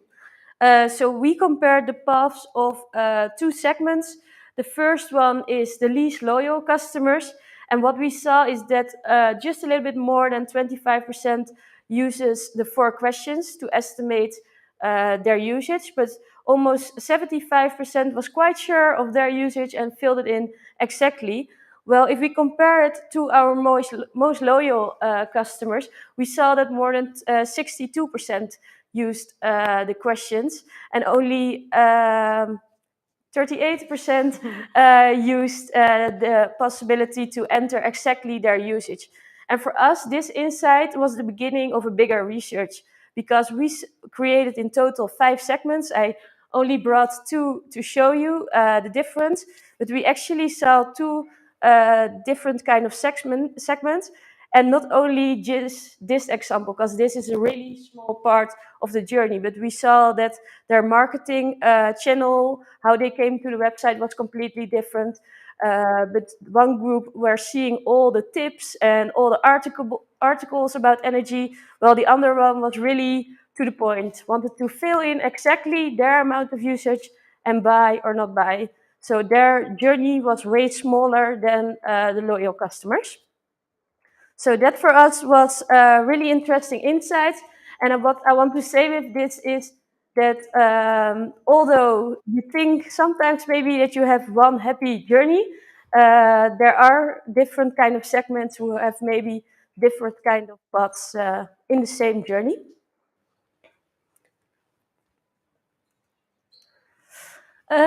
Yes, then I have a second example, and it's maybe a little bit small to see, but I will explain it. One of our clients is an insurance company, and if a client has an accident and they report a damage, then they get a confirmation from the damage so they have an interaction with the front end. And after that, they will also get an email to add more documents or to add photos, for example. So if they added the documents and the photos, they have to wait for a while. And we saw that they were coming back to the website, and then they had to wait because we didn't send them anything and we didn't send them any updates. And then we noticed also that 50% of our calls were coming from people just asking about the status of their damage report, which is extremely much, and you can imagine how much cost that is as well. But also because delivering this kind of researches to see if the damage is real and what amount do we have to give back, it could take 2 weeks, but also 3 weeks, 4 weeks. But in that time, we didn't communicate any updates with the customer. So as you can see in the above line, there's not a lot of interaction, especially not in the front end. But as you can see in the back end, there was happening a lot. So we gave these insights back to the designer, and he created something really beautiful. He designed a page where the customer could see every step in the backend. So if it went to the expert, and if the expert delivered his report, and if the results were approved by the company, when he got his money, all those steps were seen. And it just got live, so we don't know yet if it really caused call reduction, but we really hope. And especially if we saw the user researches, that it made customers way happier than it used to be.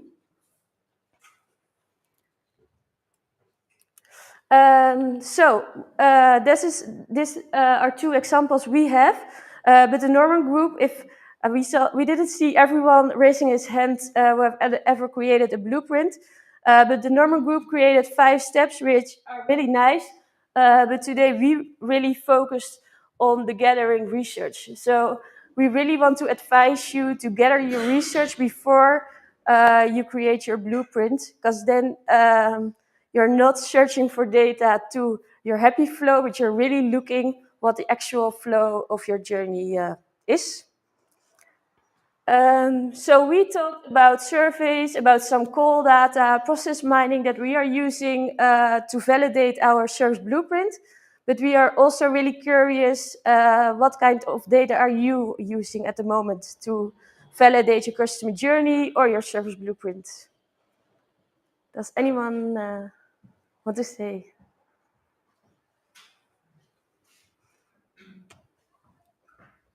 Nobody's yet using data. After the day, they might. Yes? You get a microphone. Oh, yes. Yeah. Thanks. Maybe that doesn't. Yeah, does it works for the people at home. So yeah, I'm a freelance consultant, and I'm currently working at an insurance company. Mapping a lot of journeys. Yeah, and sounds doing- familiar. Yeah. So one of the major problems they have is to gather actual data. So that you have, it's not so complicated. It is complicated to map all that blueprint, especially if you get into the nasty details of involved systems.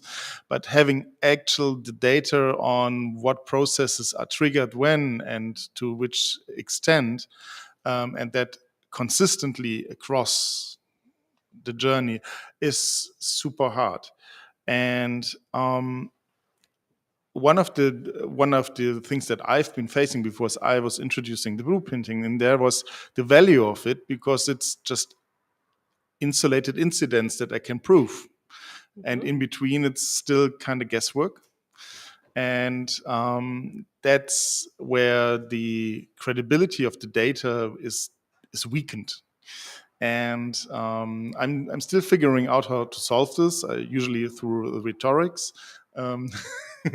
But the gathering for all significant points the data and make it comparable, like not comparing apples to pears, is probably the hardest part of it, and not actually the mapping. Yeah. So I don't know if you have any magic wand Yes. movement, so please share that. So that would be nice. Yeah, I agree fully that it's really hard, especially if you're going from one system to the other and the metrics are different. So yeah, that's just really hard. But in this case, we are really able, we have the ID of the customer the whole time. So then it Yeah. makes it a bit easier. You can tie everything together. But if you're not able to tie all the data points together, then there might be some colleagues of ours also work on data strategy, for example. So you could think of like a higher goal, like tying all the data points together and working towards that before you can actually. Sorry. COBOL host systems still in place, and you don't change anything there, so it's. They might. If you show the value. They have a of it. 10-year. So they have a 10-year strategy on changing that. Yeah. Okay. So yeah, 10 they have. years. Yes. Yes. Okay. Yeah. Anybody else? Over there.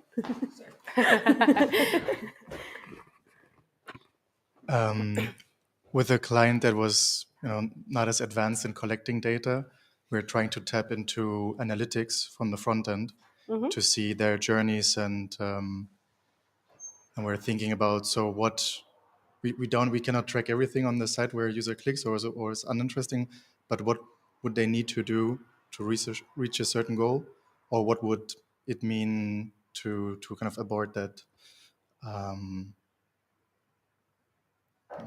Yeah, That's it. but like not reach the goal, and we So try to analytics backtrack data from and just there. like the touch points, Mhm. how many people click on certain things and stuff like that. Yeah, nice. There's one more. Yeah. So yeah, we are not using data yet for service blueprinting. So what we're still focusing on like one or the surface level user journeys, and currently we are just confirming, or I'm missing the word, but checking them with qualitative interviews with with end users. But this is really interesting to use this service blueprinting to get another perspective on what really is happening. And Yeah. I'm really eager to try that out. Nice. Yay. That's good. But there's one more comment over here. Yeah.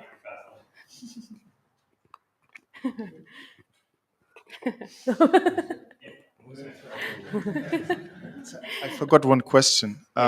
You included all the internal touch points, and service blueprint is also spanning usually third parties that you have no control over and not even getting any data.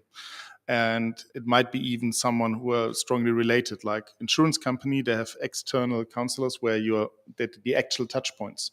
They have their own systems. They're independent, and they really are hoarding their data.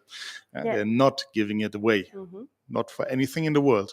So You can't get around that. So, but how do you explain to your clients that it is still valid, even if you're not getting that data at any cost?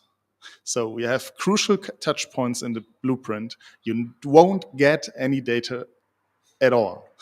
So how do you explain that to them? How do you sell that lack of intelligence? I have no experience with that we really don't have the data, but I think you should have the conversation because you're all working together to one goal, I think. No. No? That's interesting as well. No, it's like, for example, if you're an insurance company, you are not the only one selling the insurance. So there are makler, so third parties that selling the insurance to the and they are hoarding their data because we all know how valuable such data is, right? So and there's a significant problem, and it's growing, right? Like all the online comparison portals where you can get all your things, and they are hoarding the data too, and they're having massive impact on the journeys. Everybody is seeing that, and they are losing the control of the initial part of the journey, and everybody is feeling that, and nobody has really an idea how to change that. It sounds like you need something from them, but do they Yes. need something from you as well? That's kind of trying to figure out what could be the deal, right? Yeah. Okay? This would be the question if you found something. Of course, they're not going to give you their data if there's nothing in return, probably. And are they working on that data as well, or are they like within the third company? I don't know. You don't know? Okay. They didn't hire me. Okay, yeah. Oh, the microphone has to be passed. Yeah, so basically it means that the whole journey of like one user touches, I think, one of your company in a part of the journey, and in somewhere in the journey, in the beginning or in the end, it will touch another company as well, the third party. But eventually, it's a whole customer journey that you're trying to optimize. I'm just wondering if the goal is aligned between you and the other, like the third party tools, to optimize the whole journey. Is that already in vision, or how do you see that? If the third party that is selling the insurance is a comparison portal, they're selling insurances for many different companies, and they want to make the sale, not necessarily selling your insurance. So there's a strategic conflict that can't be solved. That might make it hard as well. Yeah. So of course they need products that they can sell, but it's part of the thing that they have the control over that, and they don't want to give up the control because all they have is the service excellence, that it is easy to book the product from them because it's a little bit more expensive. So they are hoarding that, and that's one of the interesting questions, especially in these where you have virtual products that are not tangible, that you not can take home or something. Yeah. One more reply. Okay, then maybe in your case, it could be still very valuable to know, like from, let's say, the customers on the website that you're designing, to still know which percentage of customer actually came from that third-party tool. Is it from a comparison via other insurances, or is it some other entrance they had into your product? Already, I think then the service blueprint of the journey is somehow smaller, and there's still a loop maybe in the beginning you cannot fill in. But I guess it's still very valuable to know that information to start off, and maybe have the conversation with the third party eventually.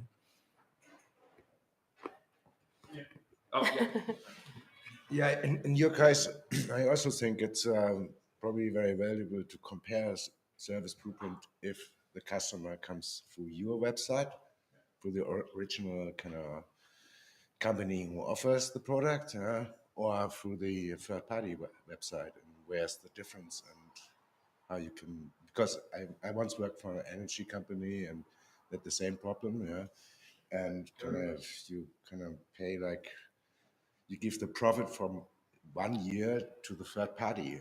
After 1 year, you start making money, and so I think that's where you can have a closer look at. I think there's one more comment over there.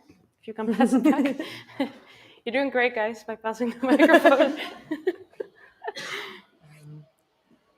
I don't really understand your problem with the third-party thing.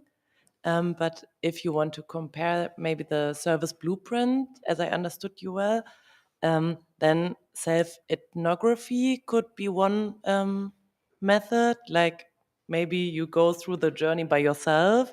Okay, yeah, it's not optimal, but yeah, you can also test it with with a few people maybe and go through the journey. It's the difference between quantitative research and qualitative research.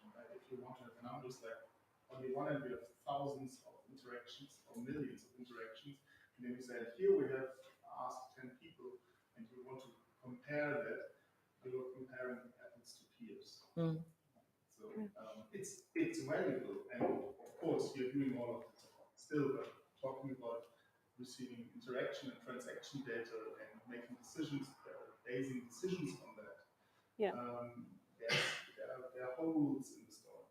In an ideal situation, you would have both, because you know how many people go through something and what the reasoning or what they are thinking, what emotions they go through. So you really would like both indeed, but it might be a good bridge to all the types of data you could use. We had made a little sum up of all kind of analysis or methods you could use to validate your service blueprint. Yeah. So if you don't have certain data, you can always look at what you could do. There's a lot of possibilities. Yes. Yep. All right. I think that's it. Thank you very much. We would like to meet you later on today or online. Thank you very much for being here.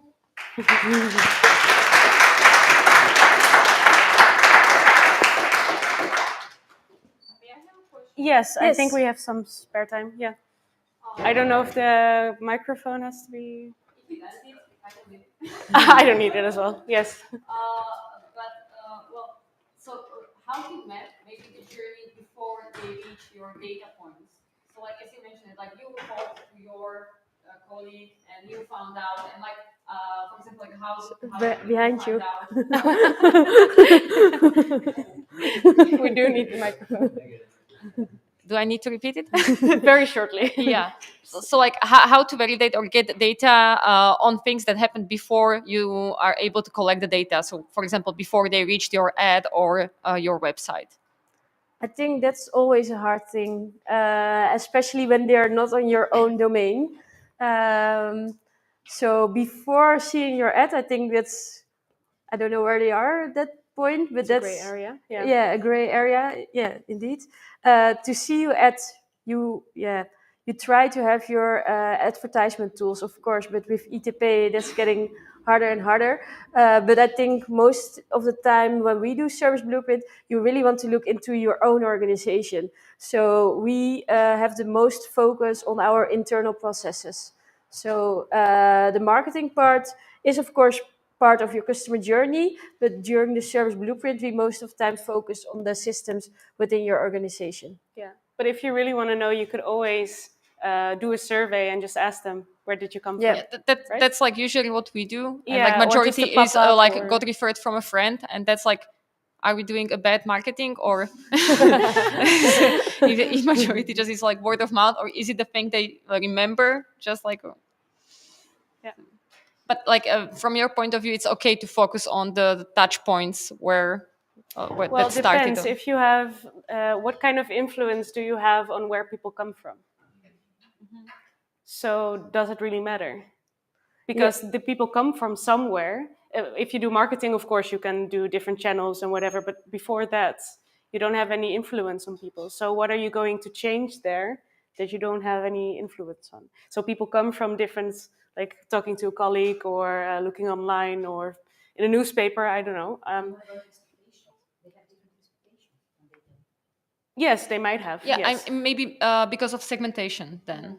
Yeah. I think it's also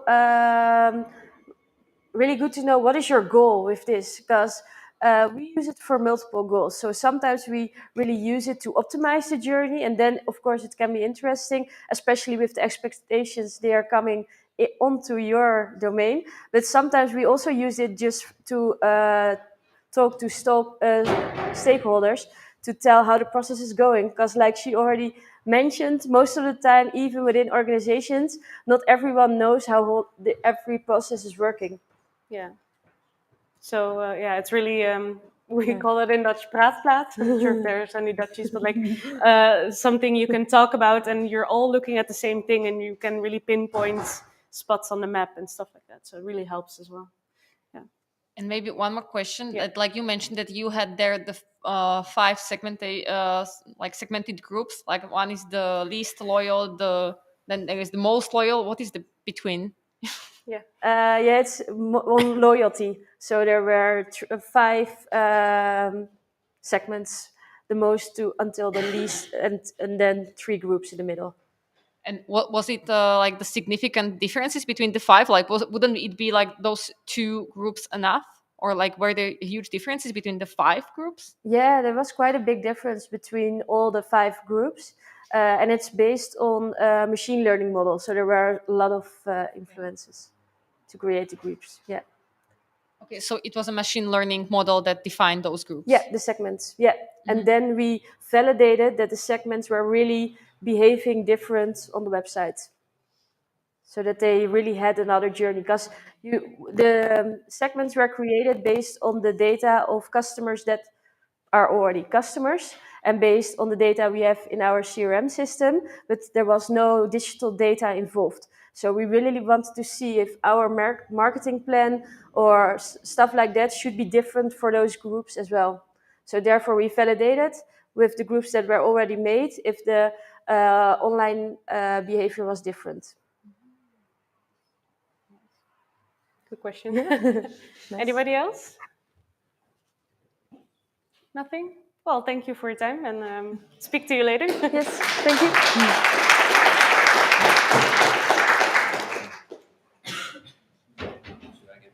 Yeah.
Okay. So, good afternoon, everyone. And I just want to mention, because it used to be like a presentation from the organization, but they are not here. They are recording this session, what makes me a little bit nervous because I know that it's online. So hi to the who is watching online. And yeah, so I'm gonna start, and I'm gonna talk about what makes a good data visualization. And but let me just talk a little about me. I'm from Brazil, so oi in Portuguese, and I'm Simone. My background is in architecture, and I started my career as a UX designer about 3 years ago.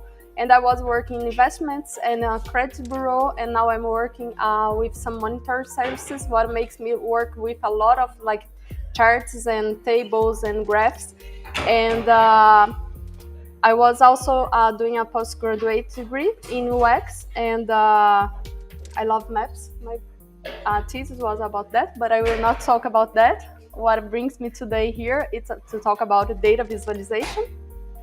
And basically, let's go to the topic. So data visualization is a communication tool that is used to communicate data clearly and efficiently. And the learning, what I want to help you is to improve the graphs and charts in presentations and how you present data and how you communicate with data. And because it's useless if you do like data visualization without clearly communicating with your target audience. And the agenda, it's a lot of topics. This was a presentation that I did only twice in Brazil, and it was 1 hour. I will try to do as short as possible.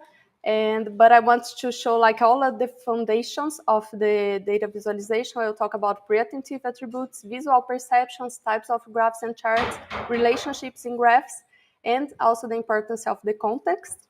But before we start, I have a question. And I'm gonna show a lot of numbers there, and I'm gonna ask you, all of you, to count. Maybe you already saw this, but count how many times you see the number 5. And it's kind of a competition. When you count, you can just shout out like the number, and we would like to win. So, are you ready? Okay.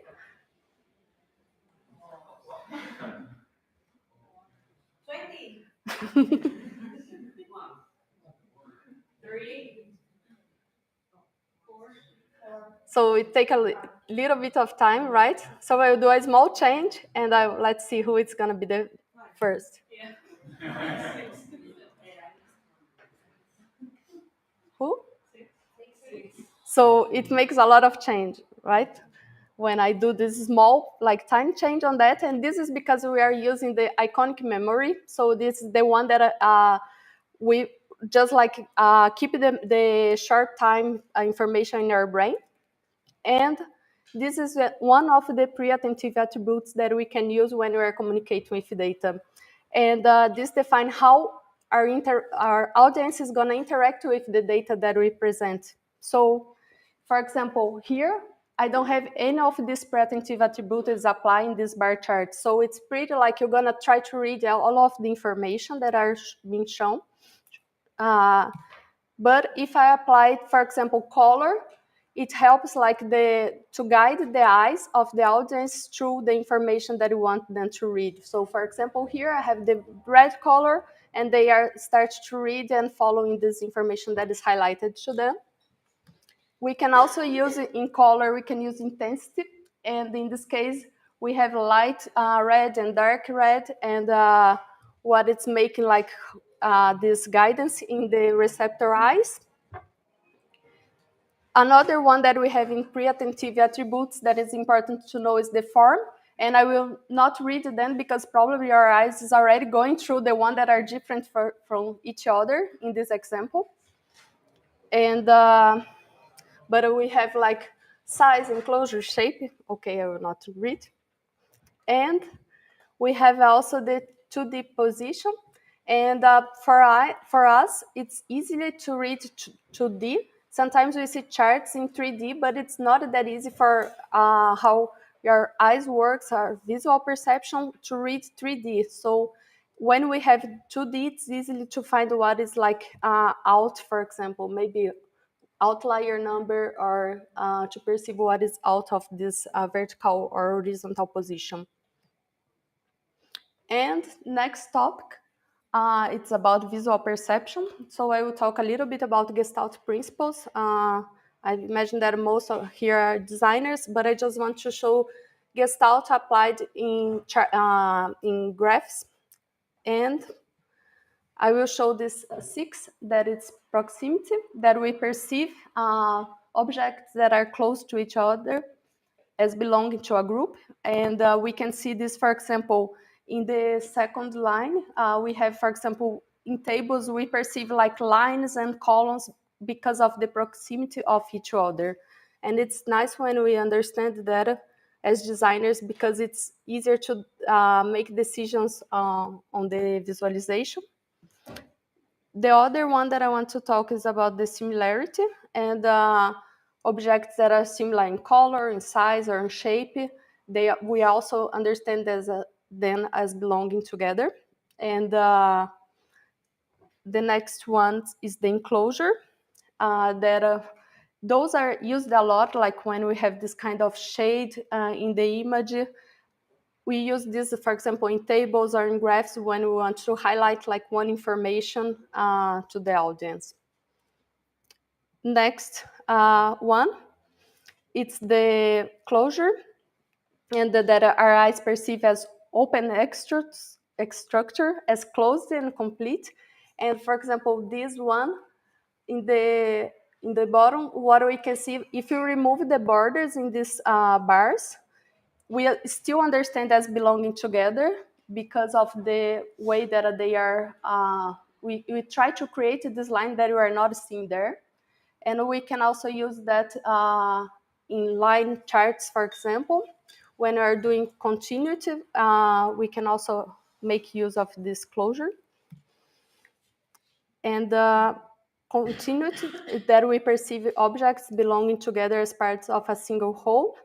If they're aligned with one another. What I like to show in this one, it's, for example, if you remove the vertical axis in that first example, we still understand like as a line. We still, like our eyes is still creating this line. And the last one is the connection. And the connection basically when we're connecting like points or like we create a curve, you perceive this like as part of a group. And this is used a lot in line chart, for example, and data points. And I want to show one example here that we have all of these Gestalt principles applied in this chart. So we can see, for example, proximity, also, for example, in the data labels, how they are near to each other, that we are perceiving them as belonging together. We have this enclosure in this light gray showing the forecast. We can see that part of the forecast also our eyes creating this continuity in the line. And next topic about that, I'm gonna put all of this together. I'm gonna connect one part to the other. I know it's a lot, I know it's 5 and we are tired, but I hope it helps. And okay, so about type of charts and graphs and charts. Sometimes, for example, when we are designing and we have like libraries with a lot of charts and options to decide, and it's so hard to decide. But when we go through the some books about this topic, there are 2 authors that I like a lot. That is Stefan Fiel and Colin Flick, and they say that basically we need to learn only about those charts that we can use to communicate most part of the information when we're presenting data.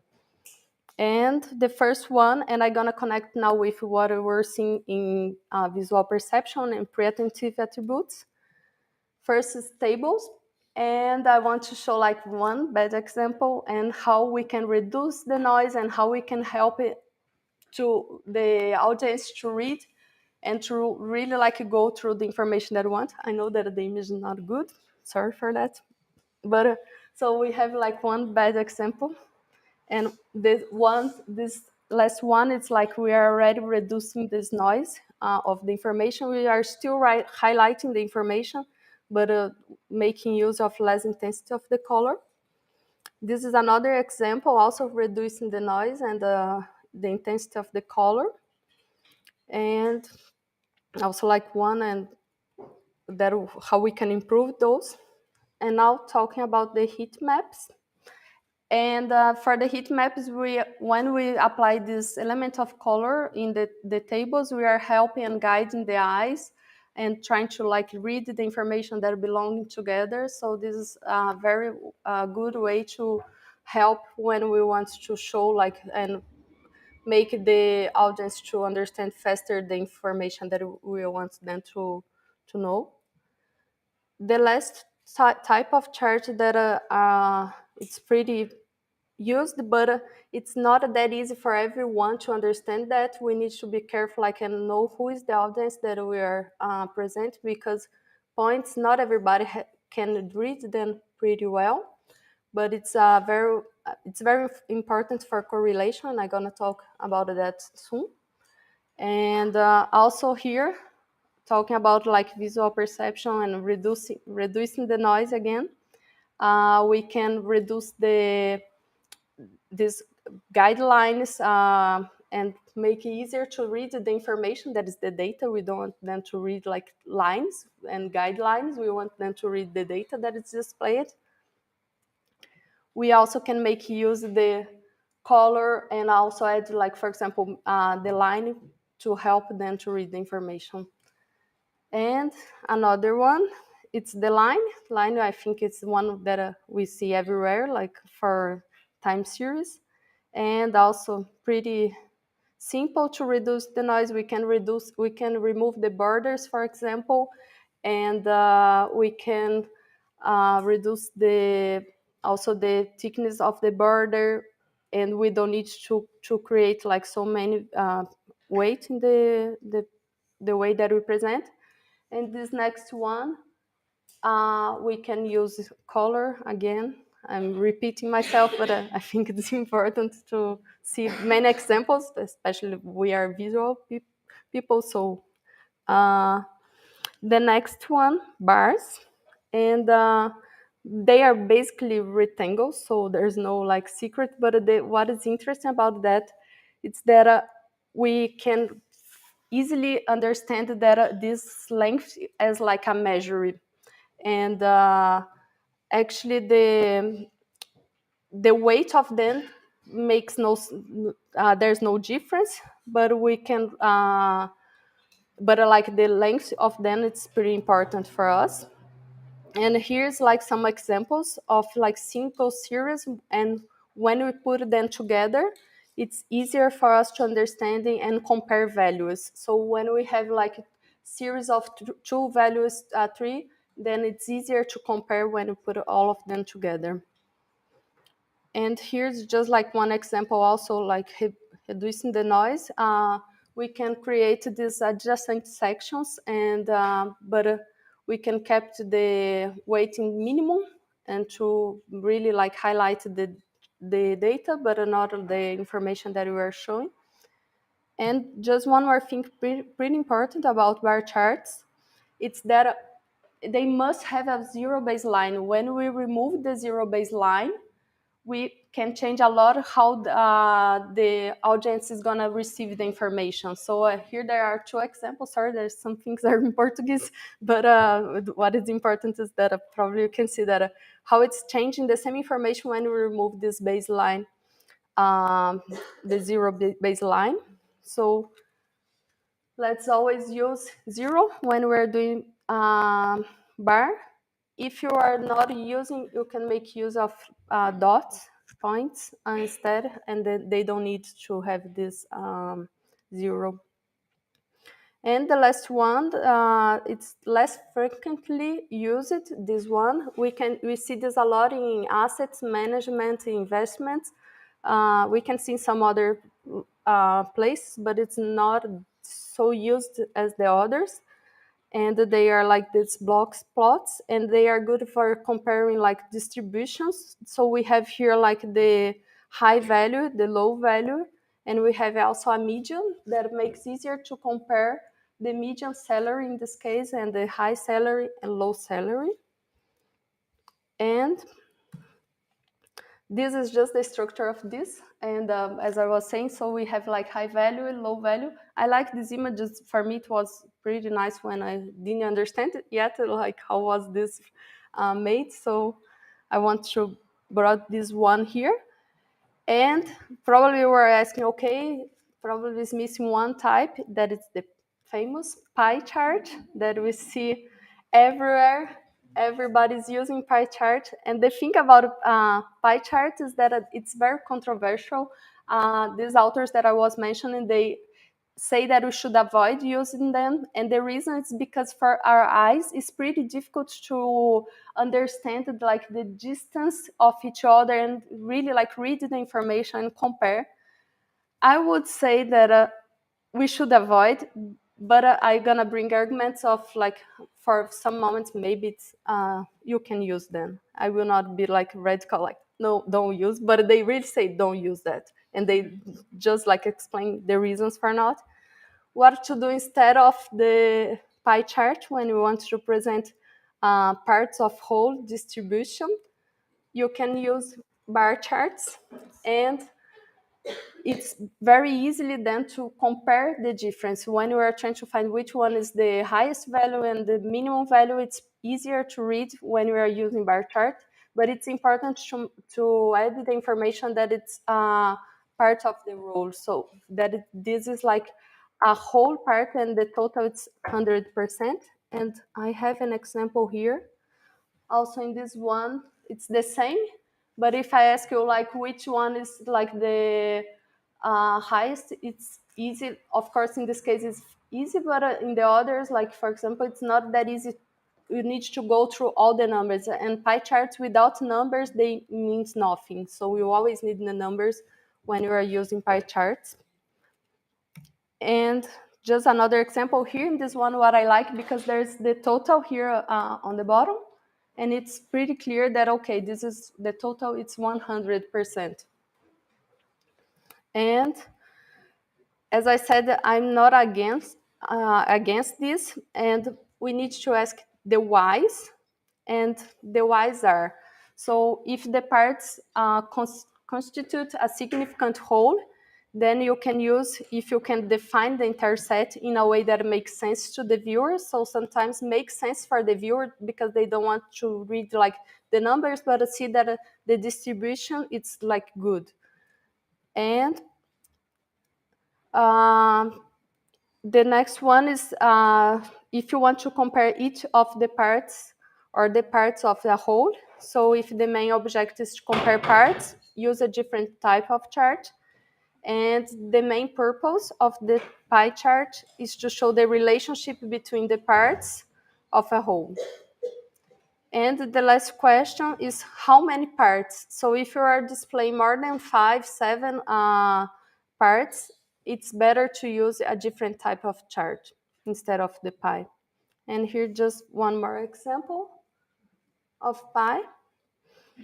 And basically, I was showing them some charts, some graphs, and some tables, and when to use each one. Tables, they are good for like when you are looking individual values, when you are like trying to compare different unit of measure, and if both like details like and summarized values are included. And for graphs, if the message is contained in the shape of values. So for graphs, it's pretty good for seeing trends, patterns, and exceptions, for example. And the display will be used to reveal relationship among whole sets of values. What makes me go to the next topic, and I know that's a lot, sorry, but it's pretty important to talk about all of them. The next is relationship in graphs. This one, I will say that for us, like who is work as a designer, we don't need to know by heart all of this, but it's important to know that they exist, and then I'm gonna show what I do when I need to decide which one.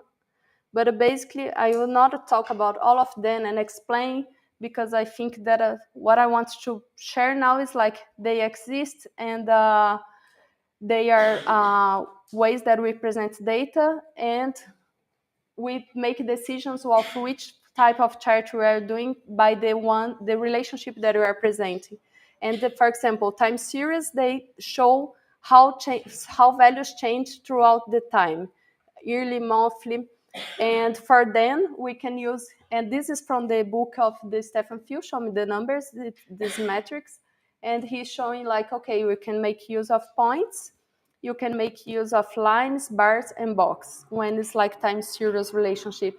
Something that is also nice when you're trying to understand which kind of relation you are presenting, you can create phrases. You can create sentences. For example, I want to see how this value is changing throughout the time. And then you know, oh, I need to use a time series chart. So there are like words that you can use to identify which relationship is for each chart. The next one is ranking, and it's one pretty easy to understand. It's values ordered by size, so descendant or ascending. And we use points, bars, and boxes. And the next one, parts to whole. It's gonna be 9, and this is the third. Parts to whole is the famous one that people use, pie charts. And as I was saying, we can make use of bars, and we can make use of lines sometimes when we're showing the information changing over time. So if we're showing just the distribution, we can use the bars. And the next one is deviation, and the difference between a reference point or expected value and actual values. So it's very used to identify outliers, for example, or discrepancies in data. The next is distribution. So we display how data is spread out or distributed across different values or categories. And it can provide insights of frequency or maybe range or shape of data, for example. And here also you can see like the ones that are used. I don't know those by heart, as I said. And correlation. So correlation, there's something interesting. We can show mostly, as I was mentioning before, we use scatter plots. So we use points to show correlation. Another way to present correlation is when we use table lengths. Table lengths are basically 2 bar charts side by side, and we can see like if it's decreasing or increasing, you can see the correlation of them and compare. And geospatial relationship, those are like maps. When we see this a lot, like for example, we have a map of Germany and we have the colors in the States, and like the use of heat maps. This is like one way when one type of relationship. And the last one is the most simple one, that is nominal comparison. It's similar ranking, but the difference is that we are not sorting them by ascendant or descendant, because sometimes we just read like the information as they are. For example, we are used to read like north, west, south, and east. Thank you. In this way, so we don't change like the order, we just like keep it like it is.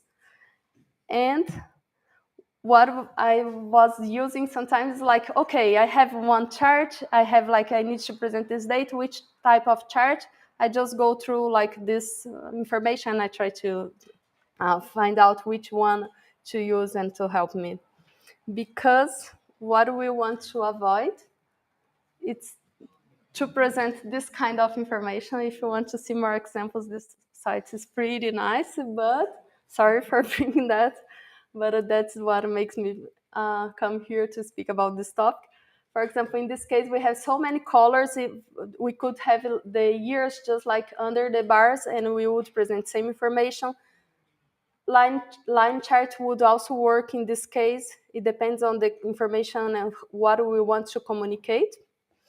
And I also want to show how the visualization, understand about visualization is important, because we can lead to misinterpretation. For example, in this case, you can see like 4,000 under 2000, and it's like totally used like a misuse of data.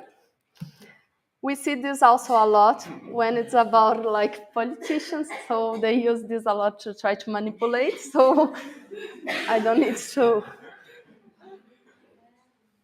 But as you can see, like 14 is somehow less than 9, and it's pretty much 60%. So, and also how media are manipulating us sometimes. The use of color, they use how they change the information there, because before it was unfavorable, then they were changing also, like, and they are trying to just manipulate information.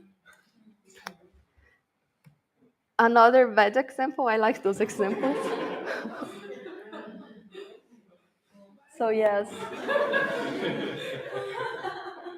It takes a little bit of time sometimes to understand like what is happening. Okay, there's another one like that.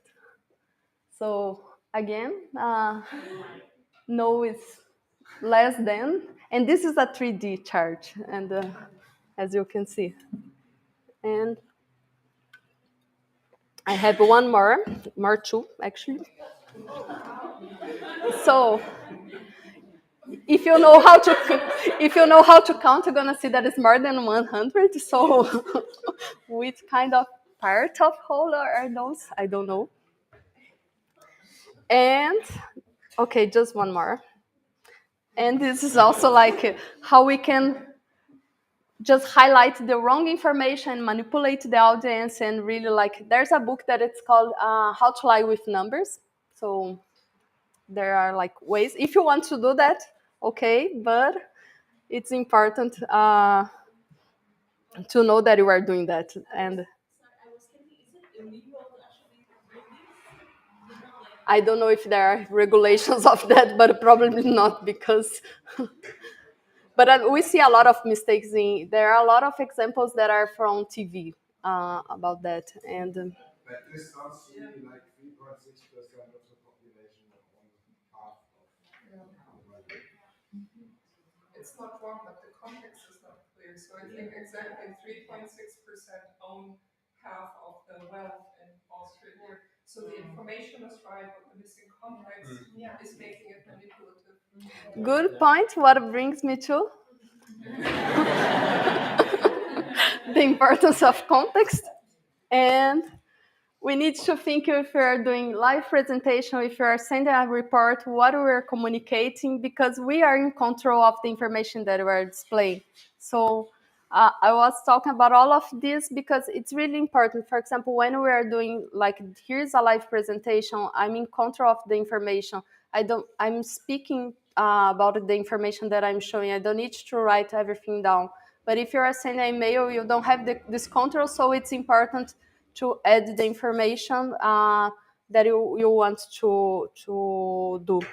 And you can make some questions, like you can ask what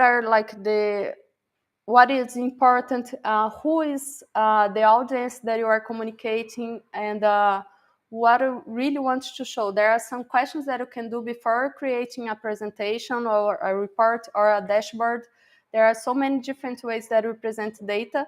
And that's why I was showing this, like how to think about relationships and graphs, because it's like there's no right and wrong. It depends on, always like designers, it depends, but it depends on who is the audience and what you want to communicate and how you want to communicate. And also something about context is that there are two ways to process information. We have exploratory, and exploratory is when we are trying to get familiar with the data. Like sometimes we have like a bunch of data, and Cole, I added this image because she says that the exploratory is when you are trying to find pure in oysters. So you are really trying to find like what is important information. And we have then the explanatory. Explanatory is when we want to really show to the audience something specific that we want to communicate. So what a data scientist mostly they do, it's like exploratory. In my case, for example, as designer, what I'm doing a lot is more like explanatory. I'm trying to help them to present the information to the audience and trying to understand and do this bridge of the data and the users. And so to sum up, then what makes good data visualization basically is the combination of design, that it's like we were talking about then visual perception, pre-attentive attributes, and also we need to try to find this balance between, I think it's not good to read, sorry, and the balance between form and function. So it's really important that, and then we have then the function that it's like it needs to be like precise, readable, and really clear. Sometimes we see a lot of those charts, they looks nice, but maybe they are not like communicating well the information. And the last one, that it's data. And so we close this diagram, and because with data, because we need to pay attention on the data that we are showing and how we are presenting, like how we are collecting and also analyzing the data. That's why I was showing like the exploratory and explanatory, because it's really important. Sometimes we can, if we're not like analyzing data and collect and organize and cleaning up the data, we maybe can also make some mistakes. And I like this quote that is, there are 3 kinds of lies, and statistics, because, well, I was showing some examples. And I want to show some books that I like a lot about this topic. Show Me the Numbers from Stefan Field. This metrics that I was presenting is from this book, and it's pretty nice. And another one, this information dashboard design. It has a little bit same content, but more focused in dashboards. For who is working with dashboards, I like this one a lot. And Storytelling with Data. Oh, sorry, it's in Portuguese, but Storytelling with Data from Konaflix. It's a very, very, if you don't know this book, I really recommend. Maybe some people already know this, but it's a very nice book, and it's easy to read, and it shows a lot of information about this topic. And yeah, it's one that I would recommend. I have another one that it's good charts that are pretty good, and there are a lot of books related to this topic.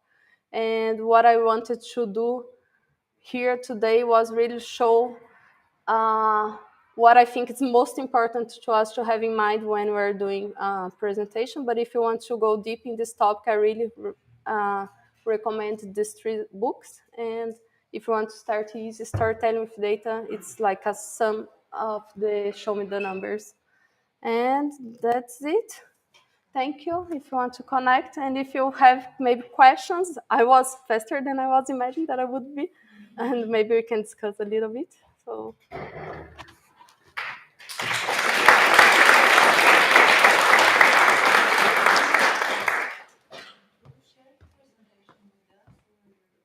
I can share the presentation, yes. Just write me on LinkedIn and I can share the presentation, yes.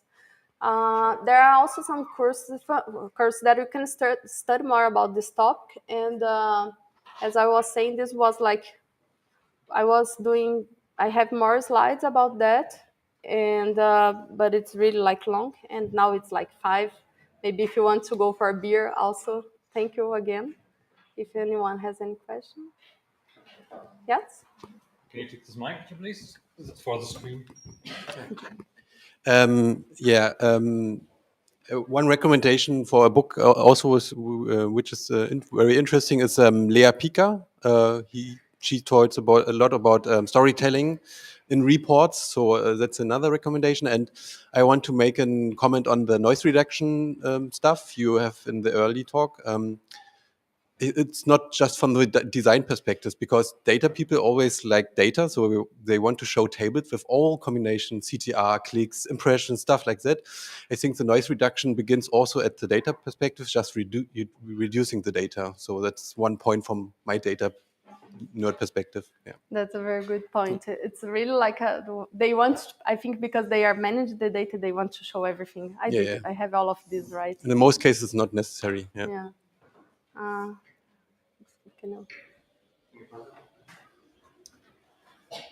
Many thanks for the talk. My question is, you showed us all these different dimensions like shapes, colors, and so on. From your experience, what would you say or recommend? How many dimensions can you combine to make a chart readable, understandable? Like, is it 2 dimensions or 5 dimensions, or I don't know? So I think it depends on what you are trying to communicate. There's like, for example, because for the shapes, for example, you'd use more like instead of like in the plots, in the dots, we would use, for example, squares or rectangles. And but for about the others, they are more like about how we perceive the information, right? So what I always like to do is getting this, try to create this phrase of what is the information that I want to show, and see which kind of relation I'm presenting, and then I go through, okay, with this I can, and then sometimes I try with the data, because I think it's the easiest way, and you should try also test with if you can test with the user, we test how fast they read the information. And then we can try to do that to the side also, So it would sometimes make more sense to separate the data and make maybe 2 or 3 charts. Yes. And then you because it's easier to understand instead of, put it all in one. And yes, I think it depends if you need, this is more, I would say it's going more to storytelling with data, right? Like how we are communicating and what is the history that we want to say with the data. Yeah. Thank you. Here. I mean, one probably very obvious further book recommendation is kind of like the OG of data visualization is Edward Tufte, which I can highly recommend for everybody who wants to dive deeper into like a whole series of books on data visualization. And the other point is a little bit of my personal concern, because I always want to be better with data visualization. I don't always have the time, because it's not the core part of my role, and there are specialists that are really, really good at it.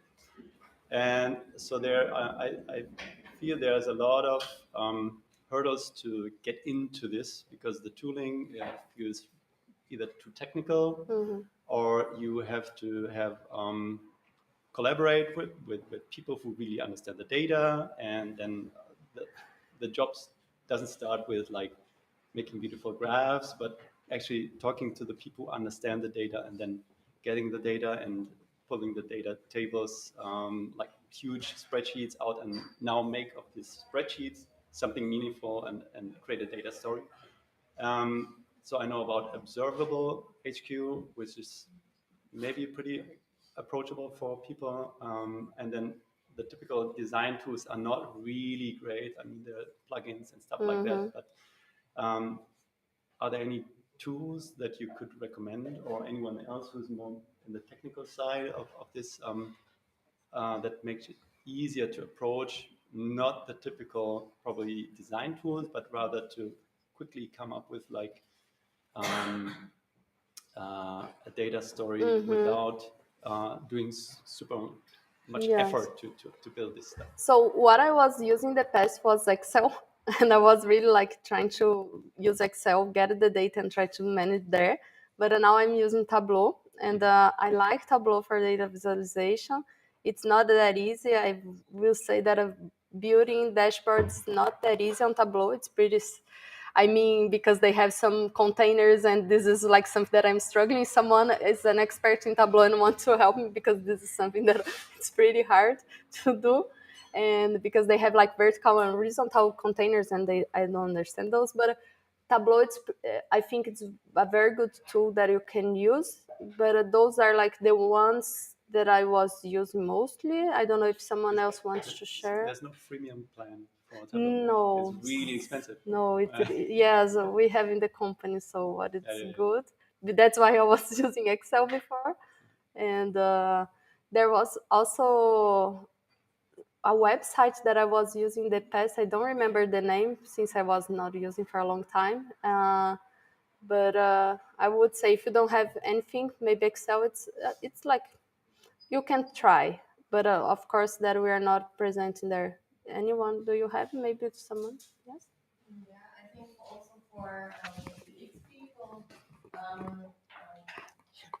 research repositories that show you the data of the insights and visualize what's where is the problem and what's the main insight you should focus on and maybe also prioritize is something like Dovetail or something in that direction. So it's for our business, I think it's very, very useful to use these tools that show you the data that you fill in with user research and so on. Yes, I totally agree.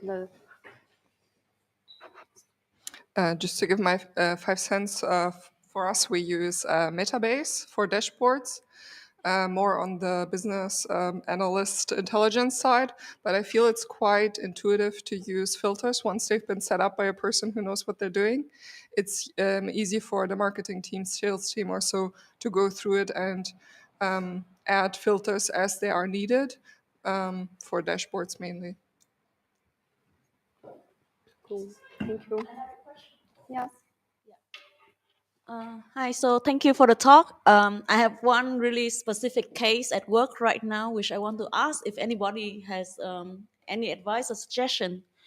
So I guess in the basically this, in the talk, it is about how do we represent and visualize data, which means that at the point of this representation, we kind of know which story you want to tell for which user, let's say. So we already know, assuming like, I think in this case, we already know which user we are talking to and which story we want to tell. My use case at work we have right now is we are building dashboards, but the same dashboard might be used by different users. And they are looking for different numbers in these dashboards, let's say. So how do we then approach this problem if you are knowing that one design is being viewed by so many different users? Like there's operators, there's process engineers, and there's management. And the same data, the same numbers. Yes. Yeah.